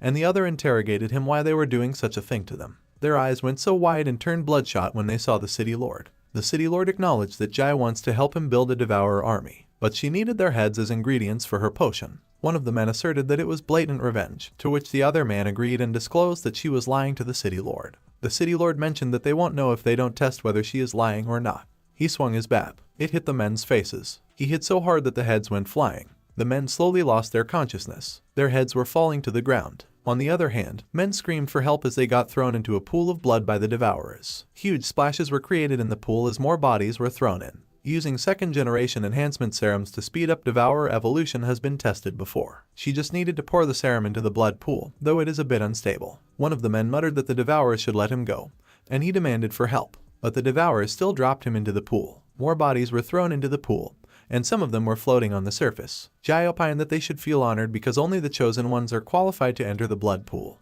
Only the strongest warriors could serve the city lord. If it weren't for Su Chen destroying the evolution base, she wouldn't have been captured and enslaved. Suffering endlessly so at that time, she will make him pay the price. Devourers coughed vigorously as they emerged from the blood pool. Meanwhile, Tian Yu exclaimed that they were planning to turn everyone in the city into a devourer. Mao Po Yuan affirmed that if that continues, all 2,000 people in the city will become the city lord's pawns. Tian Yu advised no. They must get that information back, or the base will face annihilation. But suddenly, a devourer added that it was too bad. None of them were leaving. Mao Po Yuan cursed and recounted that they had been discovered. Tian Yu conveyed that he will hold them off so he should find a chance to escape. The devourer expressed that he thinks they should stay and be their dinner. On the other hand, Dawn Base was quiet. Xiaomei called Su Chen, and he pressed her how her life at the new base was and if anyone had bullied her. She solicited who dared bully her and hinted that she was his woman when Gao Yue called Su Chen. He maintained that Captain Sun has gathered his men, but dealing with dozens of devourers in the hospital is still a bit of a stretch, so he would like to ask for his help. Su Chen signified that it was no problem. Gao Yue proclaimed that in addition to that, he has one more request. Gao Yue asserted that the hospital is too close to the base and it is bound to become a major problem sooner or later. Plus, the medicines inside will be a very important strategic resource in the future, so his request is to leave some medical supplies for the base. Su Chen assured that he shouldn't worry because he will only take what he needs. Gao Yue remembered and recounted that he had brought all the ability users from the base with him at that time. The captain declared that they will be under Su Chen's command during the mission. Su Chen instructed that if that was the case, everyone should listen up. They should stay behind at the base to defend. Especially keep an eye on He City for any movements. Everyone was surprised. Su Chen surmised that He City might experience uncontrollable changes because of his presence. Meanwhile, Tian Yu and Mao Po Yuan were out of breath, and they were surrounded by devourers. Mao Po Yuan cursed and barked that those devourer monsters are toying with them, not giving them a chance to breathe, while Tian Yu remarked that things can't go on like that, so they need to end it quickly. He inquired Mao Po Yuan if he remembered all those crises they went through during their field missions. Mao Po Yuan confirmed, and he is the most experienced field operative after all. One of the devourers laughed and taunted that no matter what tricks they were planning, they were all dead that day. Tian Yu cursed and shouted that the monster should die. They screamed and exclaimed that it was lime powder, and he vowed that he would kill them. One of the devourers growled that they should stop them, and Mao Po Yuan urged that it was the time to run. He called them ugly pubic hair freaks and challenged that they should come and catch him. But a spear pierced his torso, and he screamed in pain. Tian Yu screamed his name. The city lord proclaimed that a little snack was delivered to his door. Mao Po Yuan was trembling in pain as he picked up the spear and let him hang on it. The city lord sneered that he was too skinny and he was not even enough to fill the gap between his teeth. He threw him at the horde of devourers and decreed that they should have him as a treat. Mao Po Yuan called Tian Yu with his remaining strength. Tian Yu ran towards him and attempted to save him, but a devourer hit him from behind. Mao Po Yuan implored that he should quickly run. His body was torn to pieces as the devourers feasted on him. Tian Yu cried no. He promised that he should just wait. He will avenge him, and one of the devourers bellowed that he was trying to jump into the river. They should stop him quickly. He was in pain, but he kept running. He reached the edge of the base. He jumped into the water. The devourers cursed and grumbled that the kid got away. It was a shame because he was so hungry, and the other muttered that he really wanted to eat some meat. The city lord queried them if they wanted meat. He directed that they should go and take down Dawn Base as there are plenty of people to eat there. One of the devourers conceded that he didn't care anymore, so he was going. Another acknowledged that he would do anything as long as he could eat meat. Another confessed that he wanted to taste a woman's cat. The city lord warned that Su Chen should just wait. Jai and the devourers she created gathered behind him. Meanwhile, a woman's scream could be heard at the city hospital. Tears ran down her cheeks as she screamed. She gave birth to a devourer child, and it was wailing. Feng Pangzi bragged that it was his baby. He is the devourer tribe leader of the hospital. Originally a mental patient in the hospital, he always fantasized about getting women around him pregnant, and after the apocalypse, he became the first devourer in the hospital. The woman can't stay in that hellhole any longer, and she has to escape. But he insisted that as a breeding machine, there was no way she could rest, so he will make sure she is pregnant with his child again soon. She pleaded that he should wait because she just gave birth and she couldn't possibly do it. But he didn't listen. At the city hospital, one of the devourers inquired who goes there. They were under attack. They screamed as Captain Sun cut them in half. He declared that he will have to trouble them all to clear the way. Lu Xiaofeng queried him what he meant by that. Captain Sun explained that they shouldn't let the fact that he got over 100 brothers behind him with guns fool them because they are all just ordinary people. Su Chen wondered if he was threatening them. Captain Sun interrogated whether it wasn't only natural for ability users to lead the charge. Su Chen challenged if that was the case and cautioned that he would warn him that anyone who points a gun at him never meets a good end. He instructed that they should move. Duanyi and Lu Xiaofeng followed him. Captain Sun directed that they should let them deal with the devourer first. Finish them off because even ability users can't handle over 100 guns, and one of his men suggested that they leave the woman named Duanyi behind. He remarked that she was such a beautiful one and it would be a pity to kill her. Then they should leave her behind. But they were surprised when they stepped inside the hospital. He probed where Su Chen and his people were and if they disappeared. He cursed and added that they should find them and not let them escape. Lu Xiaofeng scrutinized if they couldn't see them, and Duanyi responded that she could control ordinary people's visual nerves. But Captain Sun is also an ability user, so he might sense something is off. Su Chen assured that she shouldn't worry because he won't notice a thing. He created his multiple small spatial portals. He fired his ice bullets through them. The soldiers screamed and cried that it was not good because they came under attack from behind. Captain Sun ordered that they should take cover. Su Chen asserted that charging head-on is more suited for people like them. Captain Sun cursed and quizzed if anyone saw where the enemy came from. On the other one, the woman who just gave birth died. Feng Pangzi examined if that was it and lamented that she was so fragile. Suddenly, he noticed the other devourers. They ravaged the other women. He pressed them on what they were doing, and one of them replied that they wanted them to have their children too.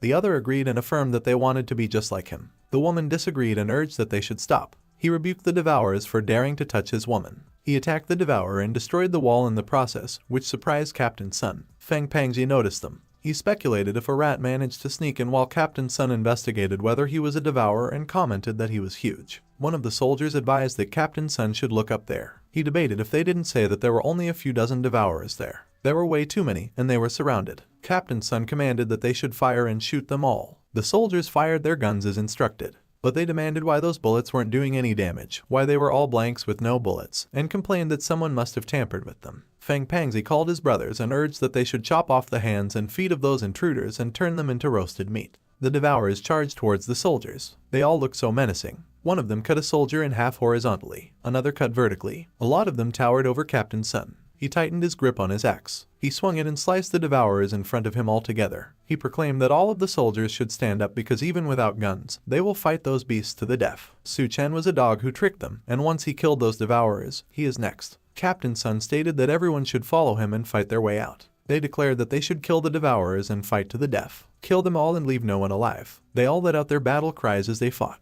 One of the soldiers remarked that those devourers were too terrifying, so he better find a place to hide. Suddenly, he noticed Feng Pangzi's son. He wondered if it was a newborn devourer brat. The baby disappeared into the shadows. The soldier probed if he was gone. He was unaware that he was below him, and he bit his leg. He screamed that it hurt and inquired for help. The baby, who grew into a kid, observed that it was delicious and eating meat makes him grow. On the other hand, Captain Sun has managed to eliminate multiple devourers. One of the soldiers uttered that he is incredible, and another voiced that he took out more than 10 devourers all by himself. Feng Pangzi interrogated if killing a few small fries makes Captain Sun proud. Captain Sun commented that it was perfect timing as he will cut him in half. Feng Pangzi was unfazed as the axe came at him at an incredible speed. He effortlessly caught it with his nails. Captain Sun was taken aback. The kid suddenly appeared behind him, laughing menacingly. He screamed in pain as both his arms got cut off. The kid expressed that he should die, but Su Chen kicked him. He was sent flying and crashed on the floor. He queried who dared to kick him. Su Chen noted that Captain Sun isn't for him to kill. Feng Pangzi stepped forward when he noticed Duanyi. He replied that she was such a beautiful woman. He laughed and asserted that it was his lucky day. Since Su Chen has brought that beauty to him, he will give him a choice of how he wants to die. But Su Chen mentioned that he was such a chatterbox. He swung his fist. He hit Feng Pangzi, and he crashed against the wall. He informed that his choice was to send him to hell. Feng Pangzi realized that he was an ability user too. His meat must taste especially delicious. Meanwhile, the kid implored Feng Pengzi if he likes Dunya and added that she looks so weak. But since he likes her, she could stay and be his mom. She was horrified. He explained that she shouldn't worry because he is still growing and won't eat her. Plus, he just ate some human meat. He feels like drinking some milk. Suddenly, Dunya raised her leg at the kid. She hit his head. His head was pressed against the floor. He laughed and mused if that is what having a mom feels like and responded that he loves it so much. But before he could recover, her other leg was already coming for him. He was unable to dodge and got hit. She was filled with rage. She jumped and spun in the air. She kicked him in the stomach and pressed him against the floor. He screamed in pain. The kid complained that it hurt, and he laughed while praising his mom as really amazing. Then it became his turn, and Dunya inquired if he even possessed abilities. He claimed he could move in the darkness to attack. She admitted she had no idea where he would strike from. But Gold appeared and struck him in the face. She questioned why he followed her, and he only meowed in reply. She warned that it was too dangerous there, so he should hide behind her while she considered that her mental perception could lock onto the kid's movements. So as long as it showed itself, it wouldn't escape her bullets. The kid insulted Gold as a stupid cat and threatened to kill him. But Gold easily swiped him with his claws. Dunya immediately aimed her gun toward the commotion. She asked what happened, and the kid coughed while explaining that it was terrifying because he almost died earlier, so he needed to escape first. Meanwhile, Captain Sun screamed in pain. Lu Xiaofeng warned that it was too dangerous there, so everyone should stay close to him. One of the devourers laughed and mocked if he believed he could stop them alone, calling it ridiculous, while another remarked that they should look at how weak and pathetic he was, which was hilarious. Captain Sun considered him honest and kind, so he intended to use him to help him escape. He called Lu Xiaofeng. He explained that he was the team leader of that operation, so he would order him to protect him and get him out. Lu Xiaofeng agreed without problem but requested a favor first. Captain Sun inquired what he wanted. He explained that without his arms, he was useless, so he suggested that Captain Sun lend him his strength, and he would kill all those devourers for revenge. He activated his ability, Plunder. Captain Sun reminded that they were teammates and questioned how he could do that. He replied that when they pointed their guns at them, they became enemies, and since they were enemies, they all must die. Meanwhile, thanks to Su Chen's warning, the Dawn base detected a large devourer force advancing toward them. Bai Kang ordered that everyone should go and prepare as planned. She questioned why she was still there, and she explained that Su Chen asked her to finish building the isolation wall before he left, so she did not want to see the devourers destroy that place. Bai Kang recalled and mentioned she had always wanted to ask her something. She said that she and Dunya were both with Su Chen and asked if she did not find it strange. Yunyan admitted it felt a bit odd at first, but since it was the apocalypse, no one cared about worldly rules anymore, while she considered that besides, Su Chen was such a beast that there was no way she could handle him alone. She asked if she liked Su Chen because she acted differently when mentioning him. Bai Kang denied it and asked how she could. Yunyan noted that with a man as strong and handsome as Su Chen, it was normal to be drawn to him. Bai Kang questioned if that was normal. Suddenly, one of the soldiers called her and pointed out she should look over there. Bai Kang asked if all those were devourers and noted there were so many of them. She instructed that they should report that to Gao Yue immediately and evacuate the civilians. Yunyan pulled a chocolate bar from her backpack. She munched on it. She asked Bai Kang if she planned to abandon the base, to which Bai Kang denied but emphasized they also needed to ensure the civilians' safety, and asked what Yunyan was thinking. Yunyan insisted that the isolation wall they just built must not be destroyed by those devourers, and if Su Chen saw the base gone, he would definitely be furious. She reflected that she could not handle that guy's wrath. She grabbed an enhancement potion from her bag. She injected it into her arm. She declared she would go first. She instructed Bai Kang to organize people to fight, as they absolutely could not abandon the base. She jumped off the wall. Bai Kang observed that for Su Chen, Yunyan was completely disregarding her own safety. Yunyan's size grew gigantic as she landed on the ground. She glanced at the trees beside her. She uprooted one. She declared that they should bring it on. She would not let them pass. Yunyan remarked that the effect of the enhancement potion was incredible because her body still slowly grew bigger. She needed to take that chance to deal with more of those pests. The leader of the devourers inquired if a woman believed she could stop them. They declared that they would attack. They charged towards Yunyan. She declared that nobody got past her. She swung the tree trunk and sent them flying. She felt surprised when some of them jumped up to her height. They landed on her arm. She growled that they should die. On the other hand, Bai Kang wondered if all of Su Chen's women needed to be that strong. but she reasoned that there were too many enemies, so she probably wouldn't last long like that. She remarked that the bigger issue was that the base's original defense setup was completely disrupted. She needed to do something. Back at the fight, Union challenged those ugly freaks to come on and let her show them what she could do. One of the Devourers muttered that she was a terrifying woman. Another commented that she looked like a tough one. Jai questioned who was willing to take Union down, and as another Devourer wondered if it was another woman, the other remarked that she looked quite appetizing. They laughed and urged that they should start with her, but she swiftly smacked them and urged that since they were so brave, they should go handle Union. One of the Devourers questioned what the heck that thing was, and another wondered if it just bloomed. Jai recalled that before being sent to Hechen, she accidentally discovered that mutated plants tainted with her blood could temporarily boost strength. But the cost was a life. One of the Devourers roared in pain as mutated plants grew out of its head. The others also suffered the same. Union felt alarmed when she noticed those transformed Devourers. They all grew as huge as her. The leader laughed and praised that Jai did well. The rest of them should attack the base and eat whoever they wanted inside. One of the Devourers shouted that they should charge,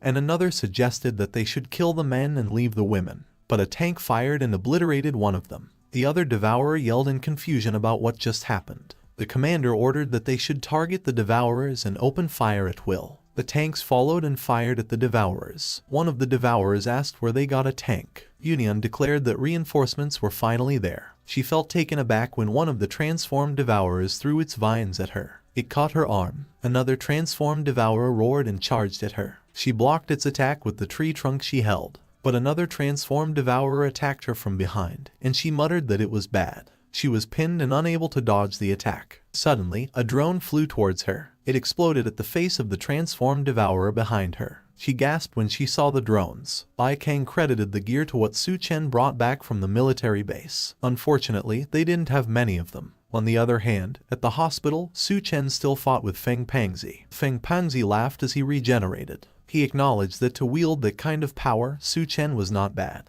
But it was unfortunate. It was still too weak. Meanwhile, inside Su Chen's consciousness, the ice trembled. Xiao inquired about what was happening out there. Xiao blamed Su Chen for sealing that place, cutting off her ability to sense the outside world. But she really wanted to go out and take a look. She made a decision. She intended to break open that icy prison. Back at the fight, Su Chen evaded Feng Pangzi's attack. He reasoned that the fat guy was tough to deal with, and he needed to end things quickly. At that moment, Xiao shattered her ice prison. Su Chen sensed it, and he became alarmed. Feng Pangzi cackled and declared that his doom had arrived. He assaulted him with strikes and tore apart his clothes. Su Chen's consciousness left the real world. It entered his mental space. He wondered if he had been pulled into the mental space. Suddenly, Xiao revealed that she had been waiting for him. She instantly wrapped her arms around him. She also wrapped her legs around him. He attempted to scold her, but she persisted. She enclosed both of them with her hair. They became trapped in the barrier she formed. He demanded to know what she was trying to do. She inquired if it should stop him from using his ice abilities and who gave him the right to imprison her in that icy cell. She claimed that it was his punishment, but she paused and told him to wait. She questioned what was going on. She wondered if he was a pervert and why he wasn't wearing any clothes, but he countered by questioning how that was his fault when she was the one who dragged him into it. She explained that she didn't mean to, and as she inquired about what it was, she confessed that it was her first time. He inquired if she had ever, and she clarified that those were all fake experiences,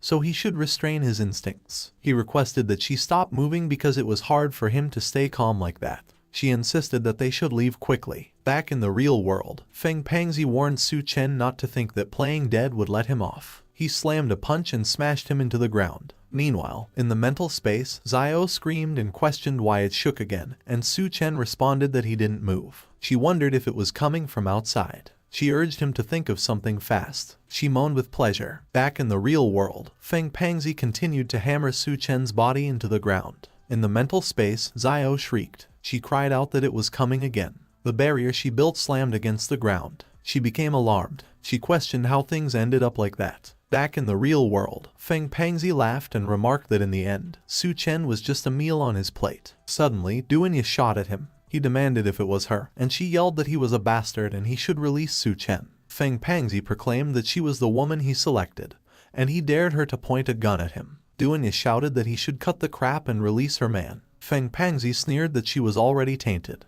He remembered the past, where he believed that the lady he was chasing told him that she would marry him after receiving 100 gifts. He gave the 100th gift. He asked if she was getting married, and she informed him that they shouldn't see each other again. But he reminded her that she clearly accepted his last gift. She mocked if he truly believed a toad could eat swan meat and told him to look at his pitiful self, and besides, she only accepted his gift out of pity. He reminded her that she once claimed appearances didn't matter and he didn't care about her relationship with him, so she should marry him, as he was the one who truly cared for her. She revealed that she worked hard to get pregnant with a rich man's child, and as she asked if he thought she would marry him, she called him crazy. He demanded to know if she carried someone else's child, and she confirmed that it was true, so she ordered him to get lost as he was a pathetic simp. He stated that she had already been defiled, but it didn't matter. He vowed that he would make her clean again. Back in the present, Duanya declared that she and Gold needed to keep him away from Su Chen. Lu Xiaofeng remarked that it was great that the traitors were all dead. Now it was the filthy devourer's turn. Suddenly, Duanya screamed as she got blown away, and Feng Pangzi was right behind her. He extended his slimy tongue to capture her. She felt alarmed as she realized she won't be able to dodge it. She expressed surprise when Gold transformed and remarked that she should have known that a cat Su Chen brought back wouldn't be ordinary. Lu Xiaofeng unleashed his skill, Plunder, but she screamed and groaned that it hurt and the power gap was too strong so he couldn't plunder it. Duanyu advised that he should forget it and they should escape first. Lu Xiaofeng groaned and complained that the tongue was disgusting. Feng Pangzi declared that she won't get away. On the other hand, Su Chen's body remained on the ground. He lay unconscious. Inside his mental space, Xiao commented that it finally stopped. He stated that he would handle the situation outside, and before he returned, she better behave. As for what existed between them, he added that they would talk after he got back. She retorted that he should forget it, and to ensure that he returned sooner, she would help him out so he, the bad guy, better take responsibility for her. Meanwhile, at the Dawn base, the tanks continued to fire at the Devourers. One of the ability users instructed that they should maintain positions and coordinate with the tanks, while another urged that they should attack those Devourers with everything they've got. One of the Devourers observed that a lady possessed incredible speed. On the other hand, Bai Kang controlled the drones. She struck the transformed Devourers with those. Meanwhile, Yunyan pulled out an antenna tower. She pierced the transformed Devourers with it. Bai Kang gave her a thumbs up. She praised that it was nice work, but she got hit by a tank. She bled and got buried under the rubble. Yunyan reacted with horror. The other soldiers cried that they couldn't hold the Devourers back as their attack was too overwhelming, and even the tanks got overturned. Yunyan again responded in horror. One of the soldiers reported that the barrier wall had been breached, so they should retreat immediately. Yunyan cursed at the Devourer beasts. One of the Devourers bragged that when they charged in, he would find himself a woman first, and their leader ordered that everyone should charge. They cried that they should kill them all. Suddenly, Yunyan stomped on them. The leader insulted that she was a stupid woman. He moved quickly toward her. He accused that she ruined his plans again and again, so she would pay for that. Yunyan glared at him. She reached out to grab him. He jumped quickly and avoided her grasp. He hopped on her arm. He swung his fist to deliver a punch. He struck her on the head. Bai Kang shouted Yunyan's name. Yunyan lost her balance after she got hit by the punch. He proudly landed on top of the building. He taunted if no one could stop him at that time. But Yunyan declared that it was Su Chen's hard-earned base, and before he returned, she must protect it at all costs. He appeared taken aback. She grew larger. She growled that they were annoying maggots and all of them must die. Yunyan clenched her fist. The leader warned her to wait and inquired what she was trying to do. She swung her fist. He screamed as the pressure of the punch hit him. He questioned if just the air pressure from her punch was enough to pin him down. He howled. He was squashed by her fist. The concrete beneath him crumbled. She punched a hole from the top of the building, and her entire arm was buried in it. The pressure from her attack reached the people at the camp. The people cautioned that Gao Yue should be careful. One of the captains wondered if it was really the Yunyan he knew, while another remarked that she was so powerful, and with her, the base might be saved. But Gao Yue feared that it wouldn't be that simple. She let out a powerful scream. The people screamed in pain, and one of them urged that they should quickly cover their ears. They questioned what was happening to her, and another concluded that she seemed to have entered a berserk state. She is completely out of control. Gao Yue instructed that the ability team should immediately figure out how to locate Su Chen because only he could save Yunyan.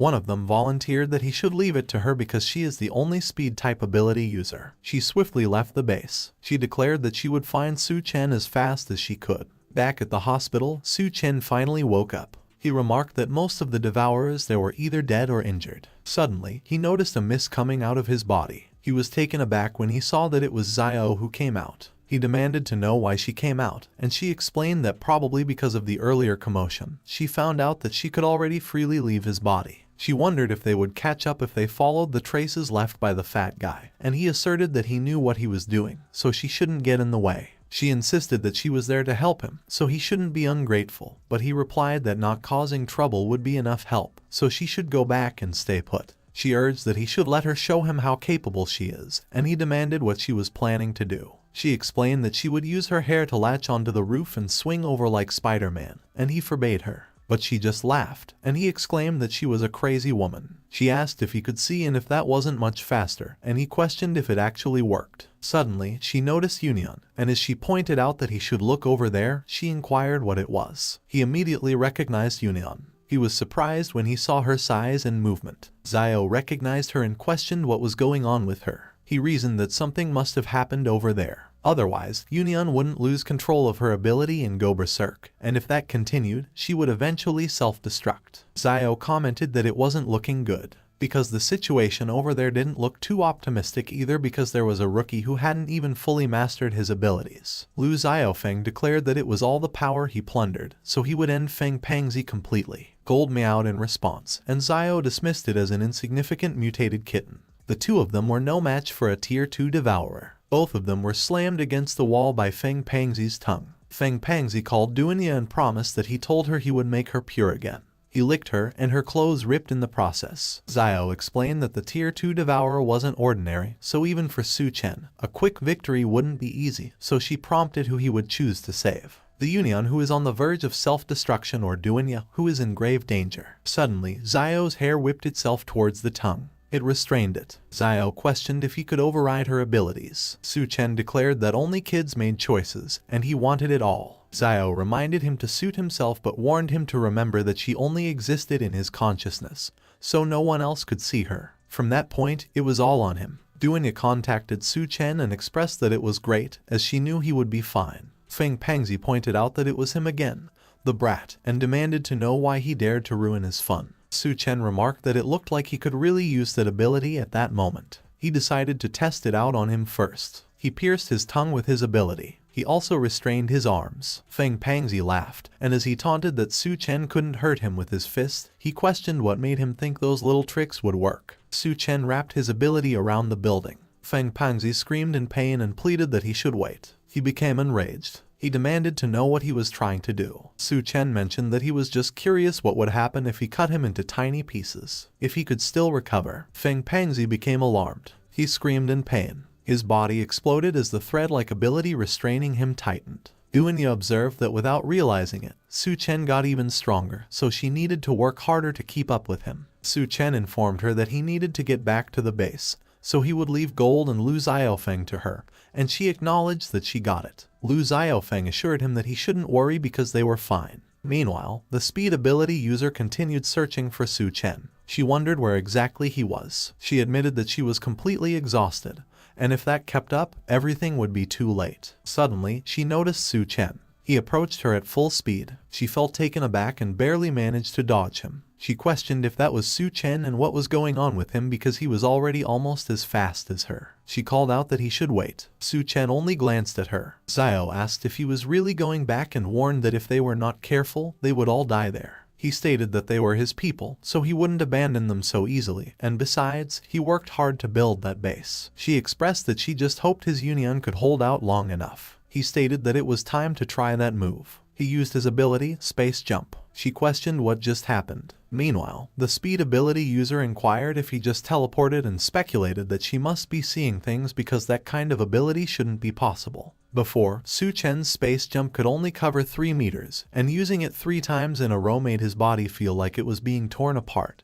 But since he reached level 2, that last jump was about 8 meters. He used his ability, Steel Body. Xiao urged him to wait and mentioned that she had a really bad feeling. She probed what exactly he was planning. He responded that they should find out where his limits were. He used continuous space jump. On the other hand, the speed ability user questioned if he just vanished. Meanwhile, one of the devourers declared that they should run, and another observed that the giant woman had gone insane. A Mohawk devourer asked what he was doing, and the long-haired one laughed and revealed that with such a big woman, it was exhilarating, so he climbed up to check it out. The building around them collapsed. The Mohawk devourer asked if he was crazy and urged that it was the time to escape, but he questioned where, and as he expressed that he was sick of that apocalypse, he wondered if he didn't want to see the view from up there. The Mohawk devourer remarked that since he mentioned it, he had never seen that place before. The long-haired devourer laughed and noted that it was perfect for climbing and he was almost up, while the Mohawk devourer questioned how he was moving so fast. He insulted him and declared that he wanted to see too. Another devourer laughed and mentioned that he couldn't wait anymore, while another suggested that they should all climb up together. The long-haired devourer laughed and remarked that he was almost there. Union lifted an entire building.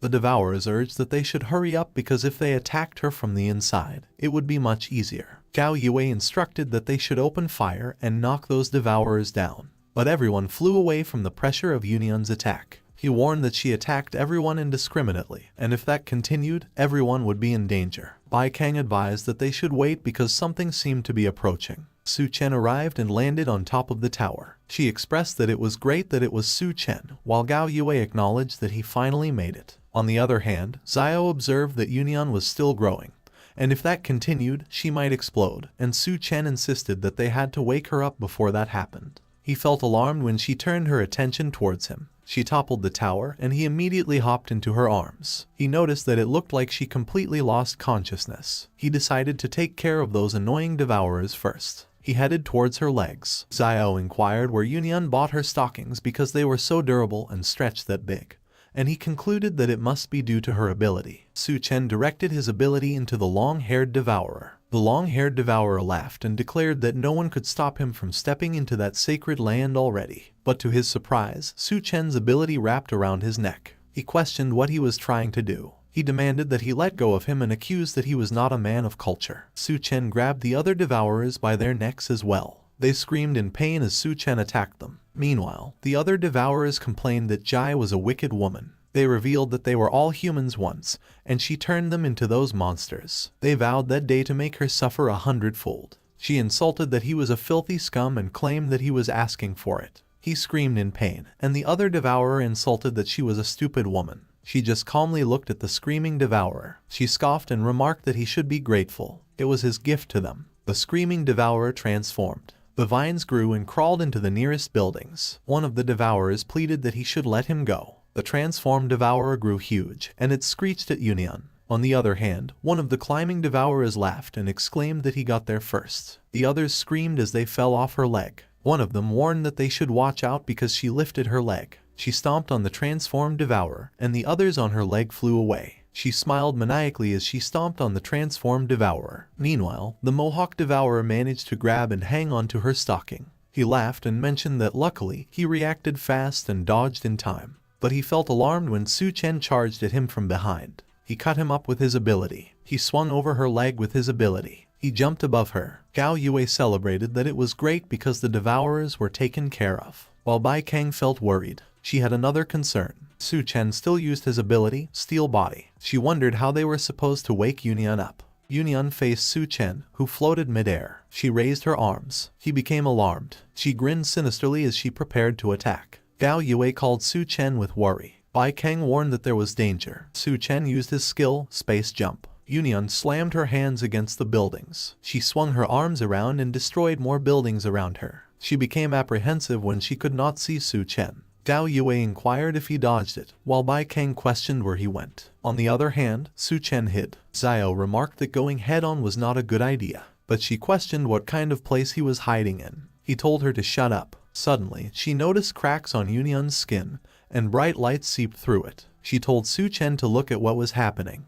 He responded that it was not good. He immediately used his skill, Space Jump, to move away from Union. Her entire body formed cracks. Gao Yue asked what was happening. Su Chen explained that Union's body could not hold on. She screamed in pain. Meanwhile, her consciousness lost itself in her memories. She recalled that it was so cold. Every time she opened her eyes, it was endless darkness, and she lost count of how many times she had woken up in despair. She lost count of how many times she had lain on a cold operating table. She lost count of how many times she had been pierced by needles, and in that apocalyptic world, she was just another lab rat for someone's experiments. If there was a god, she would request his help, as she was willing to give everything in exchange for a way out. Suddenly, she heard Su Chen calling her. She wondered if it was God. Back in the present, Su Chen told her that she should not forget. He did not need useless people by his side. He pulled back his arms. He urged her to wake up immediately. He slapped her butt. She screamed. Bai Kang grew flustered by what he did. Yunian became flustered as well. She recalled how she first met Su Chen. She also recalled how he saved her from the lab. She realized that every time she fell into despair,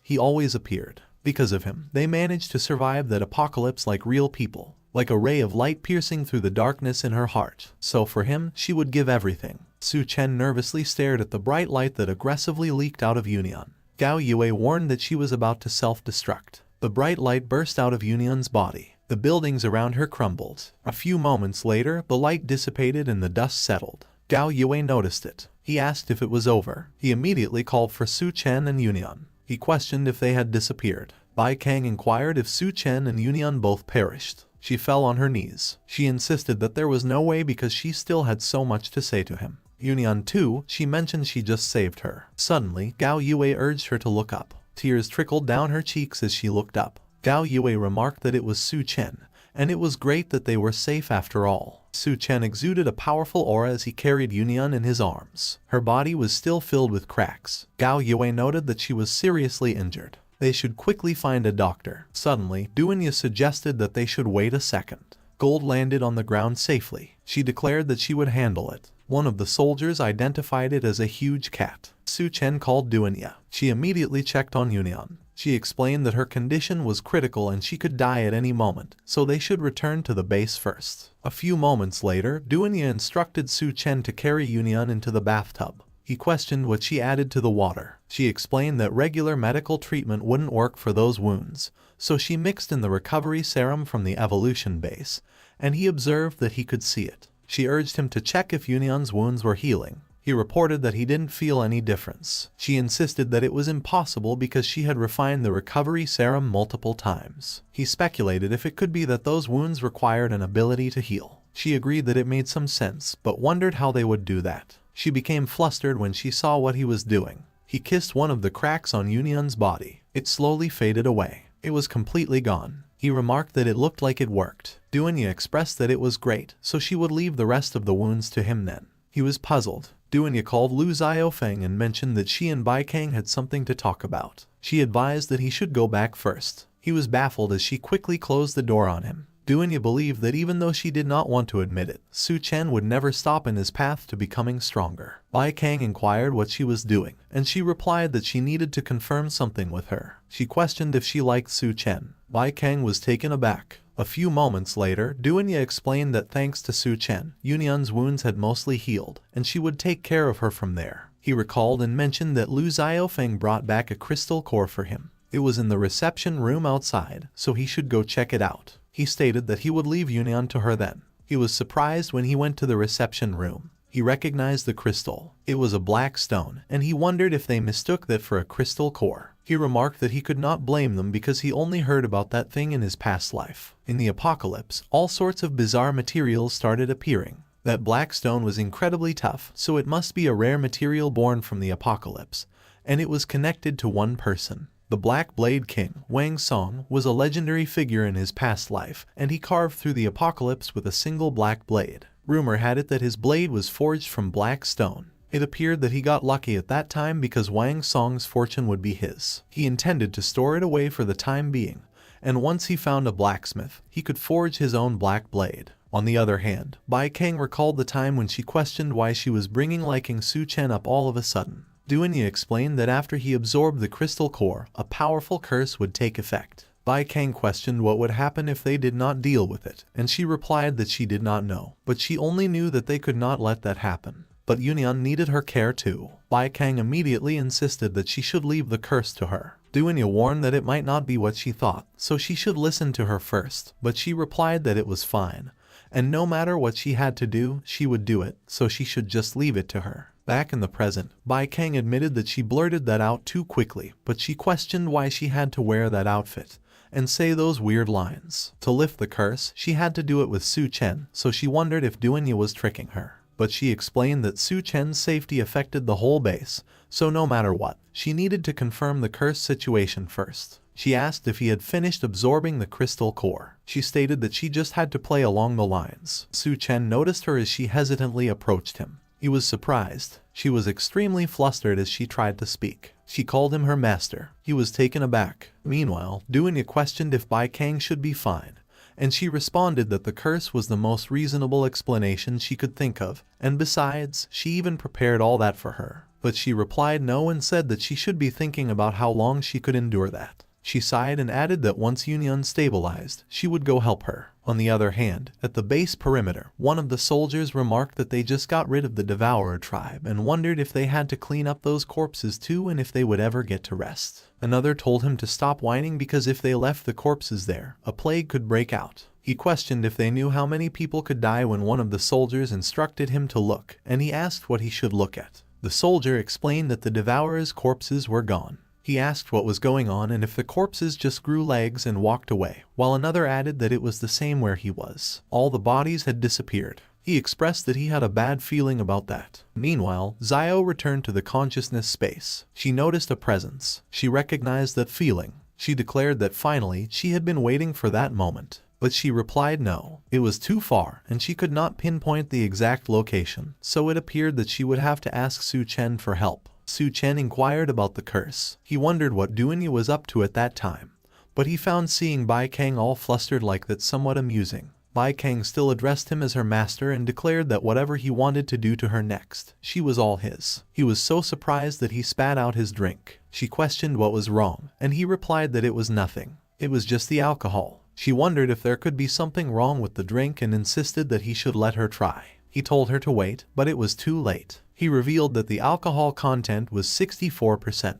She remarked that it was so strong, and come to think of it, it was her first time drinking. She aggressively placed her hands under the table. She claimed that after drinking it, she felt so energized, and he inquired if it was that fast and if she was already drunk. She dismissed that as nonsense. He was taken aback when she aggressively stomped on the couch he was sitting on. She asked how she could possibly be drunk. She insisted that she still had to help him lift the curse. She leaned in to kiss him. He was amused and noted that even though he had no reason to refuse a meal served on a silver platter, he did not like that sudden shift in power dynamics. So she needed to understand exactly what their relationship was. He questioned if she had already forgotten. He questioned who was the one calling him master earlier. She was surprised. She quickly got on her knees. He questioned if she had sobered up already. She called him her master. She admitted that she was wrong. He acknowledged that it was good that she admitted her mistake. He recognized the feeling when he got pulled into his consciousness space. As soon as he got there, he requested confirmation if it was the consciousness space. He sighed and observed that he was just getting to the fun part, and he questioned why she pulled him in there at that time. Xiao repeatedly exclaimed that it had finally appeared,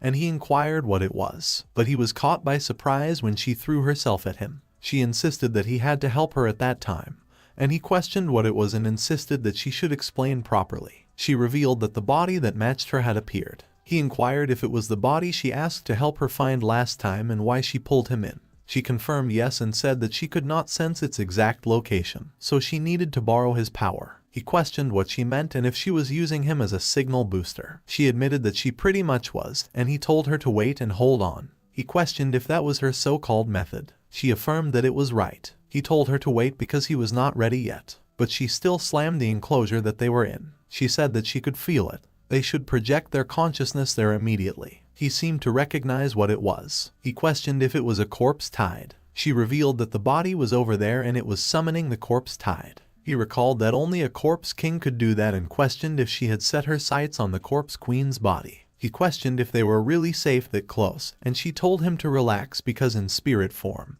it was fine as long as they did not cause a strong mental disturbance. But she suddenly wondered what was happening. He grew nervous as he suspected what it was. Back in the real world, Bai Kang wondered if the curse was activated after all. She pleaded that her master should allow her to lift his curse. On the other hand, the corpse queen demanded who was there and commanded that they should show themselves. Xiao inquired if they had been spotted. She questioned what Bai Kang was doing. She warned that the corpse queen was coming their way, so they should run. She cursed and declared that it was already too late. The corpse queen stood already in front of them. She opened his mouth as she lunged at them. She devoured them. Su Chen suddenly woke up. He gasped as he sat on his bed. He questioned what was going on, and he complained that his head hurt. Xiao explained that it was just that some of his mental energy was drained, but with his strength, he would recover soon enough. He wondered why she seemed fine, but she countered, who claimed that and reported that the corpse queen nearly bit her butt off. He sighed and admitted that, as she saw, the corpse queen wasn't easy to deal with because just the tens of thousands of corpses she controlled were a huge problem. As her corpse tide gathered, her power kept growing stronger, and he couldn't risk going after someone that dangerous just to help her, unless she offered him something worth risking his life for. She agreed that he was right, but if he was willing to help her, she promised loyalty to him as his servant once it was over. He doubted if she was kidding him and questioned if she thought a few words were worth his life, so she inquired what it would take for him to believe her. He demanded that she hand over her crystal core, but she protested that giving him her crystal core was like giving him her life. He told her that it was her choice and the decision was hers. He waited for her answer. She acknowledged that she understood. She hoped that he would keep his word. He assured that she shouldn't worry because from that point onward, she was his guy, and he would help her fulfill her wish. She expressed hope so, and if that was all, she would already head back. He questioned if that was how a servant behaved and remarked that she didn't even call him master before walking off. But she already disappeared. He concluded that he should forget it, and since she gave him her crystal core, he would let it slide. In the past life, the corpse queen once led her horde and swept through Shangdu, and everyone could only survive in her shadow. If he didn't want to live in a world overrun by corpses, he had to stop her at all costs, so it looked like it was time to leave. The next day, Su Chen left in his vehicle. Bai Kang just watched as he left. Lu Xiaofeng questioned if she wasn't going with him, and as she wondered why she would, she explained that there was still a lot to handle at the base. She believed that at that time, she was too weak to be of any help, but one day she would catch up to Su Chen. Meanwhile, Yunyan called Duanye and revealed that she knew that it was the apocalypse, but she questioned if lighting a fire at a gas station wasn't still dangerous. Duanye teased that if she was worried, she could always go stand in the rain, to which she laughed and shared that she just recovered, so there was no need for that. She wondered where Su Chen went and confessed that the weather was making her uneasy, and Duanye explained that before the apocalypse, fuel wasn't easy to hoard in bulk, and he didn't have much left, so he was out looking for any remaining supplies. Yunyan asked when he was coming back and admitted that she was starving. Suddenly, they noticed an old man approaching them, and Duanye inquired who was there. The old man complained that he was so cold and he was freezing, and Yunyan questioned what was with the ice on his body, but he only repeated that it was so cold and there was fire. Duanye doubted if he was crazy because he was jumping straight into the fire, while Yunyan noted that it was a thick cloud of smoke. Duanye suddenly warned that there was something wrong with the smoke, so they should cover their mouth and nose. Suddenly, a man laughed as he called his boss and boasted that the trick never failed. The boss remarked that they should look because it was 2 girls at that time, and if he had known, they wouldn't have needed the old man to spread the poison. Duanye questioned who they were. He explained that she was a little miss that looked so pretty, so once they were done having their fun, they would sell her off to New World Base, while another man guaranteed that they would be begging for more by the end of it. Duanye advised that they should stay away, and the boss declared that a gun against an ability user was just a toy. She asked if the gun was frozen. Yunyan urged that they leave immediately because once Su Chen returned, they wouldn't be laughing anymore. The boss identified if it was the guy who left earlier, and claimed that he had already been marked. Anyone that the crazy woman set her sights on didn't survive the night. Meanwhile, Lady Poison claimed that Su Chen was her little darling and she was coming. Lady Poison remarked that Su Chen actually dared to enter such a confined space alone. It was a very dangerous thing to do, but for her, it was just perfect. She blew her poison inside the house. She stepped inside. She inquired where the handsome boy was and urged that he hurry and come out. The place was filled with toxic gas already, and just inhaling a little would set his body ablaze with desire, making him completely helpless. She noticed the silhouette ahead and noted that he was there. He should come to his big sis arms, as she could help him. But she was surprised when she saw that it was a dummy. She questioned what the hell it was. Suddenly, Su Chen demanded who she was. She claimed that she was a bastard and reproached him for daring to trick her. But Su Chen effortlessly grabbed her weapon. He inquired if that was a weapon forged by an artisan. He reached his other hand out to grab her. He grabbed her by the mouth. He commanded that she tell him where the artisan was, but she denied any knowledge of what he was talking about. Xiao inquired if that artisan was that important, and he explained that the Corpse Queen's horde was too strong, so if they could find the artisan, their chances of victory would increase greatly. She proposed that in that case, he should let her enter her consciousness and find the answer herself. Lady Poison questioned what he was trying to do. Zio confirmed that she understood and revealed that the artisan was in a place called New World Base, although she didn't know the exact details. Lady Poison suddenly pleaded that Su Chen not kill her. She admitted that she knew he tampered with her brain.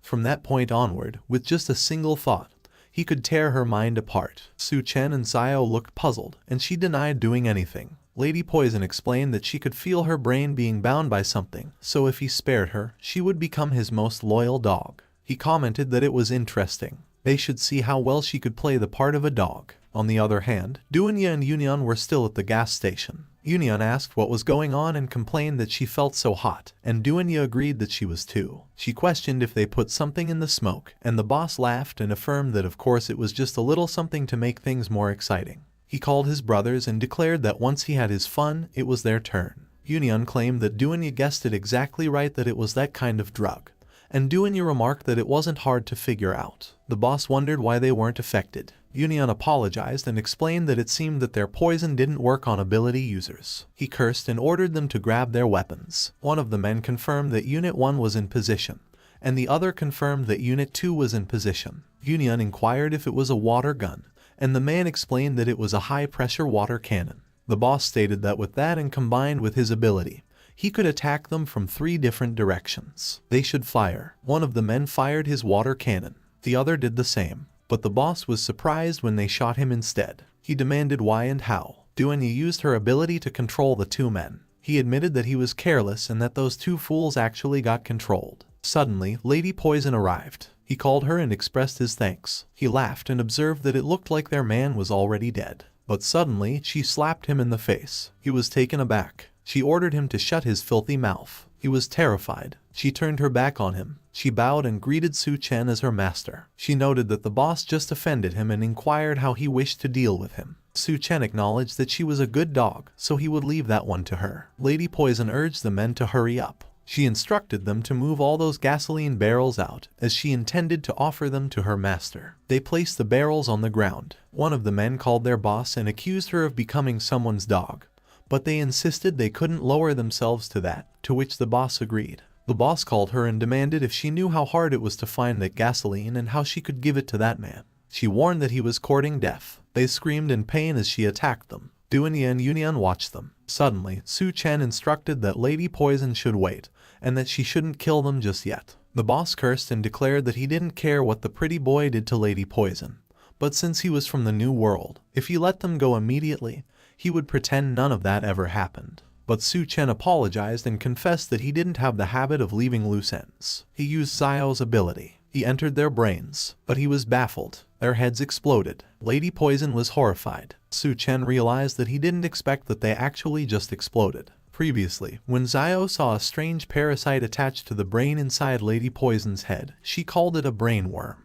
But the one inside Lady Poison was already dead. Zio explained that it must be her own toxins that made her immune to the brain worms. He figured that he killed the brain worms inside those 3 earlier, but they died too, so it looked like someone was using brain worms to control everyone in the New World. He needed to find a way to make Duanya and Yunyan immune too. He called Lady Poison, and she responded that she was waiting for his orders. He inquired if she could drive, and she confirmed she could. He expressed that it was good, so she should drive, and he questioned where the vehicle came from. Not long ago, Lady Poison was a minor leader in the New World, but currently she was nothing more than a puppet. But still, as long as she could survive, even if it meant eating tree bark and mutant rats, she didn't care. But those guys were actually having a hot pot in the back. She remarked that it was the apocalypse, and as she asked where the hell they found the hot pot, she noted that even the broth should have gone bad by that time. She cursed and complained that the smell was drifting over to her. She desired a hot pot so badly, so maybe she should just steal. But she reminded herself to calm down and stay cool because she couldn't risk her life just for a meal. Suddenly, Yunyan opened a cola. Lady Poison recognized the sound. She wondered if that was cola and if they even had cola. Yunyan handed it to her. Lady Poison revealed that it had been so long since she had cola and asked if it was really for her while she wondered why she was being so nice all of a sudden and what she was up to. Yunyan reassured her that she shouldn't worry because Su Chen loves it when girls call him master, so she should just drink up. And as she questioned if it was real, Su Chen cursed and challenged if she dared to mock him. Yunyan introduced herself and guessed that made them already comrades, and Lady Poison greeted her back while wondering if she was hinting that she was also being forced into that. She concluded that it made sense because in the apocalypse, women relying on men is normal. And honestly, no one could refuse hot pot and cola. But it was too bad because that kind of sugar-coated bait didn't work on her, so one day, she would definitely escape. But Yunyan suddenly announced that the lamb was coming, so she should open her mouth. She quickly opened her mouth without hesitation. Yunyan questioned if she just exhaled poison and if that was her ability. She explained that her poison gas could make men drop dead from exhaustion and make women burn with desire, but it was less effective on ability users. Su Chen immediately realized that he got it, and maybe he could use her ability to make Duanya and Yunyan immune to the brainworms. Suddenly, Yunyan called him, and as she said that she felt so hot, she requested if he could help her. Lady Poison asked that they should wait a second and that she didn't do that on purpose. Su Chen told her that she should just focus on driving, and she agreed. Suddenly, Duanya placed her feet on the dashboard. She remarked that it looked like she would have to leave them to it later. Lady Poison should tell her about the new world. Lady Poison inquired if there would be food after because she was starving, and she assured her there would be. Lady Poison consented and asked what she wanted to know, and as she questioned how she joined New World, she revealed that it was through a beauty pageant. Su Chen inquired whether it was the New World, and Lady Poison confirmed, remarking that the New World might not be large, but it functioned as an apocalyptic den of indulgence. It held everything: auctions, slaves, a black market, beauty pageants, gladiator arenas, and more, and Yunyan noted its height with unease. They questioned the crowd at the entrance, and Lady Poison explained that those were scavengers, and to them the New World served as a beacon of hope in the apocalypse, a dream they all chased, though the entry requirements remained unforgiving and many failed. Su Chen remarked that they should investigate. Abruptly, One Eye lifted his identification card. He declared that it served as the sole proof of entry into the New World, and possessing one meant escape from danger and starvation. But acquiring it required passing a trial to prove their worth. One of the scavengers inquired about the trial, while another scoffed that no settlement tolerated dead weight, not even the New World, when One Eye noted that the spots were limited and handed out on a first-come basis. As one scavenger clarified the spot limitation, another stepped up and announced his intent to sign up, followed by another who echoed the decision and warned the crowd not to push. Another cursed the madness, but begrudged that he would join anyway. One demanded to know why women were barred from the trial. Lady Poison explained that the identification cards were under the control of the city lord's personal guards, placing it beyond her authority, and she admitted that he would still need to go through the trial first. Yunyan complained about the hassle, and muttered that they might as well slaughter their way inside and find the blacksmith, but Lady Poison warned her against it. The city lord's personal guards were all ability users, walking JoJo stand battles armed with military-grade sadism. Duanya commented that the blacksmith sounded extremely cautious, and if he sensed an intrusion, he might flee in fear. Su Chen advised keeping a low profile for now and proposed checking the trial while Lady Poison found another way to sneak them in, and she agreed. Without warning, a guard addressed Su Chen and instructed him to join the last team as the trial was about to commence. Recently, an increasing number of mutant spiders had been gathering in the back mountains, so their trial would involve hunting them. He advised sticking to the outskirts and avoiding the deeper forest, and anyone who returned before nightfall with 5 spider corpses or a single spider egg would pass. One of the scavengers shouted briefly and, with frustration, questioned the 5 spider requirement. He ranted that it was too difficult and complained that the eggs were hidden deep in the nests, accusing them of sending them to their deaths. The guard replied that if he couldn't get an egg, spider corpses would suffice, and if he didn't want to participate, he was free to leave through the metal fence. But lone stragglers would also become prey for the mutant spiders, and he gave them a curt farewell.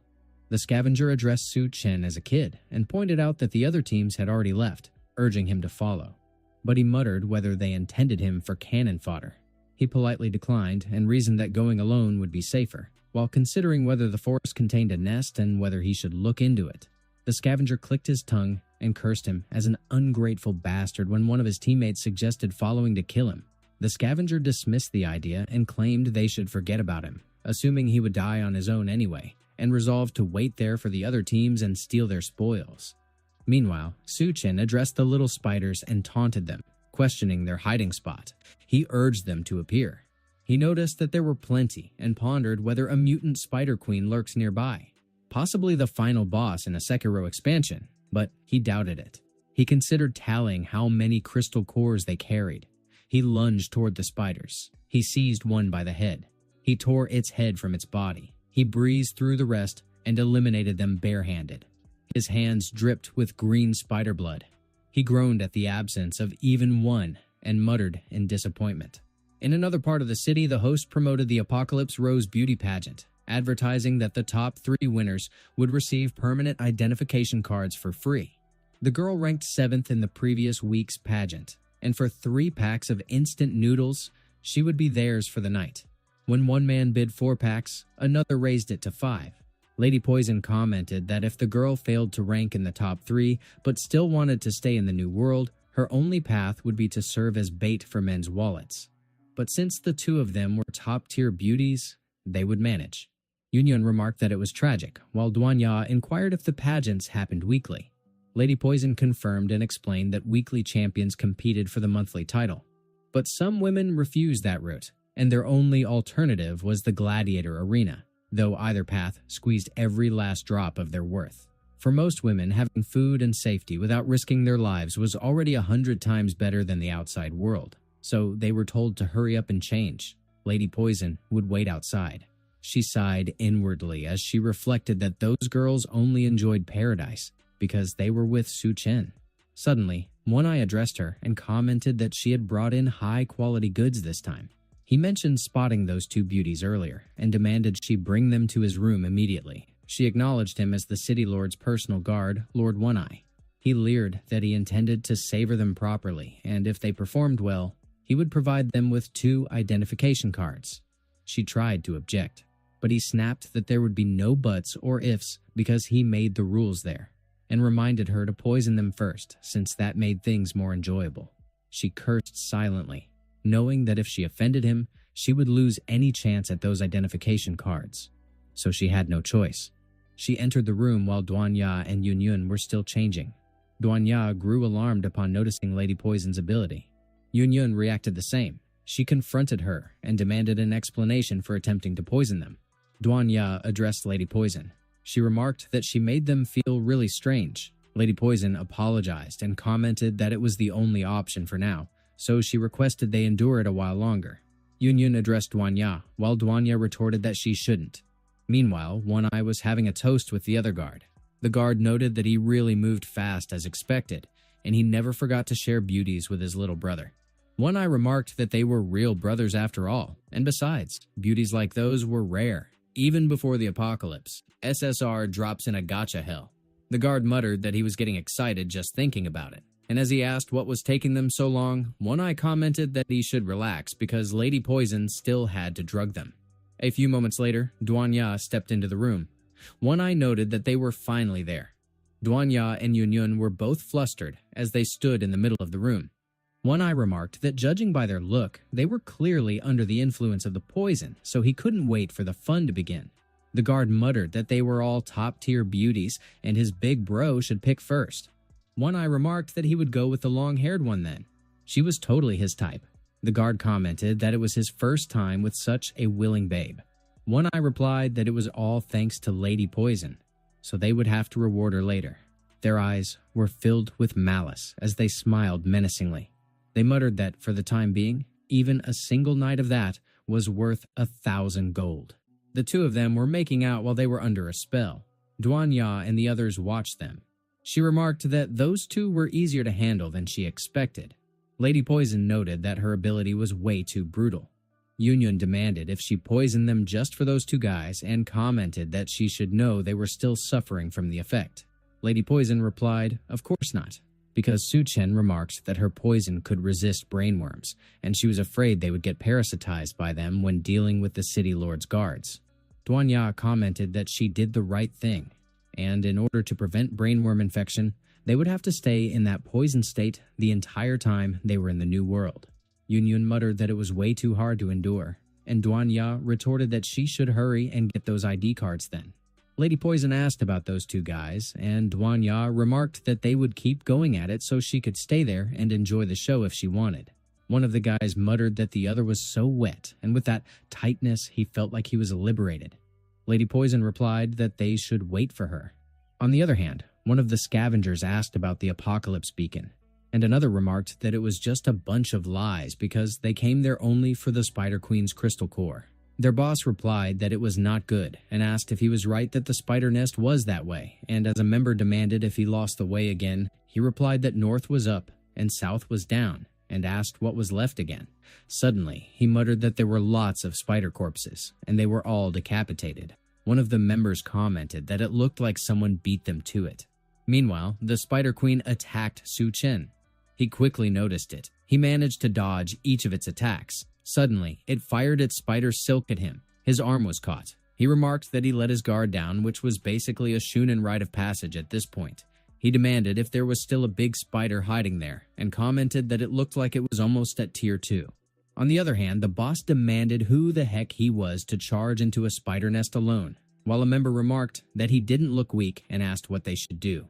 The boss demanded what else and remarked that they should watch the show, and they should see how that overconfident fool dies, as he couldn't wait to see his corpse strung up on a web. Meanwhile, Su Chen glared at the spider. He grabbed the silk attached to his arm. He pulled it.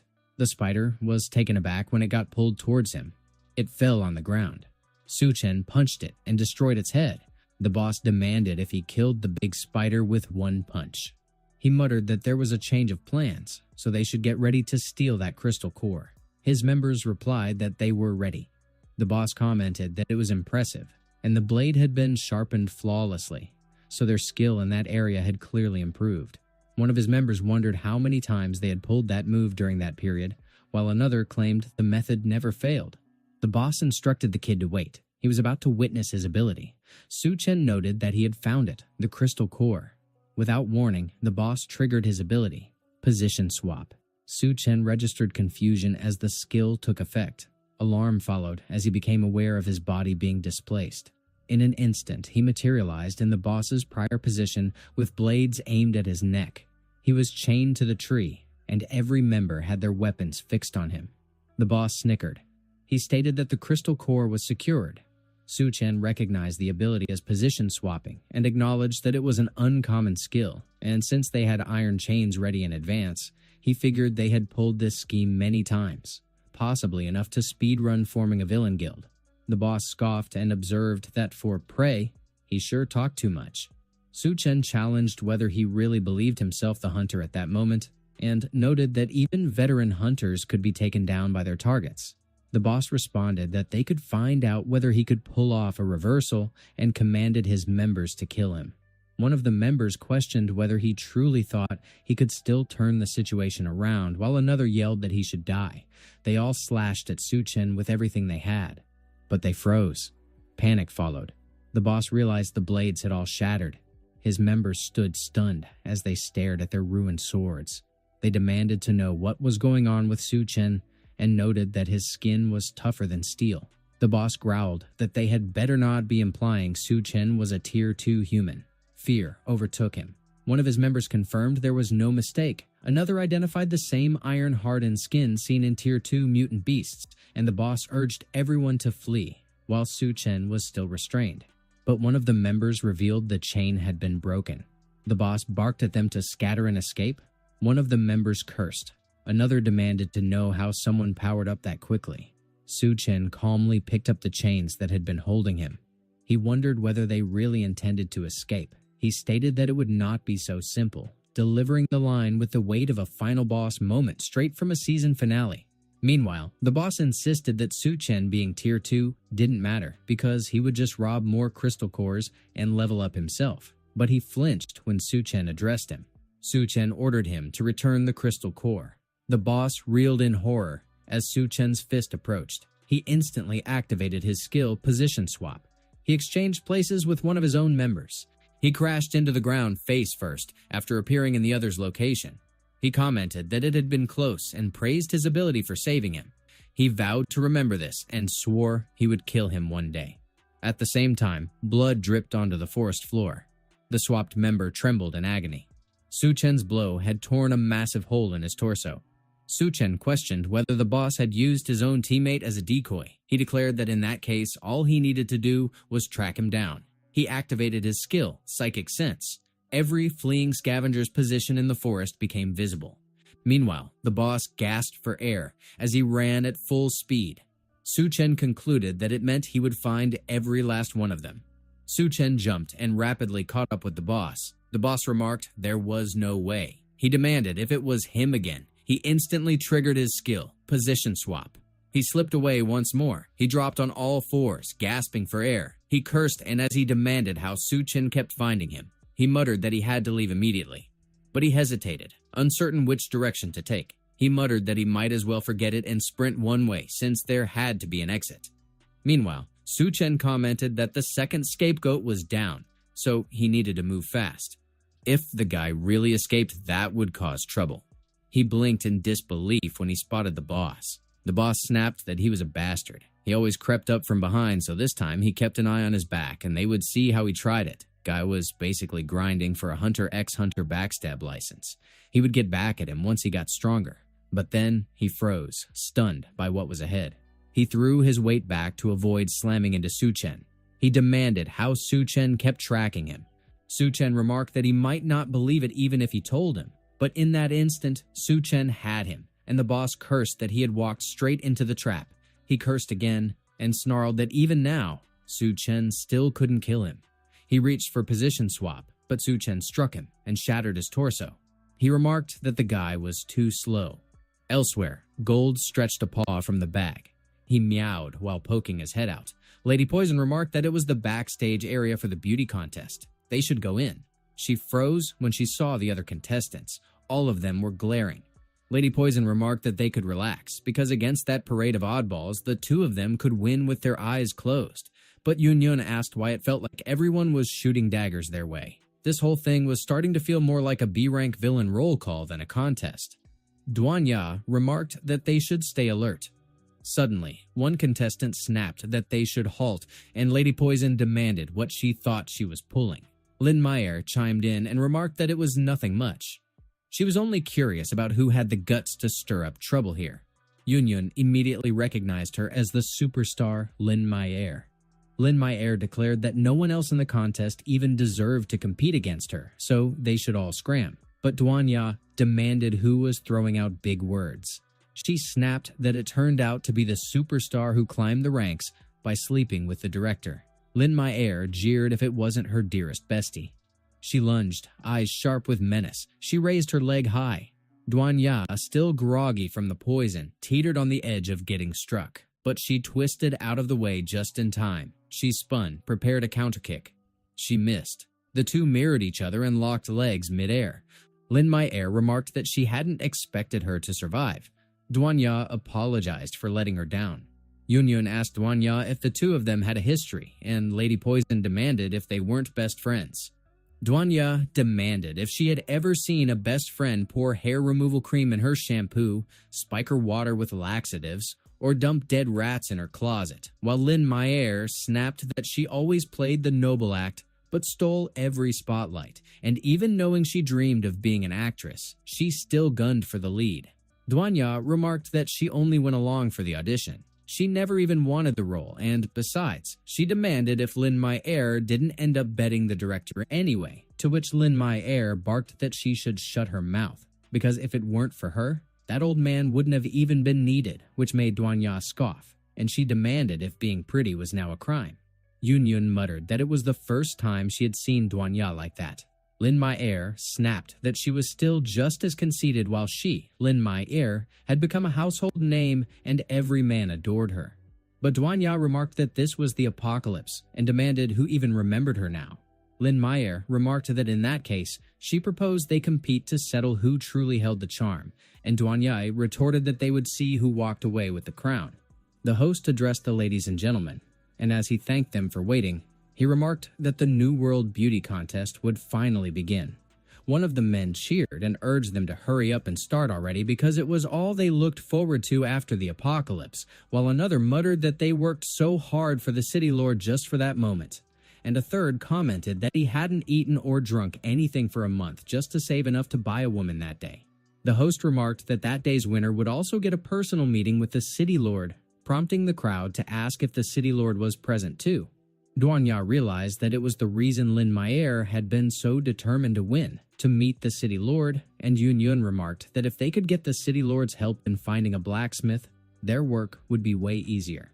Duanya declared that she must not win, while Yun noted that she needed Su Chen to detox her because the symptoms were unbearable.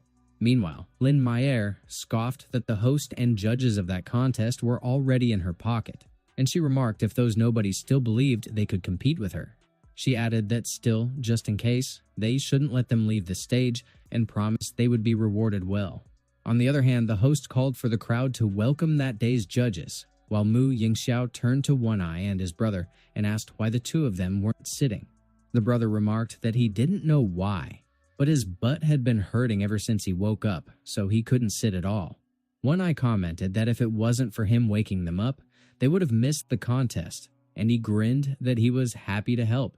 He recalled that people only ever called those two perverts, but when he found them, they were completely naked, playing man-on-man.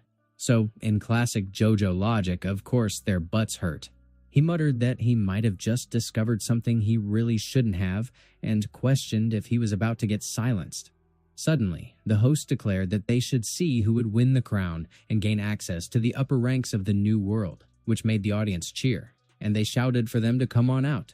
Duanya remarked that they were coming. The other contestants glared at them. One of them hissed that they were idiots and questioned if they really thought that would be a fair contest, while another snapped that they should kill those three first. And Duanya replied that it was exactly as expected. One of the contestants declared that it was the apocalypse, and whoever's fist is bigger makes the rules. Yun muttered that she would take care of those grunts. The contestants jeered that she was courting death, but she remarked that they should see who had the bigger fist then. She grew and launched a contestant into the ceiling. The other contestants gaped in shock that she got bigger. Yun roared that they should let her blast them all to the skies. Meanwhile, Lin Maier walked up on stage. The host announced that it was actually superstar Lin Maier, and the judges all gave her 9 points. It was their first time seeing a celebrity since the apocalypse, so she was a champion. And as she sneered if Duanya truly believed she would let the two of them advance so easily, the host stated that the next contestant was entering. She blinked in confusion. She asked what was going on. The host wondered aloud if something had just exploded in the sky. He commented that the next one looked even prettier. On the other hand, Lin Maier discussed the thing that exploded in the sky. She turned pale when she realized that they were the bodies of the other contestants. The severed head landed behind her. She asked if those were human limbs. She questioned what the hell just happened. One Eye remarked that backstage competition was more intense than ever, and as his brother observed that it was too bad because it looked like all the other girls were dead, Mu Yingxiao asked what they should do next. Meanwhile, Yun asked if that entrance was okay, and Lady Poison replied that she launched people into the sky, so she probably went too hard.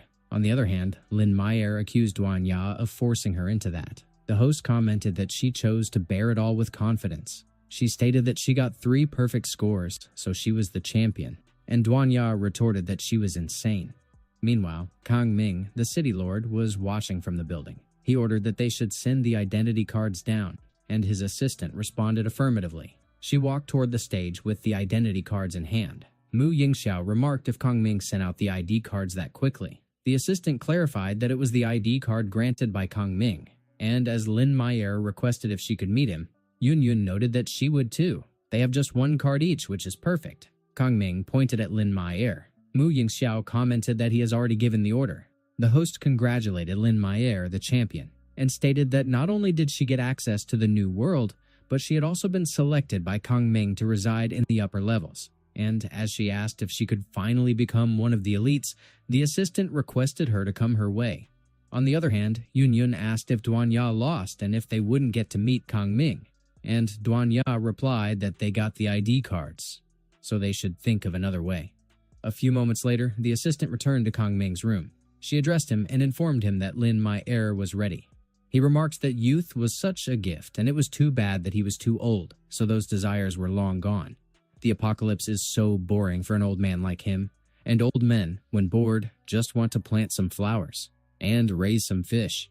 Kong Ming remarked that Lin Mai Er lived up to her superstar status, all beauty and polish. He told her not to stare at him like that and reminded her she should be grateful to become one of the fish. His assistant broke in to announce the child's arrival. The boy had already passed a physical test and was in perfect health, earning Kong Ming's approving nod. He asked if the boy felt fear, and the boy replied that without the city lord grandpa's shelter, he would have starved. Kong Ming brushed off the courtesy. Children, after all, were the future. Lin Mai Er's muffled scream slipped out as she watched him devour the boy. He explained that it was the ageless gene. Only children possessed it. Pity the absorbed effect faded too quickly. The assistant reported that he now controlled all the women there, free to make them bear as many children as he wanted. But Kong Ming dismissed it as insufficient and demanded more crystal cores to enhance his powers.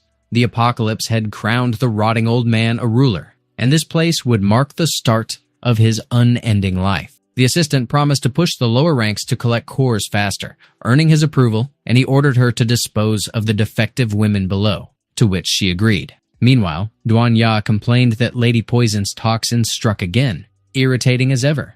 The discomfort lingered, but Lady Poison told them to endure it to keep the brainworms away. Duan Ya then noted they had the identity cards and urged her to take them into the city. One Eye suddenly told them to wait.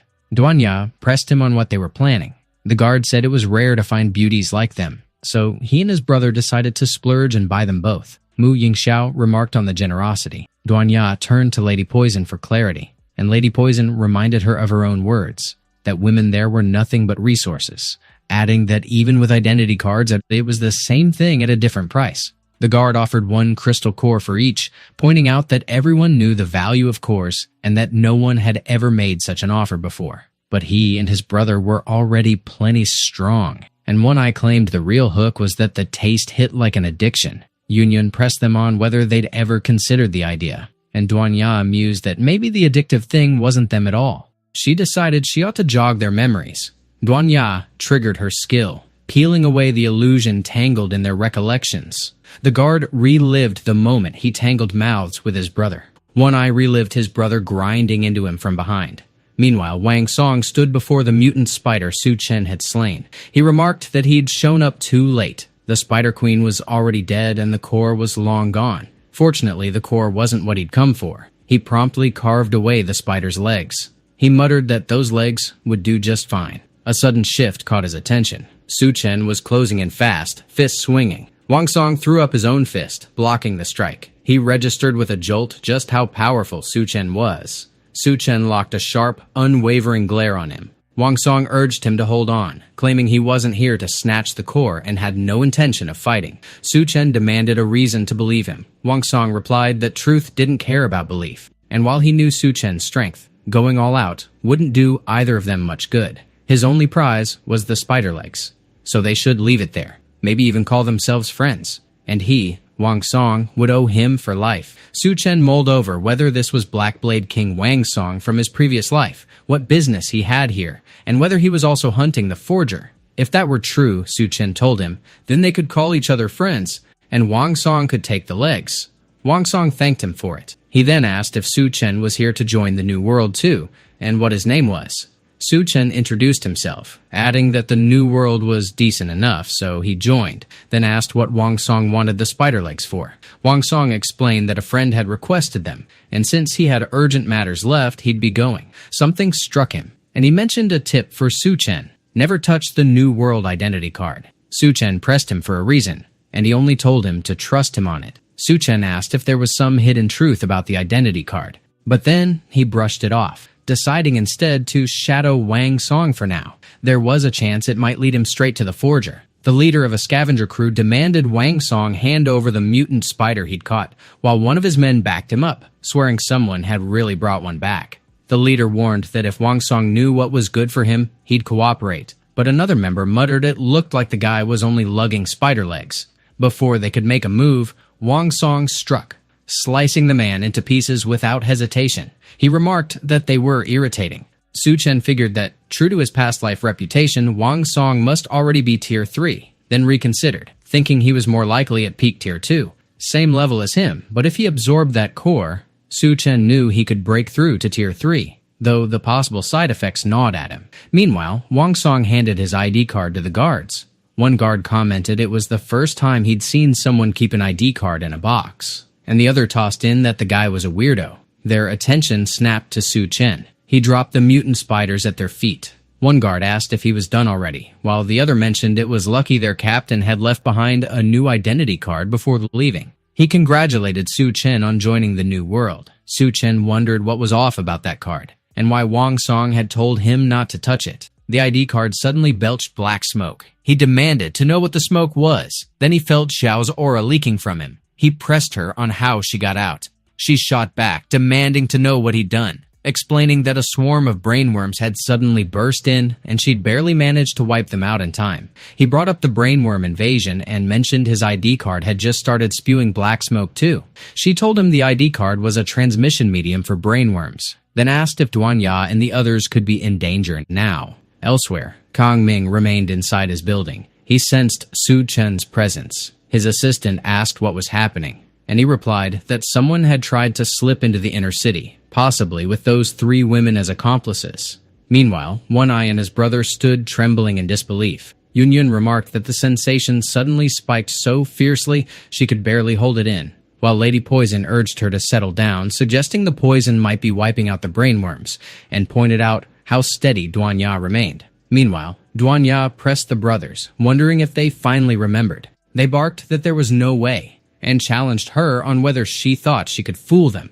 She insisted they knew the truth buried deep inside, but they snapped at her to shut up and agreed they should kill them. The brothers lunged at Duan Ya with their sharpened skulls. She twisted out of their path, sending them hurtling into the building behind her. The crowd muttered over why a fight suddenly broke out, predicting it was going to be worth watching. With the center too dangerous, they decided everyone should climb the stands and clear the area. Lady Poison wondered aloud if it was the unbreakable Ironhead technique, noting they had just crushed an entire building. One Eye recounted that after the apocalypse, their skulls grew sharper and harder. At first, people laughed at them, but soon, those same people were splintered under their skulls, and since then, nothing had survived a single strike. Not even steel. It was pointless to keep talking with them. They shouldn't be allowed time to tap into mental powers. Duan Ya cursed, warning it was coming again and urging them to dodge. But Mu Yingxiao unleashed his skill on them. Duan Ya tensed when something locked her in place. She demanded to know what was happening, describing the sensation of being gripped. At the same time, Yun Yun gritted out that something had her pinned, even snuffing out her ability, though she couldn't see anyone. Duan Ya identified the man up there as the source of the trouble. Mu Yingxiao confirmed they noticed, but mocked that it was too late. The guard triggered his skill. Penetration strike. Just before striking Duan Ya, Yun Yun's massive hand caught him. She declared she had him. Mu Yingxiao reeled at the sight. Duan Ya noted she had a few disposable pawns under her sway. She told him to stay put. One Eye roared in fury. He demanded Yun Yun release his brother. She challenged the guard to guess whose skull was harder, and he demanded to know her intent. He warned her to stop, that she must not do it. His cries tore through the air as One Eye's skull pierced her backside. He screamed until his voice shredded. Yun Yun then muttered an apology, admitting she had mixed them up by mistake. Yun Yun flashed a sinister smile, while the guard writhed in agony. She remarked that it was finally Mu Yingxiao's turn, but he dismissed her, claiming she wasn't even worth the effort of a strike. Her confidence cracked when an unseen presence seized her leg, forcing her to recoil. She declared that her ability was once again being suppressed, and Lady Poison offered to help. Both were swiftly caught, and while Yun Yun urged him to stop, Lady Poison spat curses.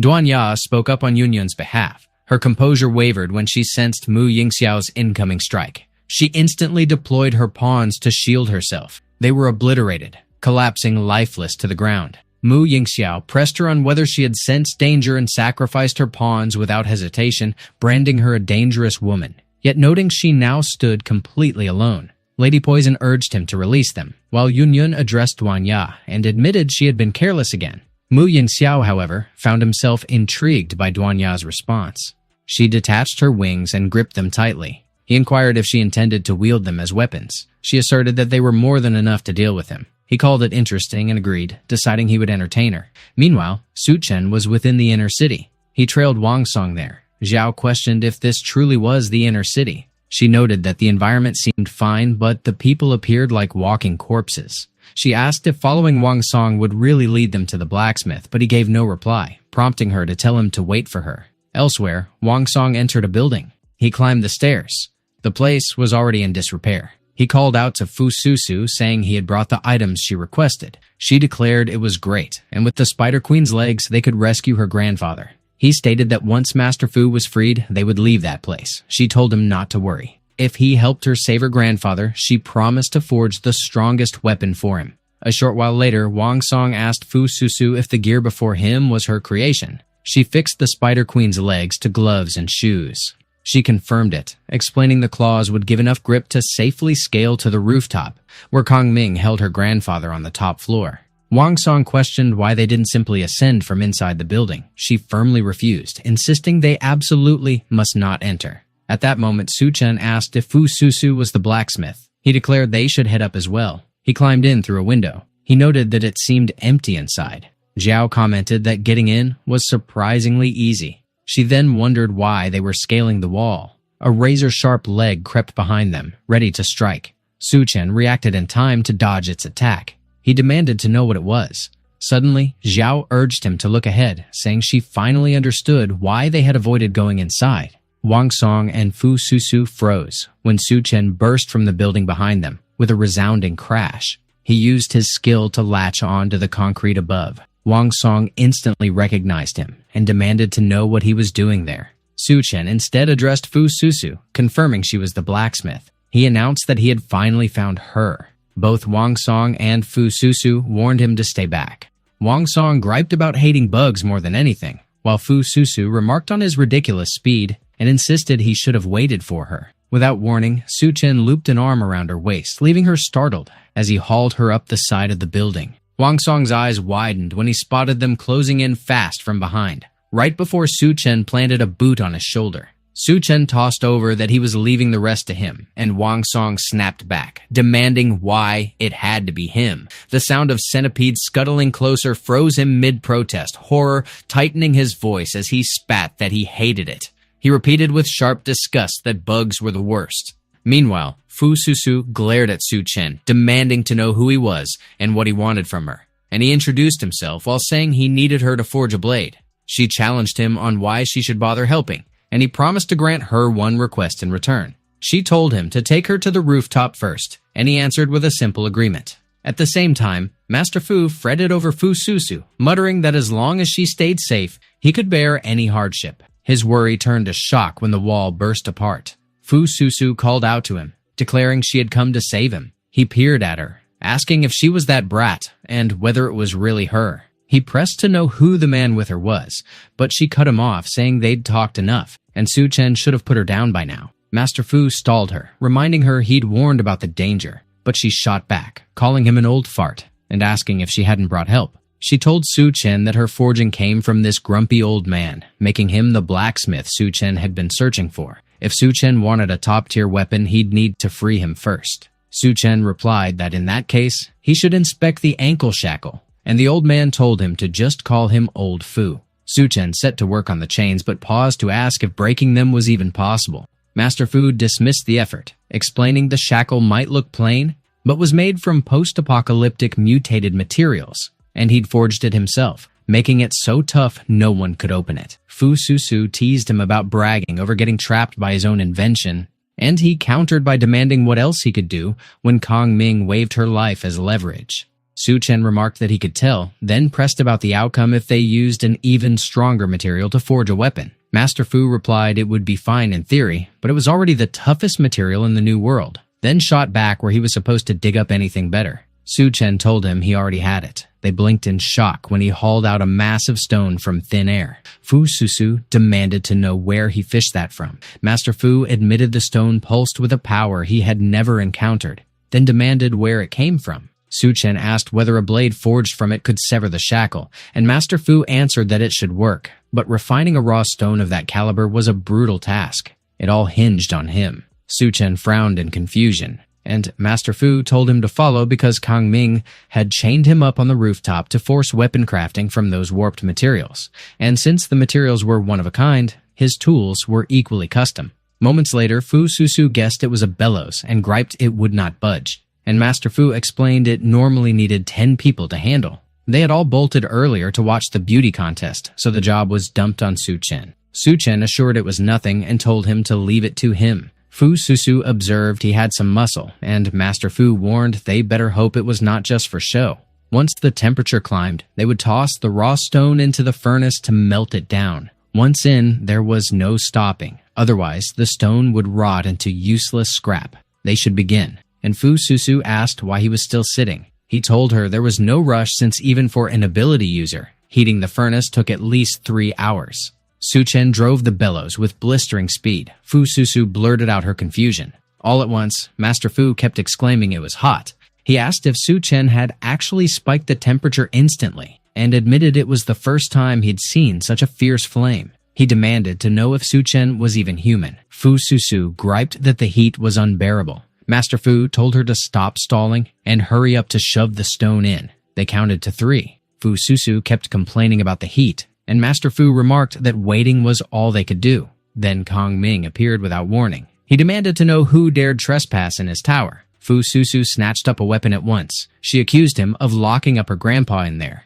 She declared he deserved to die. But his assistant suddenly shifted shape. She intercepted Fu Susu's strikes and slipped behind her. Master Fu shouted Fu Susu's name. The assistant berated her for disrespecting Kong Ming. She vowed to send her to hell. She swung her blade to finish her. Master Fu protested. Fu Susu screamed in terror, but Wang Song suddenly drove his fist into the assistant's face. He followed with another swing, smashing her to the ground. She flew into a rage. She lashed back instantly, but he evaded it. He caught her mid-air by the torso. He crushed her with every ounce of strength. She shook and shrieked in agony. Her body split in two.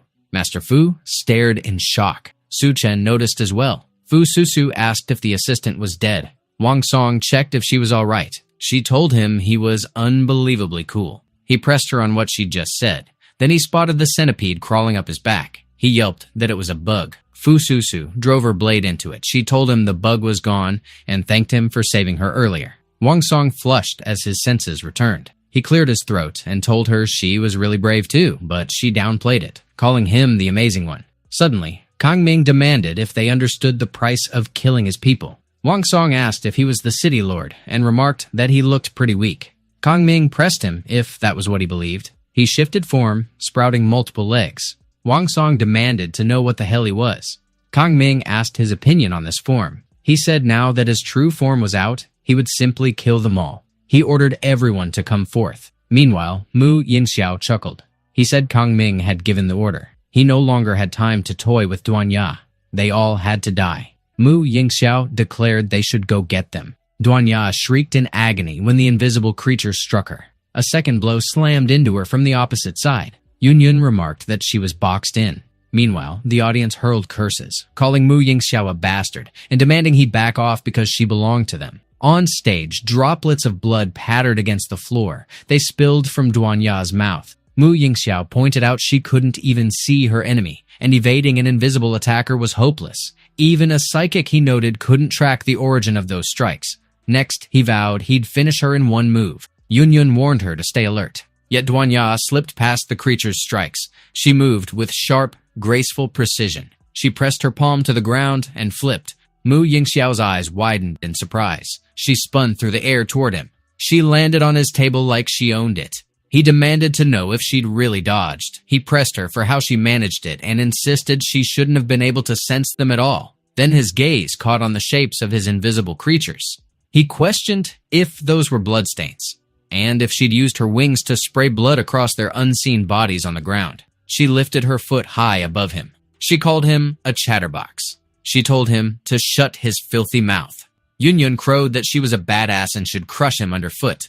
She and Lady Poison froze when the sound of bugs swarming spilled from the building behind them. Duan Ya demanded to know what was happening. Yun Yun asked if those things were bugs. She pressed where such a horde came from. The crowd erupted in panic. One voice cried for help. Another screamed about being bitten. Another urged everyone to run. Mu Yingxiao let out a laugh and announced the insect swarm had been released so everyone would become food and meet their end. Duan Ya reminded him she'd told him to shut up. He called out to his creatures for aid. She told him he was courting death. She yanked her heel from his mouth. She swung it forward, steady and deliberate. Her kick tore his head from his body. The invisible creatures lunging at her from behind shimmered into view. They all collapsed to the floor. Lady Poison questioned if the hidden attacker had been nothing but a rabbit puppet. Meanwhile, Mu Yingxiao's body went slack, revealing the game controller clutched in his hand. Duanya spotted it. She asked what it was, if it was some kind of game controller. Suddenly, the creature's eyes glowed bright. They lurched upright again. She announced she had figured it out. She could pour psychic energy into the device, and she could take control of those things. Duanya gripped the game controller with casual precision. The creatures lunged at her with eerie obedience. She remarked that it wasn't half bad, saying those puppets turned out to be surprisingly handy. The strength felt perfect, and the movements were smoother than she expected. Out of nowhere, Yun screamed loud enough to rattle nerves. Lady Poison hollered for help, claiming the place was swarming with bugs. Duanya stiffened, alert in an instant. She hurriedly commanded one of the creatures to shield them from the wriggling assault. The rest of the creatures hoisted a concrete slab from the ground with mechanical strength. Bugs scurried over it in a writhing wave. The creature shoved the slab upward, flinging the insects off in a scatter. Then it pressed another slab against it, sealing the gap to block the invasion. Lady Poison mentioned that they were safe for now, though her tone wavered. Yun complained that the outside was crawling with bugs, demanding what they were supposed to do next. Duanya told her not to move, promising she'd handle the ropes keeping her bound. Moments later, the knot came loose with a tug and a sigh of relief. Yun argued that staying put was suicide, insisting they needed an escape plan. But the bugs were already sneaking through tiny cracks in the concrete barrier. Yun shrieked again, warning that the insects were flooding in. Duanya urged her to stay alert and not panic. Lady Poison proposed that she'd handle it by filling the place with her poisonous gas. A noxious haze spread instantly, coating the enclosure in a thick, stinging cloud. She pointed out the sight, saying the bugs outside were fleeing like terrified vermin. They clearly couldn't stand her toxic fumes. But Yun warned her to stop before it got worse. Duanya muttered that the poison was the problem now. Both of them groaned that it was hitting them too hard, and Lady Poison mumbled an apology. Then she noticed something horrifying. The bugs were piling up, shaping into a towering mass. She demanded to know what that thing was supposed to be. At the same time, Yun insisted that Duanya should let her go since the swarm was too dangerous to stay near. But Duanya barked that Yun should get off her immediately instead. Lady Poison snapped that they both needed to freeze because the swarm had taken on a humanoid form. The creature's glowing eyes fixed on them with hostile intent. Lady Poison urged them to calm down, and they muttered that they were trying. The creature suddenly raised one massive leg above their heads. It looked ready to crush them flat. Meanwhile, Wang Song dropped his bag with a clatter. He remarked that it was only a turtle shell and dared the enemy to watch him hack it apart. Kang Ming scoffed, calling him a fool and dooming him in the same breath. Wang Song swung his sword to parry each deadly strike. He vaulted behind Kang Ming's head with reckless agility. He unleashed a storm of slashes that sliced the air like thunder. He landed safely, turning his back with defiant confidence. But Kang Ming stood untouched and retaliated instantly, launching him into the wall with brutal force. Fu Susu shouted to check if Wang Song was alright, and he brushed it off, claiming he was fine. Kang Ming sneered that she was in the way. His blade-like legs burst from the floor beneath her sprinting path. She screamed as she realized she was the next target. Wang Song dove in without hesitation, using his body as a shield to block the fatal strike and protect her. Fu Susu hollered for Wang Song, her voice carrying more urgency than calm. She pressed him about whether he was still in one piece. He muttered that the monster was a nightmare to handle, urging her to think fast and get Master Fu out before things went south. Kang Ming's legs burst up from the ground again, slick and twitching like some nightmare come alive. He declared that none of them were leaving this place. They'd all stay behind and serve as snacks for his precious offspring. Wang Song spat a curse that barely cut through the chaos. Fu Susu could only scream, helpless and raw.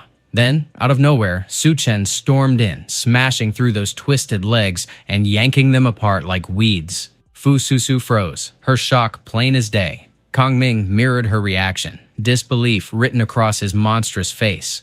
Yet beneath that, Kang Ming's curiosity flickered like a dark flame. Su Chen glanced at them and checked if they were still standing. He remarked that they should go lend Master Fu a hand first. He'd deal with the oversized bug himself. Just a moment ago, Su Chen had been working the bellows, coaxing fire to life. He pressed Master Fu about whether the thing still refused to work.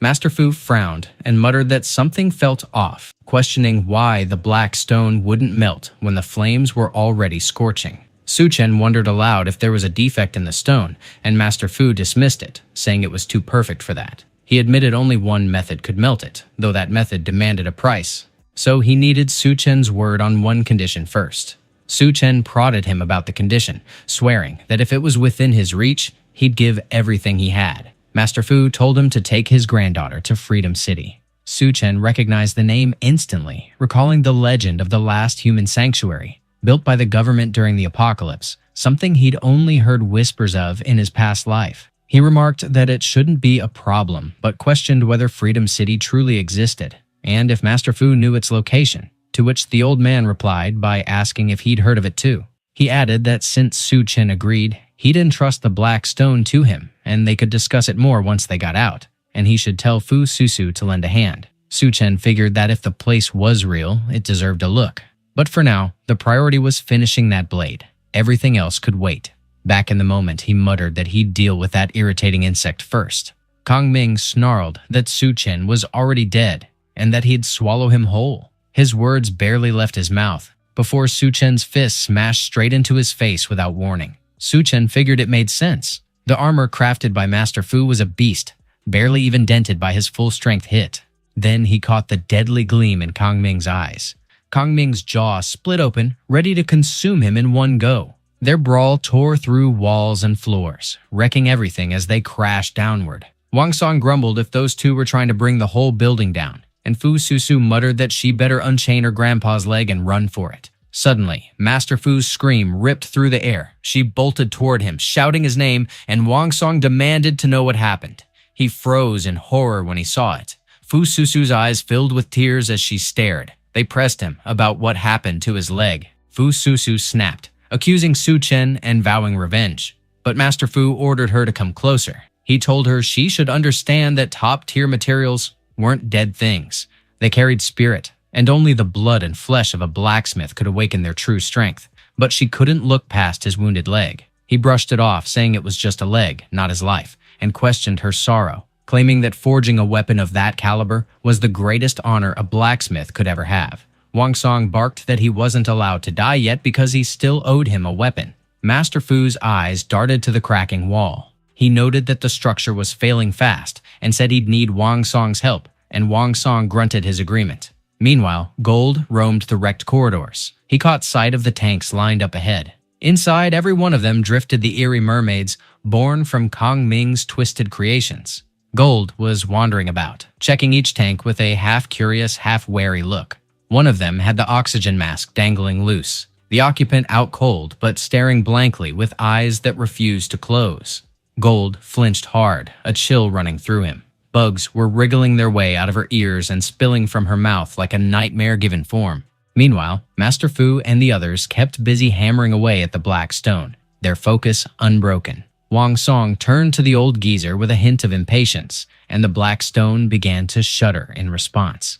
Master Fu remarked that the sacrificial forging method was truly effective, saying they could now move to the next phase. Wang Song commented on the sheer size of the material and pressed if another blade could be made for him, but Master Fu scoffed and told him to keep dreaming, since it would barely yield one weapon after refining. Wang Song grumbled that it was a pity because the stone felt oddly familiar, like something tugging at his memory. Fu Susu remarked that the old man should rest for now, declaring she'd take over the next step herself. She gathered every ounce of her strength and smashed the stone with a hammer swing that cracked the air. Elsewhere, the building stood eerily still, not a single echo stirring. Then, Kong Ming appeared from within like a shadow stepping out of silence. He remarked that Su Chen was formidable, but he mentioned seeing someone even stronger, and that the armor Su Chen wore had originally been crafted for that person. Right now, though, he intended to use it to send Su Chen straight to his grave. Su Chen pressed him to say who that stronger guy was supposed to be. Kong Ming brushed it off, saying there was no need for him to know since he'd die right there anyway. He noted that Su Chen had the old man forge a weapon for him, but he had come armed with his own preparations. Su Chen's guard went up, tension buzzing in his chest. Meanwhile, the mermaid's jaw gaped wide open. A flood of insects erupted from every hole on her face in a grotesque wave. Gold caught a sound and whipped his head around in alarm. He jolted back as the tanks burst open, spilling crawling horror into the room. He bolted, panic driving him faster than thought. He raced straight toward where Master Fu and the others were working. Fu Susu blinked and asked where the kitten had come from. She told the little thing to scram because it wasn't safe there. Then, the swarm chasing him exploded through the doorway. Gold froze in sheer terror. Fu Susu noted with alarm that they were surrounded, and Wang Song demanded to know where the cat came from, since it had dragged a whole swarm with it. Elsewhere, Su Chen tensed at the sound of Wang Song's panicked shout about Master Fu. Kang Ming snapped that he should worry about his own hide first. He lunged, and Su Chen twisted his limbs in a desperate block against those claws. Kang Ming crashed through floor after floor, slamming Su Chen against each, as if to grind him into the ground. Su Chen clung to the beast's claws, struggling not to get shredded alive. Meanwhile, the humanoid bug swarm loomed over Duan Ya and the others, ready to crush them flat. They yelled that they were about to be squashed. Yun Yun suddenly expanded in size and threw up her arm to block the tide of insects. But she screamed, her voice breaking, saying it hurt like fire. Lady Poison snapped that the bugs were crawling inside Yun Yun's arm, cursing that they were too far for her poison gas to reach. Duan Ya muttered that it wasn't working like this. She said they should let her handle it. Those bugs were still living things, so she could hit them where it mattered. Yun Yun groaned through the pain, holding firm to shield everyone. Duan Ya unleashed her power and shoved the swarm back with a fierce pulse. Yun Yun's body was spared from the crawling agony. Lady Poison remarked that a barrier, like a wall of raw energy, was cutting off the bugs. She questioned what it could be. She observed that Duan Ya had just evolved into a level 2 human, using her new skill, Psychic Pulse. Duan Ya called out for Yun Yun to take the shot. Yun Yun grinned wide. She declared that she was awesome. Yun Yun leaped over the buzzing sea of bugs and spun midair like she was showing off. She then kicked one straight in the face with sharp precision. She swung her fist for a clean follow-up hit, but the swarm rushed in, clinging to her arm as their tiny jaws sank into her skin. She yelled, clutching her arm, blurting that it hurt like hell. Lady Poison remarked that those nasty things were still crawling inside her arm. She promised she'd handle it herself. All of them needed to be out of her before they did worse damage. She then demanded to know what the hell was happening. Everyone stiffened up when Kang Ming came barreling their way. They muttered that it was Su Chen he was after. Out of nowhere, smaller claws sprouted from Kang Ming's own, and Su Chen froze in shock. The new claws stabbed into his back, leaving him wide open. Yun Yun's chest tightened for him, while Lady Poison barked her name, warning that the thing was charging right at her, telling her to move now. The writhing swarm lunged, trying to grab her. Yun Yun cursed that it was bad. She couldn't budge an inch. It was about to smash into her. Su Chen instantly activated his skill, forcing Kang Ming off course. Kang Ming slammed sideways, missing Yun Yun entirely. She remarked that Su Chen pulled it back, and it looked like he was hanging in there. They'd better brace themselves because she was about to go on the offensive, and Lady Poison pressed her, demanding what she was planning. Yun Yun suddenly stomped on the swarm's legs. She used their bodies as a launch pad, vaulting high to rip herself free. She then kicked the creature hard just before landing. Meanwhile, Kang Ming spat curses at Su Chen, scoffing if he'd been hiding that kind of strength all along. Then his eyes widened as he caught sight of the swarm coming from behind. He barely had time to react before it slammed into him. Su Chen crawled his way out from the pile of debris. He saw the swarm crash full force into Kang Ming. Meanwhile, Yun Yun called out to check if everyone was still alive, and Duan Ya shouted back that they were good. Su Chen's gaze fell on her. He remarked if she had reached level 2 already, and threw in that it was just like his woman to pull it off. Then he muttered that he felt a bit dizzy. He glanced at the blood smeared across his palm, fresh from the back of his head. Kang Ming roared, demanding if the insects truly dared to rebel against him, then snarled that fine, he'd grant their wish. Yun Yun pointed out if the bugs were merging and said they were swelling in size. Su Chen groaned that it was bad news, and muttered a hope that Master Fu would hurry it up.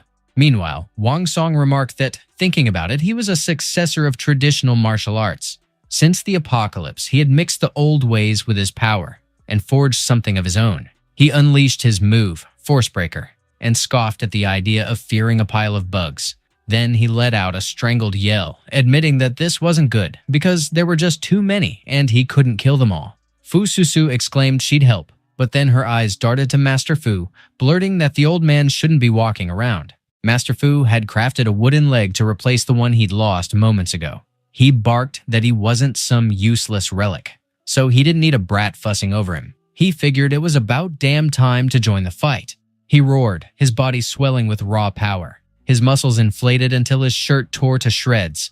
The frail old man now stood hulking and fierce. He grinned that he hadn't gone all out in forever. They better step up. They'd soon see what kind of weapon he forged. He smashed the searing black stone to temper it. The hit exploded with such force that it blasted the bugs away in a sweeping wave. Master Fu's energy burst across the rooftop like a storm. Kang Ming demanded to know what that surge was and wondered if that old man still clung to life. He muttered that it was fine, declaring he'd end that life himself then, but to his shock, his limbs refused to move. Yun warned that whatever he schemed, she would stop him, and he mocked if it was another meddling woman. She stiffened when his body twisted around her in a blur. Duanya warned her to stay alert, then unleashed her psychic wave. She shaped it into a shield to guard Yun. Then she cried out as Kang Ming's energy pulled her in, and Yun's chest tightened with worry. Kang Ming declared he would devour her first. Duanya called out to Su Chen. He assured her not to fear. His shadows darted out and caught her. They coiled around her waist. He yanked her back instantly and drove a punch into Kang Ming's skull. The blow crushed his head into the ground with brutal force. Su Chen hammered him again and again. Kang Ming's form faltered and Yun was freed. Duanya shrieked as she plunged headfirst toward the ground. Su Chen swooped in and caught her midair. He asked if she was fine, and she replied that she was. But Kang Ming's tail suddenly lunged and split open. It swallowed them whole. Yun gasped if they had just been eaten. Kang Ming let out a laugh, boasting they hadn't expected his tail to have mouths too, and in seconds they'd be digested. He sneered, wondering if that old fool still pounded away and grumbled at the noise. He snapped that the noisy ones were mostly dead anyway. But gold erupted from the crumbling building. He darted across the falling debris with sharp grace. He landed safely, the blade clenched between his teeth. Kang Ming scoffed if some stragglers still lingered and claimed he'd make him the next meal. But Gold lunged fast and slashed his body with the blade. Su Chen's hand burst out of the wound. He clutched Gold's fur. He and Duanya hauled themselves free from Kang Ming's belly. Kang Ming barked at the stupid cat, demanding what he was doing. Meanwhile, Su Chen remarked if it was the blade old Fu forged. Duanya noted that the sword looked special. He grinned that it was perfect. They should try it on that oversized bug. Kang Ming snarled that he should wait and stay away. But Su Chen didn't pause before cleaving him clean in half. He split him from head to tail, shredding his body to nothing. Yun breathed out if it was over. Then she caught sight of Kang Ming reborn as a bug streaking through the sky. He cursed that his hard-earned nest was ruined. He muttered that at least he had a backup plan and would crawl to the corpse queen, then come back for revenge. He figured flying that high would keep him safe. But Yun smacked him out of the sky with the flat of her palm. Kang Ming got crushed under the weight of Yun's blow. She barked that he better drag his ass back down there. He slammed into the ground, carving a crater into it. Yun gasped for air while shrinking back to her normal size. Duanya instantly shouted for her. She pressed her about why she went giant again and if she forgot her body couldn't take it, and Yun replied that it was only for a short moment, so she would be fine. Besides, she couldn't just let that revolting bug crawl away. Gold neared Kang Ming, but Su Chen remarked that he couldn't eat that. It was nasty, so he promised him a can of cat food later. Meanwhile, a huge slab of concrete started rising. Wang Song was hauling it up. He shoved it aside right after. At the same time, Fu Susu checked on Master Fu and asked how he was doing, and he replied that he wasn't dead yet. Out of nowhere, snowflakes drifted from the sky. Fu Susu wondered aloud if it was snowing. Duanya confirmed that it really was. Winter wasn't supposed to arrive that soon, but the climate had gone insane since the apocalypse, so snow wasn't exactly rare anymore. Su Chen tilted his head toward the sky. Wang Song suddenly called out for them to look at the clouds. He pointed out that he had never seen them that dense and dark, swallowing up the sunlight. But Su Chen remarked that those weren't clouds. It was volcanic ash carried from other regions. He reminded them that volcanoes had started erupting even before the apocalypse hit, and explained that with them still going off, the ash would eventually smother the entire planet. It was just waiting to happen. Duanya lifted her palm to catch the snow. She noticed there was ash mixed in and wondered if it would vanish once the snow ended. Su Chen told her no and warned that what followed would be a global winter apocalypse. A freezing wave would strike and the planet would turn to ice. He then spotted Kong Ming stirring. Kong Ming taunted him, asking if he really believed he'd been killed, and bragged that he could endlessly respond by summoning bug swarms. Fu Susu blurted out in disbelief that he was still alive. Duan Ya quickly warned Su Chen to stay alert. Wang Song cursed and shouted at Su Chen, saying they should finish him off together. But Su Chen dismissed it, declaring he'd handle the creature alone. Kong Ming demanded to know why he couldn't move and what was happening. He panicked, asking if space itself was twisting and what Su Chen was doing to him, crying out that it hurt and to stop. He shrieked as his form dissolved into the air. Then he was gone entirely. Su Chen commented that just as he expected, the thing had weakened enough for him to trap inside a space already. He really hated the idea of storing something that revolting. Wang Song, Fu Susu, and Master Fu all demanded to know what he'd just done. Su Chen then turned to Master Fu and pointed out that the snow was thickening, so their trip to Freedom City would have to wait. Master Fu responded that it didn't matter anymore since they had no winter gear, almost no food, and their injuries were bad. They wouldn't last long, but Fu Susu snapped that he was a stubborn old man, and she refused to let him die. Su Chen reminded him that it wasn't time to quit yet with him around, so he told him to wear that. The three of them asked if it was a down jacket. Su Chen mentioned that there was also food, tents, and medicine, urging them to rest, and they cheered that it was great since there was medicine too. Fu Susu joked if he had some kind of Doraemon pouch, while Su Chen said they should find somewhere to settle. The three of them returned to their truck and took cover inside. Duan Ya mentioned that Yunyun had grown too large, so her body was cracking again and things might be serious now. Su Chen explained that it was the Spider Queen's core, and he hadn't consumed it because of possible side effects, and Duan Ya asked if he meant to give it to Yunyun. He said that the Corpse Queen would soon flood the land with her zombie tide, so he needed them all stronger. Duan Ya observed that it was working. Su Chen then demanded to know what was happening, and Duan Ya remembered. She admitted that she forgot to tell him they were still poisoned, and Yunyun requested that he detox them. Yunyun reached for Su Chen's body, her voice tossing out that he should hurry and detoxify her. But Duan Ya countered that she should hang on a bit longer. She had just swallowed the crystal core and needed to absorb it properly, so Duan Ya declared that she would detoxify her first. Yunyun frowned about the crystal core, muttering that she didn't feel anything. She urged that as a sister she should let go already because she couldn't hold back anymore. Su Chen puzzled over the lack of reaction, figuring the core should have healed her cracks and maybe even pushed her level higher, leaving one explanation, that her talent was too high, forcing her to stockpile far more power to advance. He figured when she finally leveled up, it'd be a massive leap, meaning he needed to hunt for more crystal cores. Meanwhile, Duan Ya insisted she was the big sister, so she should be obeyed.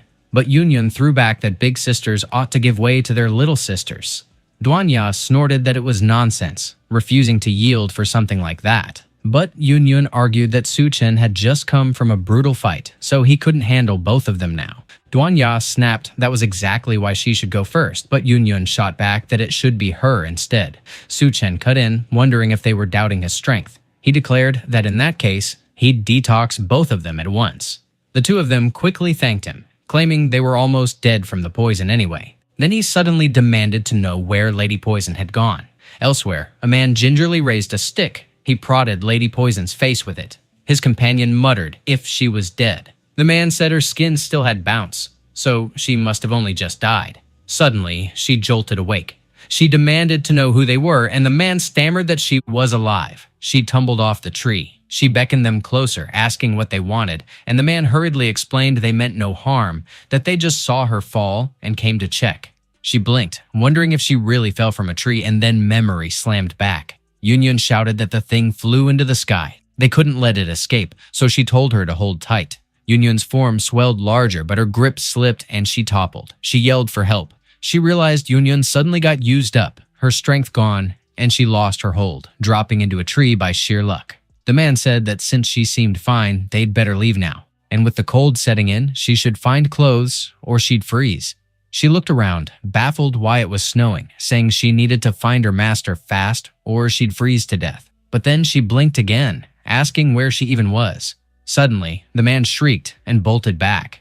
Lady Poison frowned, demanding why they were back again. She asked if they'd taken the wrong path, but they just dashed right past her. She snapped, wondering why they were running off on their own again. Two monsters emerged behind her. One sneered at the sight of her. It lunged to strike her from behind. Blood sprayed the ground. Meanwhile, the men were still sprinting. One muttered that they'd get her killed like that, but the other barked that he was an idiot and that they didn't owe her a thing, so why risk helping? He whispered an apology in his head, thinking they'd be the ones in trouble if she survived. But then he froze when Lady Poison's weapon whipped around a branch above him. She used it to sling herself forward and streaked past them. In a blink, she was running ahead. One of the men gasped if that wasn't the same woman, and the other sputtered if she wasn't supposed to be dead. Then they caught what trailed them. Terror slammed into them as they glanced back. They screamed for help, and Lady Poison barked that they shouldn't follow her. She cursed under her breath, realizing those two beasts were tough,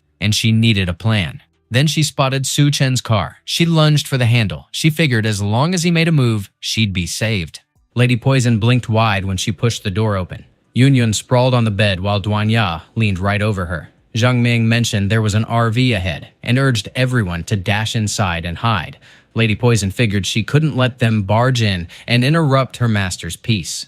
She promptly ordered them to hold up for a moment and saying no one was allowed in, but they barked back that she should move out of the way fast. She refused. Anyone who dared step forward again would die, and she figured if she burned everything she had, maybe she could stall them a bit.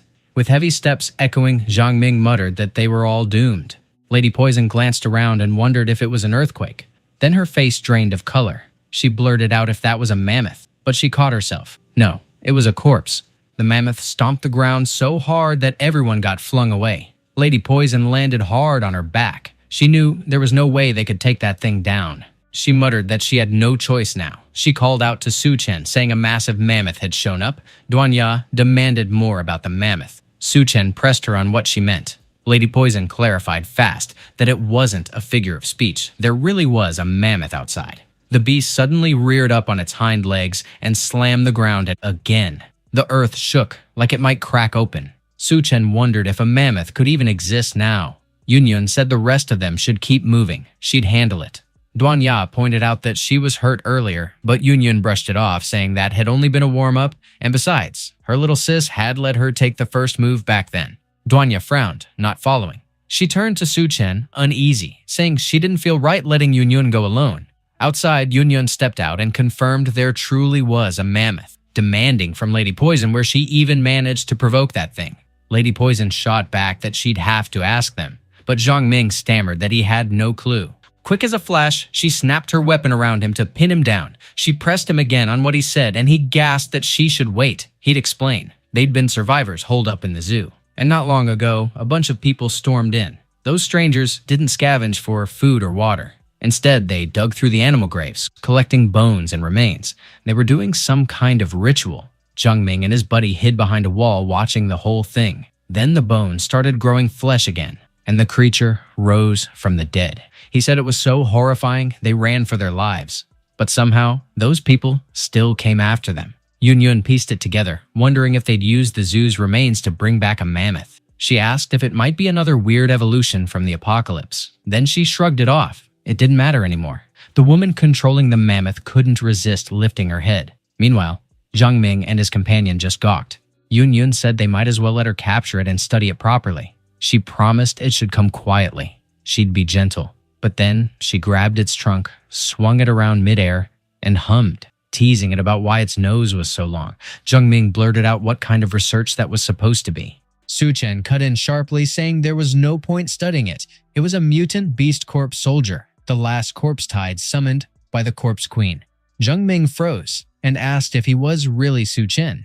Zhang Ming remarked that it was really Su Chen, and couldn't wrap his head around how he actually survived the apocalypse, looking like he was doing pretty well too. Su Chen pressed who he was again, and Zhang Ming replied that it was him. They used to be in the same class back in university.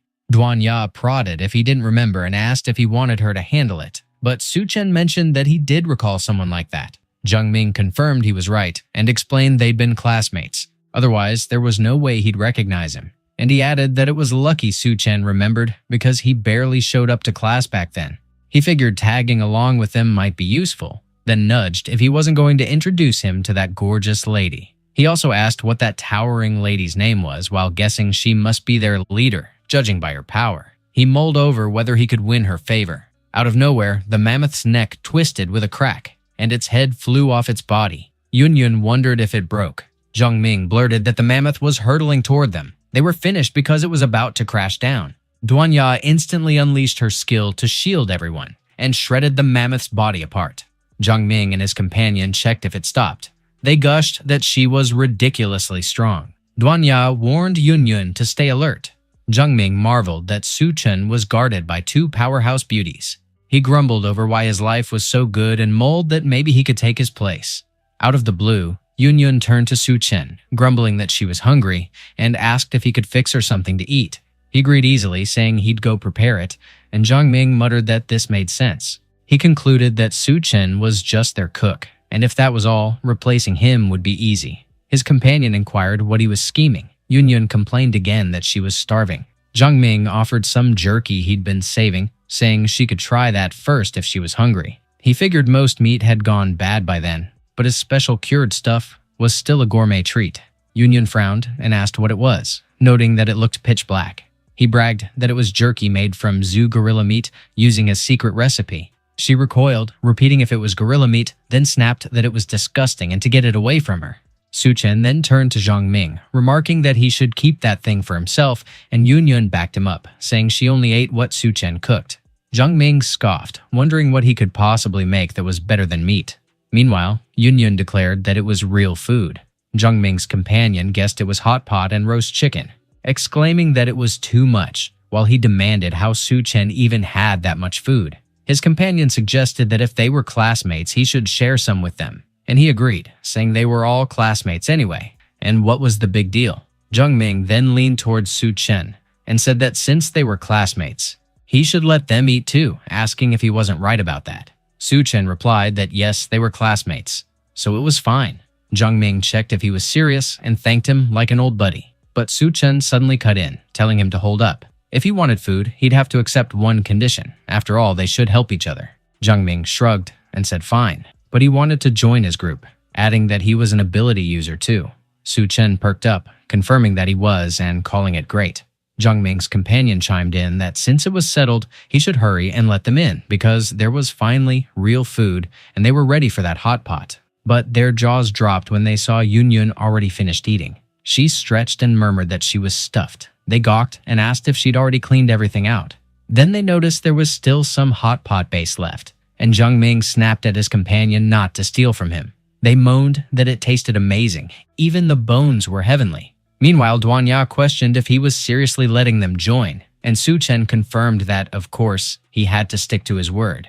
Then Yun turned to Su Chen again, saying she found something in the mammoth's brain, telling him to absorb it, and he asked if it was a crystal core. He added that since she found it, she should keep it, and he wondered if crystal cores from the corpse army of the Corpse Queen dropped that easily. He figured he definitely needed to pay attention to that.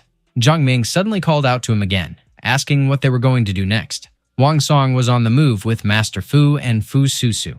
Master Fu grumbled that he should put him down already since he wasn't crippled. Wang Song replied that he still had to forge a blade for him, so there was no way he'd let him wear himself out. While Fu Susu told everyone the old man was too badly hurt and she needed to take him somewhere to recover. Su Chen mentioned they could head to the Dawn base since General Gao over there was a friend of his who could lend a hand. Fu Susu agreed and told everyone to take care, while Master Fu reminded the brat not to forget the promise he'd made. Yun wished them well, and Su Chen said they should get going too. A bit later, Zhang Ming's companion turned to him. He wondered if that plan wouldn't end up backfiring on them. Zhang Ming shot back, asking if there was any place that didn't, and said that if risking it once meant earning those two women's protection, he'd be set for life. He figured once he won them over, Su Chen wouldn't have any place left. Meanwhile, a devourer tribe had settled somewhere remote. Their king was being strangled to death. It was a horned devourer doing it. The tribe panicked for their king and yelled for the bastard to let him go. The horned devourer sneered, asking if that kind of trash was really their king. He ripped his body apart. The tribe froze in horror. Then, the horned devourer demanded to know who their real king was now. He pointed at one of the tribe's devourers. He barked that he should say it louder. The devourer stared at the limp corpse of their fallen king. He gripped his knife and stepped up to it. He screamed as he raised the blade high. He He shouted again and again that the fool should die, while another devourer questioned what he was doing. He declared that everyone should listen because that trash was dead. The new king had arrived, so they had better kneel before him. The tribe froze for a moment. Then they all dropped to their knees and hailed him as their king. The horned devourer burst out laughing, saying that was perfect. He called him clever, and the devourer bowed and thanked his king for the praise. Out of nowhere, another devourer called to the king, saying 2 people were outside looking for him. The horned devourer's curiosity sparked. Outside, Zhang Ming called for the king inside to come out. He warned that they shouldn't blame them for being rude. His companion whispered if they were seriously doing this and said there's no way the 2 of them could take that place. Zhang Ming scoffed and asked if he was dumb, saying of course he knew that, but didn't he get it? It was a test. The companion muttered it was a chance to prove their strength, but something felt off. Zhang Ming waved him off, saying he should chill, since he and Su Chen were old classmates, and he even gave him that thing for protection. Then the settlement gates creaked open. Zhang Ming told him not to flinch because even if it was the Devourer tribe, he'd take them out with one strike. But his face dropped when the rocket launcher fired on its own. It launched a rocket straight at the opening gate. The Horned Devourer demanded to know who dared summon him. Then he froze as the rocket appeared right in front of his face. The blast that followed blew the place apart. Zhang Ming's companion muttered that they really were from the Devourer tribe, and Zhang Ming cursed that they were screwed. Inside, a devourer rushed to the king's side. He asked if he was all right. The horned devourer trembled with fury. He roared for someone to rip those intruders apart. Elsewhere, Su Chen remarked that those 2 had lured the monsters even better than he expected. Yun asked if they should wipe out the Devourer tribe. He told her not yet since he still had a use for them, and she pressed what kind of use devourers could possibly have. Then Su Chen summoned Kang Ming. Yun blinked, asking if he was still alive. Kang Ming begged Su Chen to end him, saying that place kept tearing his body apart with spatial rifts. It was pure torment. Su Chen asked if he truly wanted to die and told him he had to do one thing for him first.